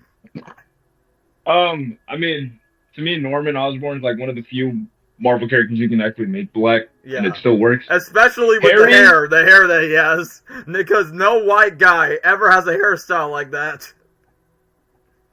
Yeah, definitely, bro. Ain't no person got waves, bro. So like that. So what was I gonna say? With Harry, yeah, I would agree, but I think I'm gonna agree when I see where the show's going, because like. I feel like what they're trying to do now is also kind of what like Lonnie, like they're making him nice and sweet as hell, and then they're gonna switch up on you like later. So like I kind of agree, but like I think they're just trying to set up him just gonna be an asshole too in the future. Which that's pretty much like I don't know, like he wears a lot of green and like that one scene where he was doing that reading with Nico and like she said that he's gonna be the devil in the future. I think that was like obviously that's setting up him that. He's either going to be the first Green Goblin or he's going to be Green Goblin after his dad. So probably that's what I was thinking. Kind of like but so I don't mind it as much. It's also too on black. I mean, That's it. no. Good luck. Just yeah. So yeah, that's my opinion on it. Okay, I will admit, the lizard, not the wizard. The lizard being a black girl is kind of weird. Yeah, such a huge But change. I don't What's know next? Is she a what they're lesbian gonna do next? with that. I don't even think they're gonna adapt the lizard, maybe, but I guess we'll just see when season 2 and 3 come out. Maybe even 4. Who knows? Yeah, for right now, they only just confirmed 3 seasons. And then Sam continues by Freaking. What? Oh, sorry. What were you gonna say? Oh, I was gonna say freaking Freddy Fazbear as the symbiote. Geek fiction, bro. I lied. Let's go. Freddy Fazbear played the symbiote, bro, in that show. That is amazing, man. Or Rockstar Freddy, I have to be more specific. And also, he voiced Foxy in the FNAF movie as well. Oh, Yep, he does the FNAF movie. Yeah. I also, I agree with Gabe too. I'm not a big fan of how the symbiote was brought up. I kind of wish, in a way, he had like his own secret award type thing where he gets it off of, oh my gosh, Battle World. I kind of was hoping that was gonna happen that way, but I think they're doing what they did with. They kind of took elements from Spider-Man 2. They actually took elements from like a bunch of everything. So yeah. So I think they're just going the Spider-Man 2 game route on how like the scientific symbiote thing and Norman testing on it and all that. So not a big fan of it, but hopefully they don't make. If they make Harry Venom in this show, yeah, without Eddie Brock, F tier, below 2017, F tier, bro. I will be pissed as hell. They better not do that, bro. Yeah, they just don't want Harry to become the Goblin anymore. I won't forget you, buddy. Anyway, let me just read Sam's comments as he's like saying, read my first one, then read my second one. So Sam puts, Spider-Man wanted to kill Scorpion because of what Norman said. Peter lost control because he felt like he couldn't do anything right. So what Norman said about with great power comes great respect. Peter listens to what Norman said in a moment of weakness and tried to kill Scorpion because this time because of the past fight. That too. That too. I mean, literally, he was about to kill him, and that's why Peter... I mean, the one thing that is quite interesting is Peter has not got the symbiote yet, but, he's already pissed off because, yeah, this bro literally just killed him on his Oscorp Future Foundation-looking suit, despite, Norman Osborn just purposely, ditched the call from Peter around that fight. Gabe, you were talking about the Thanksgiving parade, or, the parade in Spectacular Spider-Man? Yeah. Oh, I don't even know. Oh, yeah, I'm literally watching that episode right now, bro. Real flat. Why is that girl? She's about to die. Alrighty then, so yeah, we got Dwayne's opinion, we got Gabriel's opinion. Alright, let's just get to my opinion since I'm the host of the show. So, yes, I would agree with the boys. It's A tier. I would say it is easily Disney's best Spider-Man show. Better than Ultimate Spider-Man, better than Disney XD's 2017 dog crap TV show, whatever that's called. Finally, a Spider-Man TV show for once that's not just full-on brain rot filler, that's not just, poor animation styles, and the fact that, it's not just made for kids, because, like what I said before about the new MTV show, at least the show actually has the balls to, show violence, show some dark themes. Like, for an instance, bro, when Scorpion got introduced and literally killed one of the young dumb boys, I'm like, yeah, this ain't no kid show. This is even though I'm not the biggest Last Airbender fan, but definitely, I would say the show is more in tone like The Last Airbender meets Teen Titans, the OG Teen Titans, not Teen Titans Go, and I guess Young Justice in a way, if I have to compare it to other tones of more mature animated shows, that's not oh yeah, not right to be just brainwashed stuff. So finally, it's a Spider-Man TV show that knows that it's a Spider-Man show, but actually takes its themes and its writing more seriously. And yeah, the writing, not as perfect as Spectacular, but at least it's a lot more solid compared to Ultimate Spider-Man or the 2017 Spider-Man cartoon. So that's what I'm saying. Out of all the 3 shows, this Disney Spider-Man show actually gets it for the first time, for once. And dare I say, Your Friendly Neighborhood Spider-Man is probably one of the better Spider-Man shows for almost 20 years since Spectacular Spider-Man, all the way back in 2008. It's can't believe Disney finally found the footprints and basically just finding the proper formula to alright, how can we make a good Spider-Man TV show? Of course, it's very MCU adjacent, but at the exact same time, give respect to, I'm not going to say every single character, but at least the majority of these characters from the comics and also from, the MCU as a whole. And the best thing about the show is, personally, I know this is the one show that everyone could say, like, man, why couldn't Tom Holland's Spider-Man be more like this? Just a more grounded street-level character, not worshipping Tony Stark, not just being this Iron Man fanboy that turns himself into Iron Man Jr., which I will agree with Gamer, which, don't get me wrong, as much as my 14-year-old self would just wet my pants by saying, oh my god, Spidey's in the MCU, yes, he's gonna be hanging out with the Avengers, like, yeah, around that time, it was cool, but then, in retrospect, where Spider-Man in the MCU just idolizes Tony Stark way too much, where he decides to become more like him and not be better than him, which I get that was the whole purpose of Holland's Spidey in the live-action movies, but this TV show is more like, yeah, this Spidey likes Captain America more than Iron Man, just like in the comics, but at the exact same time, this Spider-Man is basically like, you know, his own hero, his own thing, and for most of us that says, like, we just wanted a grounded Spider-Man story that's not the Insomniac games, I'm like, well, at least this TV show, for the most part, where Doctor Strange is not involved, yeah, a grounded, simple Spider-Man story is, like, good. It's how I wanted it, as long as the MCU elements or the Marvel elements doesn't, like, overshadow it sometimes, which it did. Like, I will agree with Dwayne by saying, yeah, the first 5 episodes, I wasn't fully sold, because around that time, I was like, yeah, I think people are kind of, like, tweaking up the show, like, yeah, it's the best Spider-Man show ever made, but then, no joke, after watching the first 2 episodes, I'm like, I'm just gonna watch Spectacular Spider-Man, so I'm like, look, it's not because I'm being blinded by nostalgia, I'm like, you know what, let me see how my Spidey show around my generation does the writing, how they utilize the comic book characters and everything else. And even though I do appreciate, like, alright, we get to see Peter Parker's high school lifestyle, which it is solid for a modern 2025, I guess you could say 2016, because, you know, it's 2016, a different timeline. I guess for the modern setting, it's fine, but it's not as, you know, well stretched out, just like Spectacular Spider-Man, because Spectacular does a perfect job of balancing the teenage life versus the superhero life,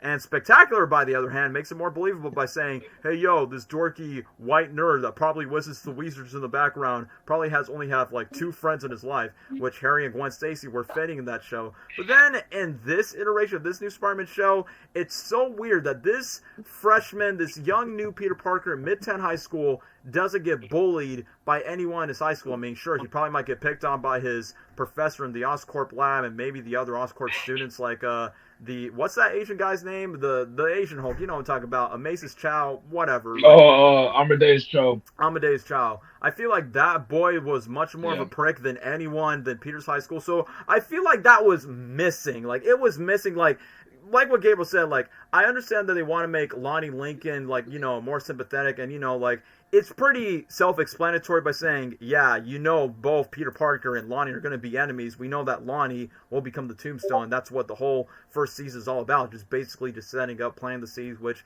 of course, we've seen that with other Spidey media. Like, for an instance, in the Insomniac verse, we know that Otto's going to be Doc Ock, but they just show us in that first Spider-Man game, like, oh yeah, try to empathize with Otto for him to not become Doc Ock. And then he'll be like, they're going to take me away from this useless body. And then that's where it leads up from that adaptation. But then it just kind of caught me off guard by saying, why am I not seeing my boy just, you know, getting beat down with the punches? Why is there no Flash Thompson? Like, I feel like that feels messy. It's like, come on, we can all relate for being beat up in high school just for the big jocks. But, you know, trying to make Lonnie to be a bit different. And the one thing that caught me off guard from the show is, like, where the heck is Flash Thompson? Like, we definitely need a Flash in one way or another, no matter if it's the same MCU version.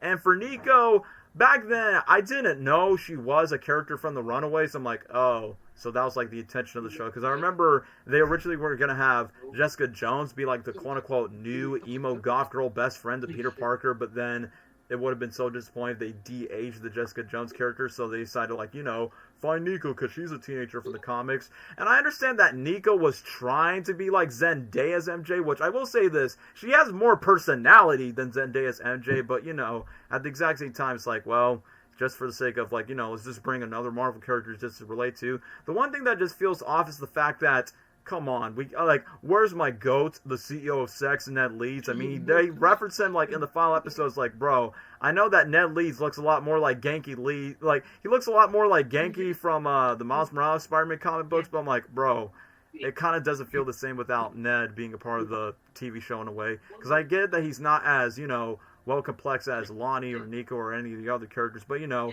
like, I had friends in high school that were more like Ned than Nico and Lonnie were in my high school days, so it doesn't make any sense.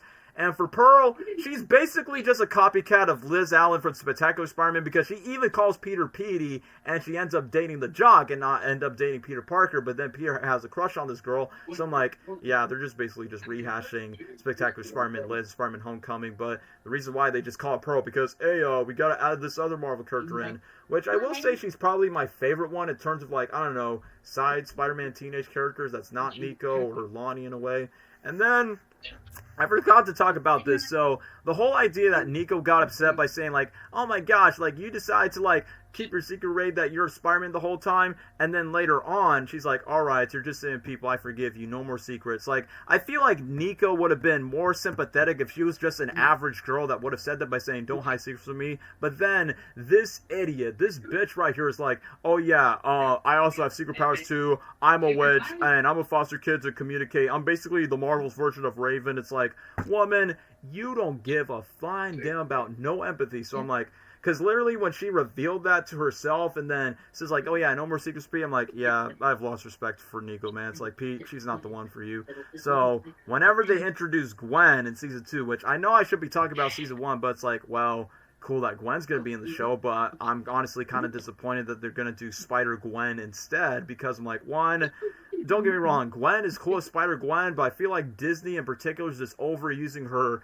Spider-Gwen persona than just, you know, be Gwen, being Gwen Stacy of who she is. It's like, we haven't got that since literally the Amazing Spider-Man movies when Emma Stone plays her. I mean, if it weren't for Emma Stone's Gwen Stacy, we probably wouldn't have, like, you know, the recognition of Spider-Gwen till this day. But either way, depending on how they use Gwen Stacy as a character in season 2, maybe it could make sense, probably because of the whole Spider-Blood subplot, which is basically just a rehash of the Amazing Spider-Man movies, now that I think about it. But either way, let me just get back to the main show. I like Peter Parker as a character. I think Hudson Thames, who voiced Peter Parker, I could tell clearly inspired by Tom Holland's Peter Parker, but at the exact same time, I could tell like there's some vocal ranges where he intentionally makes the voice a bit deeper, which in my mind, I'm like, yeah. In my mind, I was just thinking that, you could tell that his voice is intentionally deeper, and then so there's some moments where he sounds exactly like Tom Holland. Like, for instance, if Tom Holland cannot do some ADR work for Avengers Doomsday, I mean, bro, if Tom can't be available in person, just CGI a PlayStation 2 model of CGI Spider-Man in his new suit, then just hire Hudson Thames just to do the voice work if they could. Because, bro, in some moments where he either, like, screams or shout where he goes, whoa, what, sorry! So I'm like, okay, that sounds very identical to Tom Holland. And I like the Ditko artwork, which, you know, more inspired by Peter Parker's classic work. I just feel like out of all the characters, I'm like, you know what? I could care about the supporting characters. I could care about if they mess up most of the villains. As long as they got Peter Parker right, that's what makes me happy. So, Peter as a character, easily the best character of the entire show. But when it comes to Lonnie, it's kind of surprising but also shocking that they make Lonnie like the second main character for this TV show, which obviously that's never been done before in any Spidey media. At first I was like, but why give Tombstone a origin story and let him just be like the second main character throughout the whole series, which I get that's the whole point, like, you know, he's going to be Tombstone eventually, and he was buddies with Peter Parker, but then they're going to be fighting later on. It's like, yeah, I get it. You're just, like, retreading for what Transformers 1 did with Optimus Prime and Megatron. Then once when Spider-Man and Tombstone are fighting each other, I'm done saving you, and then beats the living shit out of Spider-Man. Like, I can literally just imagine that. But that being said, Lonnie as a character is decent, but it's kind of funny that, yes, despite, you know, it's an animated show, they still make a couple of, like, a little bit of nods of racial discrimination whenever he's walking the streets, because, you know, when you're in New York, of course, that's going to be the common thing when you're nearby the cops. So quite interesting. They kept that quite realistic for that.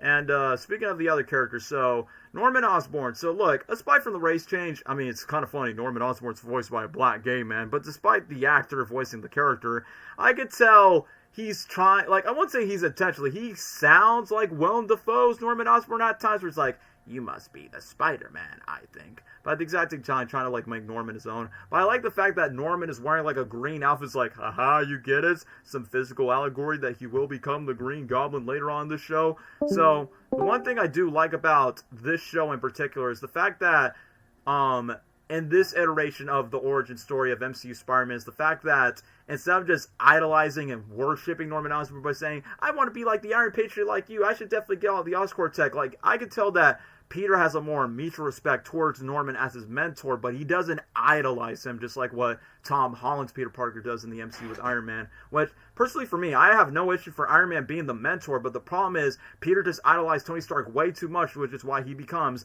Iron Man Jr. in the last 2 to 3 MCU movies for what he has in his own Spider-Man solo film. So I like that this dynamic is much more different when it comes to like Norman taking more of the mentor role. And I do like the fact that, you know, this whole entire scene is like, what if Spider-Man was not in the events of Captain America Civil War? Like, Civil War already happened without Spider-Man, and he ends up working for the Oscorp internship instead. So I feel like for that case alone, it's like, well, it's still adjacent to the MCU, but still paying respect for, like, you know, let Spider-Man stick to, like, you know, companies or people that are, you know, more relevant in the Spider-Man lore. And as for the homemade suits, I really liked it. I definitely like the mask a lot more than the actual homemade suit. The one thing that really caught me off guard of the homemade suit is the fact that there's a couple of wires on the webbing chute. So I'm like, bro, if you're web swinging, how are you not going to tangle your body, your legs, your arms, or limbs just for the sake of like, all right, web shooter's like, oh no, stuck in my leg, ah! And then after that, his back is broken. Just like with Spider-Verse. But that being said, I think Norman as a character is really done right. And I just like what they do with Lonnie Link. It's like, well, we know Peter and Norman are going to be enemies, but then later on with the other shows, and that will be the case. Just replace Spider-Man with Wolverine Civil War. Well, that's only if they have the rights if it comes to X-Men. But anyway, let me continue with my review. So, Norman definitely is written well as a character. I like the fact that he's built up too. But then when we get to Harry Osborn, man, look, it's not the issue with the race swapping when it comes to Harry Osborn, but at the exact same time, I just can't, bro. I just can't with the fact that Harry, on the other hand, he just doesn't act like Harry to me. The fact that if they were trying to set up where Peter Parker and Harry Osborn are supposed to be quote-unquote best friends with each other, at the exact same time, I was like, yeah, I'm not really finding the BFF vibe. He's acting like, you know, that rich, smart kid that basically is like, yeah, I basically have all the cars, and all the social media followers are asking by saying, how do you get rich? But then when Peter tries to bring Harry and Nico to the apartment, where it's like, oh, Nico, I don't mean to bring Harry to a third wheel because we're trying to watch a movie together. But then when Peter invites Harry to, like, the apartment where Aunt May's around, I was like, oh boy, Pete, you're going to be cock-block yourself. I don't know if you're going to be dating the gothic chick with all the wizard powers, but then you're going to be like, oh yeah, how about if I become friends with Nico, Nico becomes friends with you, then you all can get along. It's like, Peter, don't do this. You're going to be making a weird love triangle. So, obviously, Peter's inexperienced and gullible, just like Tom Holland's Peter Parker, but at the exact same time, I'm like, bro, that's not how it should go. And then, of course, Harry Osborn was so gullible by saying, oh yeah, you know about Peter Parker's secret, he's Spider-Man.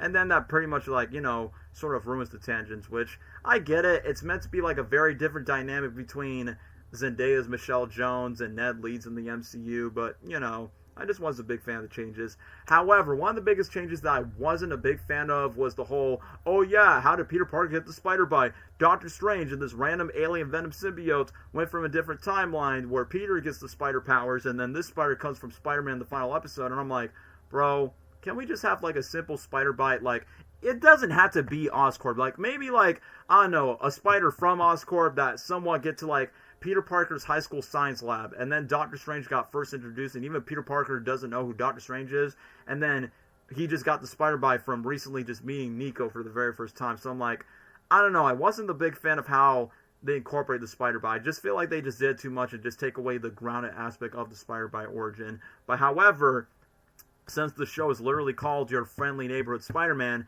they really nailed the friendly neighborhood aspects. Like, for an instance, for some woman that was trying to rob a pizza place where she was desperate for a job, Peter just confronts the woman to say, like, apologize in front of the pizza manager that works in the restaurant, and then Peter gets free pizza. Aha, pizza time. I like the Civil War recreation of, well, your left hand's free and your right hand clip. I'm like, yes, it's giving me nostalgia way back in 2016. So I did like that callback. Of course, the recreation of Norman Osborn, but instead replacing Tony Stark about the Oscorp internship rather than the Stark internship. And Aunt May, I mean, I know it's no Marissa Tomei, but I still smash because, you know, Aunt May in the MCU live action or TV show, yeah, she's still attractive. But however, I like that this TV show mentions, respect, and acknowledges Uncle Ben. I feel like the biggest changes from what they've done with this Spider-Man is Uncle Ben is dead before Peter Parker becomes Spider-Man, which is very weird because, you know, the reason why Peter Parker becomes Spider-Man is because, you know, Uncle Ben's dead, and Peter Parker definitely feels a lot more responsible for Uncle Ben's death, and he's using that great power with great responsibility. So, of course, I don't think this version of Peter Parker got, like, that Uncle Ben speech yet. I mean, despite the huge change that, you know, Uncle Ben died before Peter becomes Spider-Man, is very Bruce Wayne when Thomas and Martha Wayne dies in the alley before he becomes Batman. I don't know, that just felt weird. But that being said, at least they put respect with Uncle Ben's name, like, literally in a picture, and then Peter's like, man, if Uncle Ben was here, things have become a lot more hard, and then May's like, yeah, things have not been easy without Ben. It's like, it's so funny that an animated Spider-Man TV show could put more respect on Benjamin Parker's name than what the MCU Tom Holland Spider-Man movie somewhat ignored it. So that's what I'm saying. Like, this TV show does so much things that what the MCU movies couldn't done. Like, I like Holland Spider-Man, don't get me wrong. I'm looking forward to the next movie, but this show just does so many things of what we complain about Tom Holland's trilogy when it comes to the case. That gave me nostalgia when I was 5 years old. So yeah, Civil War. Yeah, I would agree. That first episode, I'm like, good times when the Marvel movies used to be, you know, very excited to watch. And speaking of the villains, I didn't get to talk about them. So I do like the setup where, you know, Norman, he could be someone that could be trustworthy. And I like the fact that Peter's trying to look for a mentor role, and then Norman could have, like, easily fit in that role. But as for the other villains, man, like what Gabriel said, the Scorpion, I have not seen Scorpion, like, not just done justice with the character and try to reinvent him in a way, but make him so menacing since, like, what, the Spider-Man 3 video game? I mean, don't get me wrong, I mean, he was fine in the Insomniac Spider-Man games, but Craven just killed him in that second Spider-Man video game on the PS5, but Scorpion, this one is a menace and a beast, bro. Like, he literally killed a thug boy. I mean, obviously we didn't see the full body, but he literally stabbed a bro up in the air during the warehouse where he got with, Lonnie Lincoln and all the thug members. Is like, bro, and the fact that he literally almost killed Peter Parker in the Future Foundation suit is like, bro, it's so crazy that an animated Spider-Man TV show has utilized Scorpion so well and not thrown under the bus like the live-action Matt Gargan in Spider-Man Homecoming that never became the Scorpion, the later Spider-Man Tom Holland sequel. So I'm like, wow, this TV show actually gave Scorpion a lot more justice. So if you do bring Scorpion back in live action, take notes from this recent animated Spider-Man show that gave justice to him. And I like the moment where Peter Parker feels dramatized when Scorpion tries to kill him, because, bro, Peter Parker's a teenager, and the fact that he got killed by Scorpion is like, I'm coming after you, Aranya. Scorpion was just done justice, including, like, the comic accurate design. I really liked it. Also, another villain that was done so right, I really like Dr. Otto Octavius. I think in animation form, this is probably, like, my favorite animated Doc Ock since Spectacular Spider-Man. I mean, don't get me wrong, Rigby as Doc Ock in the Spider-Man video games is still good, but I can't take him seriously with Peter! I just thought that was pretty hilarious from that version. But then, comic book illustration-wise, and the fact that this Otto still has a beef with Stark, Banner. Okay, I will give the Spider-Man villains credit where, yes, they hate Tony Stark, but they don't work for Tony Stark, unlike Mysterio, who was like an ex-Stark employee. But at the exact same time, I feel like Otto Octavius was more like Adrian Toomes in Spider-Man Homecoming, where they kind of have their own mech, their own tech, and they have their own mini warehouse, and they still hate the billionaire scientists like Stark, but at the exact same time, they don't have, like, a personal beef that's like, oh yeah, Stark's my enemy, Spider-Man is going to be soon my enemy. And the way how they utilize Doc Ock, I like the fact that was so true to the comics, where Norman Osborn and Otto Octavius used to have a partnership in Oscorp, and, you know, in the comics, they decided to have disagreements, and they're both enemies, so I'm like, yes, they gave justice to that, including the moments where Otto got arrested, just like the video games. I like the Easter eggs where he draws sketches of his Doc Ock arms, and I was thinking of the Spider-Man 2 game, the final chapter. And during the moment where Otto's just dancing and his arms were taking down all the S.H.I.E.L.D. troops, I'm like, bro, this is it's giving me Sam Raimi's Spider-Man 2 vibes with the whole arms in the hospital scene and Doc Ock is dancing. I was just thinking, if I were a rich man, na na na na na na na na na na na na na na. Like, I was totally imagining that when Otto got arrested by General Ross and Iron Man. And I almost forgot, the other voice actors, I'm surprised that Travis Willingham, the guy who voiced Thor in the Marvel TV shows and video games, the voice of Knuckles, the voice of Lego Superman, is the voice of General Thunderbolt Ross, which I did not know that underneath the voice. And also, speaking of which, it's funny that Roger Craig Smith, yes, the guy who voiced Captain America, Sonic the Hedgehog, Batman, Ezio from Assassin's Creed, voiced a lot of characters in the show. He voiced the speed demon guy next to a chick named Maria, and he was too fast to take down Spider-Man. So I'm like, Roger, in every universe you have to play some speedy guy, but then you have to take down Spider-Man. I think Roger also voiced Lonnie's coach when Lonnie decided to quit his football team just for the sake of the new gang after when his brother decides to like bail on his family. And then what else? Roger also voiced the Chameleon, which when I heard the Russian voice, I'm like, bro, Roger's just pulling off his Ezio from Assassin's Creed voice, go to bed or I'll kill you. So pretty cool that they gave Roger Craig Smith a lot of voice work to do. They got the same voice actor who voiced Iron Man in the recent Marvel shows from Disney Plus's What If. So kind of funny that Iron Man just arrested Otto Octavius, which I like that nod because even in the comics, Otto Octavius doesn't like Iron Man as well. He didn't voice Captain America in the show. I was assuming it was either going to be Roger or Josh Keane, which, speaking of Josh Keane, I will get to that in the final episode. But that being said, the villains are really great. Doc Ock and Scorpion are easily my favorites. The build of Norman Osborn of becoming the Green Goblin eventually is really good. The one thing that really caught me off guard, here's one of the things I didn't like about the show. So I get that, kind of like what Tony does, like he makes his own Stark Tech suits for Spider-Man. Norman has his own suits that are more based on the other Spider-Man comic books. That kind of reminds me of the Amazing Spider-Man 2 video game, where there's like a Hornet suit where Peter Parker can fly in a stealth suit. Like I said, it's nice little comic Easter eggs, but at the exact same time, I'm so glad that Peter was very self-aware that, yeah, he wasn't the big fan of wearing the Hornet suit and everything else, where he scares a little girl with a balloon. I'm like, is that supposed to be a Spider-Man 2, Sam Raimi Spider-Man 2 Easter egg from the video games where you're supposed to rescue a little kid's balloon by saying, my balloon? So I probably would have thought that was like a reference if that was the case. I think the spider landed on Gwen Stacy's backpack in episode 1. Yes, I've actually watched a theory about that by saying, so if they put the spider blood from Peter Parker when Peter Parker got, almost got killed by the Scorpion in that later episode, and Norman Osborn used Spider-Man's blood and they incorporate it on the spider itself. It's like, well, if it lands on the backpack, then I guess Gwen Stacy would be Spider-Gwen in that show, but at the exact same time, she probably might work for Oscorp while Peter Parker quit Oscorp, where Harry Osborn helps to make the Web Industries logo, which, by the way, the Web Industries company that they're doing is like, what do you know? I never would expect a brand new Spider-Man TV show to, like, be a crossover tie with the Spider-Man Disneyland ride that's literally called Web, the Web Industries, but instead it's like, more akin to the Tom Holland movies. But then I'm surprised that one of the Easter eggs reads Max Dillon, Electro, and Ned Leeds. I'm like, bro, where's the CEO of Sex? Like, bro, we could have just had him in this TV show. So that's one of the things that caught me off guard for Peter Parker's high school life, where, he should be hanging around with more nerds, just like with Spectacular Spider-Man. But you know what? Of course, no Spidey show will be as good as Spectacular, but it is what it is. However, I did like the ending where, he did wear the Future Foundation suit, which I will admit, the Future Foundation suit does look cool, but it just makes my head scratch by saying, why did Norman Osborn create, like, in the comics, it's Fantastic Four that they made the whole suit. But you know what?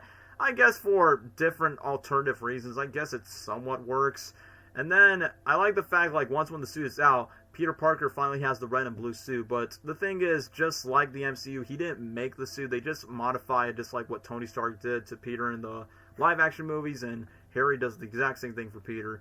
But then during the moments where Nico and Harry were, like, slowly not like each other, it's like, bro, I get that Harry's supposed to be a rich boy, but why is he being a simp for this goth chick? I mean, I don't blame you, but Nico's not a good choice, bro. So, I don't know, those are, like, probably one of my least favorite moments of the show. Like, I think it's good character development for Harry and Nico to, have respect towards one another, but then the whole secret by saying, oh, Peter Parker's Spider-Man, I don't know. Nico was fine in the beginning, but after when she reveals about her magic powers, yeah, I'm just not the biggest fan. So hopefully Gwen will be like, the real Peter Parker, like, love interest if she's ever, like, I don't know, into Peter or whatnot, since we don't have an MJ in this entire series. And who knows about Pearl, man? So I know that Pearl is basically like the Liz Allen of the group, and it was kind of expected that she was going to get dumped by Lonnie after when he ditched her over not just high school, but just being a part of this gang, and the fact that Peter stood up just to stop Lonnie in a way, because, technically Lonnie's the second main character. But I will admit, the very last minute where Lonnie Lincoln just, gets the tombstone powers, it is comic accurate with how he gets it,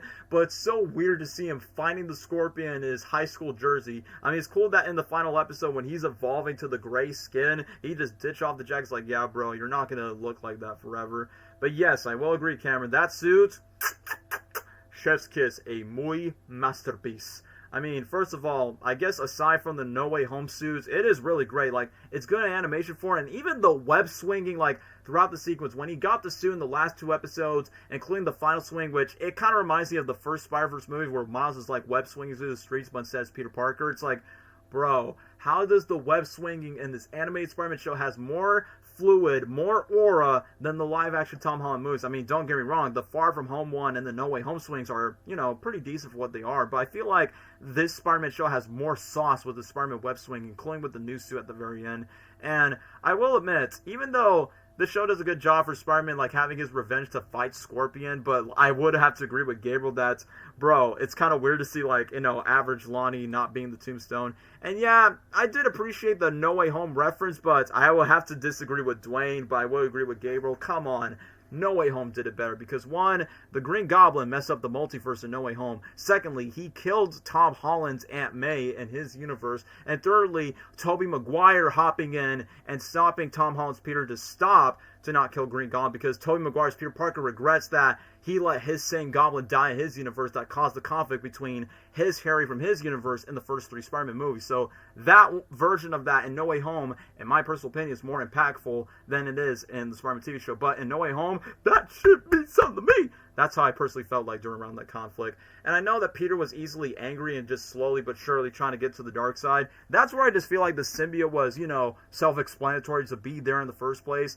And then once we get to the ending, that's where it leads to Doctor Strange, and then Norman Osborn has his beef with Strange. I don't know why he doesn't like Strange for a reason, despite, you know, Strange trying to warn him about the whole portal sequence, which that kind of reminds me of Spider-Man Edge of Time. If you guys know that video game where there's like a different portal that takes you to another dimension, like, I kind of got that same vibe when it comes to like the huge portal where that giant alien symbiote was coming down. The one thing that really caught me off guard is the fact that so tell me that, of course, Norman Osborn will take Spider-Man's blood, kind of like, you know, very Amazing Spider-Man 2 style when it comes to that idea. And the fact that Spider-Man and Doctor Strange literally team up, and I forgot to talk about the Daredevil meetup. So, first of all, Charlie Cox, it's great that he's voicing Daredevil in this TV show, and the fact that Spidey has their fights, and then Daredevil's like, oh yeah, you got some moves, kid, but you got a lot of learning to do. It kind of gives me vibes when Spidey fought Captain America for the first time in Civil War, but then it's more reversed with Daredevil. So, that fight with Daredevil versus Spider-Man, just thinking like something's like going, like, something what's happening is not going right for Oscorp. Like, he's literally warning Spidey about, so I'm like, as much it was so cool to see that fight of Daredevil versus Spidey, I'm like, bro, we need this in Spider-Man 4, which I know they delayed it recently because Tom Holland's going to be busy with the new Christopher Nolan movie, but I'm like, we need that in live action after the I'm a really good lawyer sign. So we need that after No Way Home. This is what the final swing of No Way Home should have been. I know, right? Like, it's so fluid, it's so colorful, and similar red and blue suit. Like, it definitely had a lot more, like, you know, more physical antiques when he's web swinging the final episodes, which No Way Home is still bittersweet and, you know, soft of how it was, but, you know, it's not, like, too amazing like Toby swings or Andrew swings or even how Miles swings in the first Spider-Verse movie. So I will say, like, the final swing is, like, more in vein with that. Even though I was aware that the show was, like, you know, gonna, like, set up everything for season 2. Like, for instance, how the symbiote got introduced, I'm not the biggest fan of it. I was, like, you know, thinking more like what Dwayne says, like, more like Secret Wars, like, in a different battle world, since you got, like, other Marvel characters to be a part of it. But then, I had a feeling it's more like, well, I know we've already seen the symbiote story, like, way too many times in other Spidey media, and you know that's gonna happen with Tom Holland in live action, but I'm like, just hopefully they don't rush it, just like the Disney XD cartoons, like the 2017 show or Ultimate Spider-Man, which hopefully they get to avoid that. Doc Ock with his auto arms, Peter Quinn, the Oscorp internship, where Peter knows that Norman Osborn is really that, like, not really as trustworthy as it seems. It's funny when Aunt May calls Norman out by saying, yeah, I hate Oscorp, no offense to you, Harry. It's like, bro, you do realize that Harry Osborn is literally sitting on the table listening to the conversation. But at least Harry's not, like, you know, vengeful about it, despite, you know, I'm not the biggest fan of this version of Harry. But it's so funny that we got a lot of steps. Like, it kind of feels like they're trying to, like, make many post-credit scenes for the sake of season 2.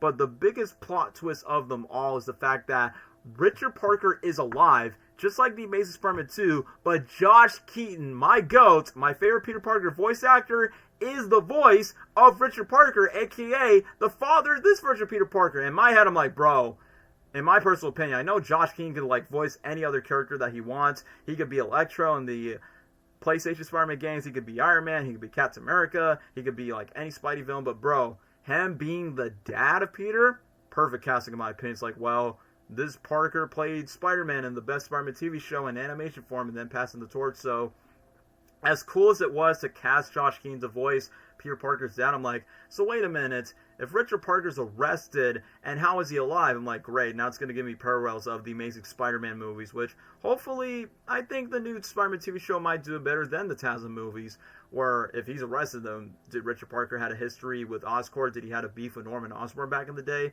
Kind of similar like the TASM movies? I don't know, but we'll see. But it's kind of interesting that Richard Parker's alive and arrested, kind of like, what's his name? Barry Allen's dad in the Flash TV series, where his dad got arrested and then he has to help him out. It kind of gives me the vibe of that.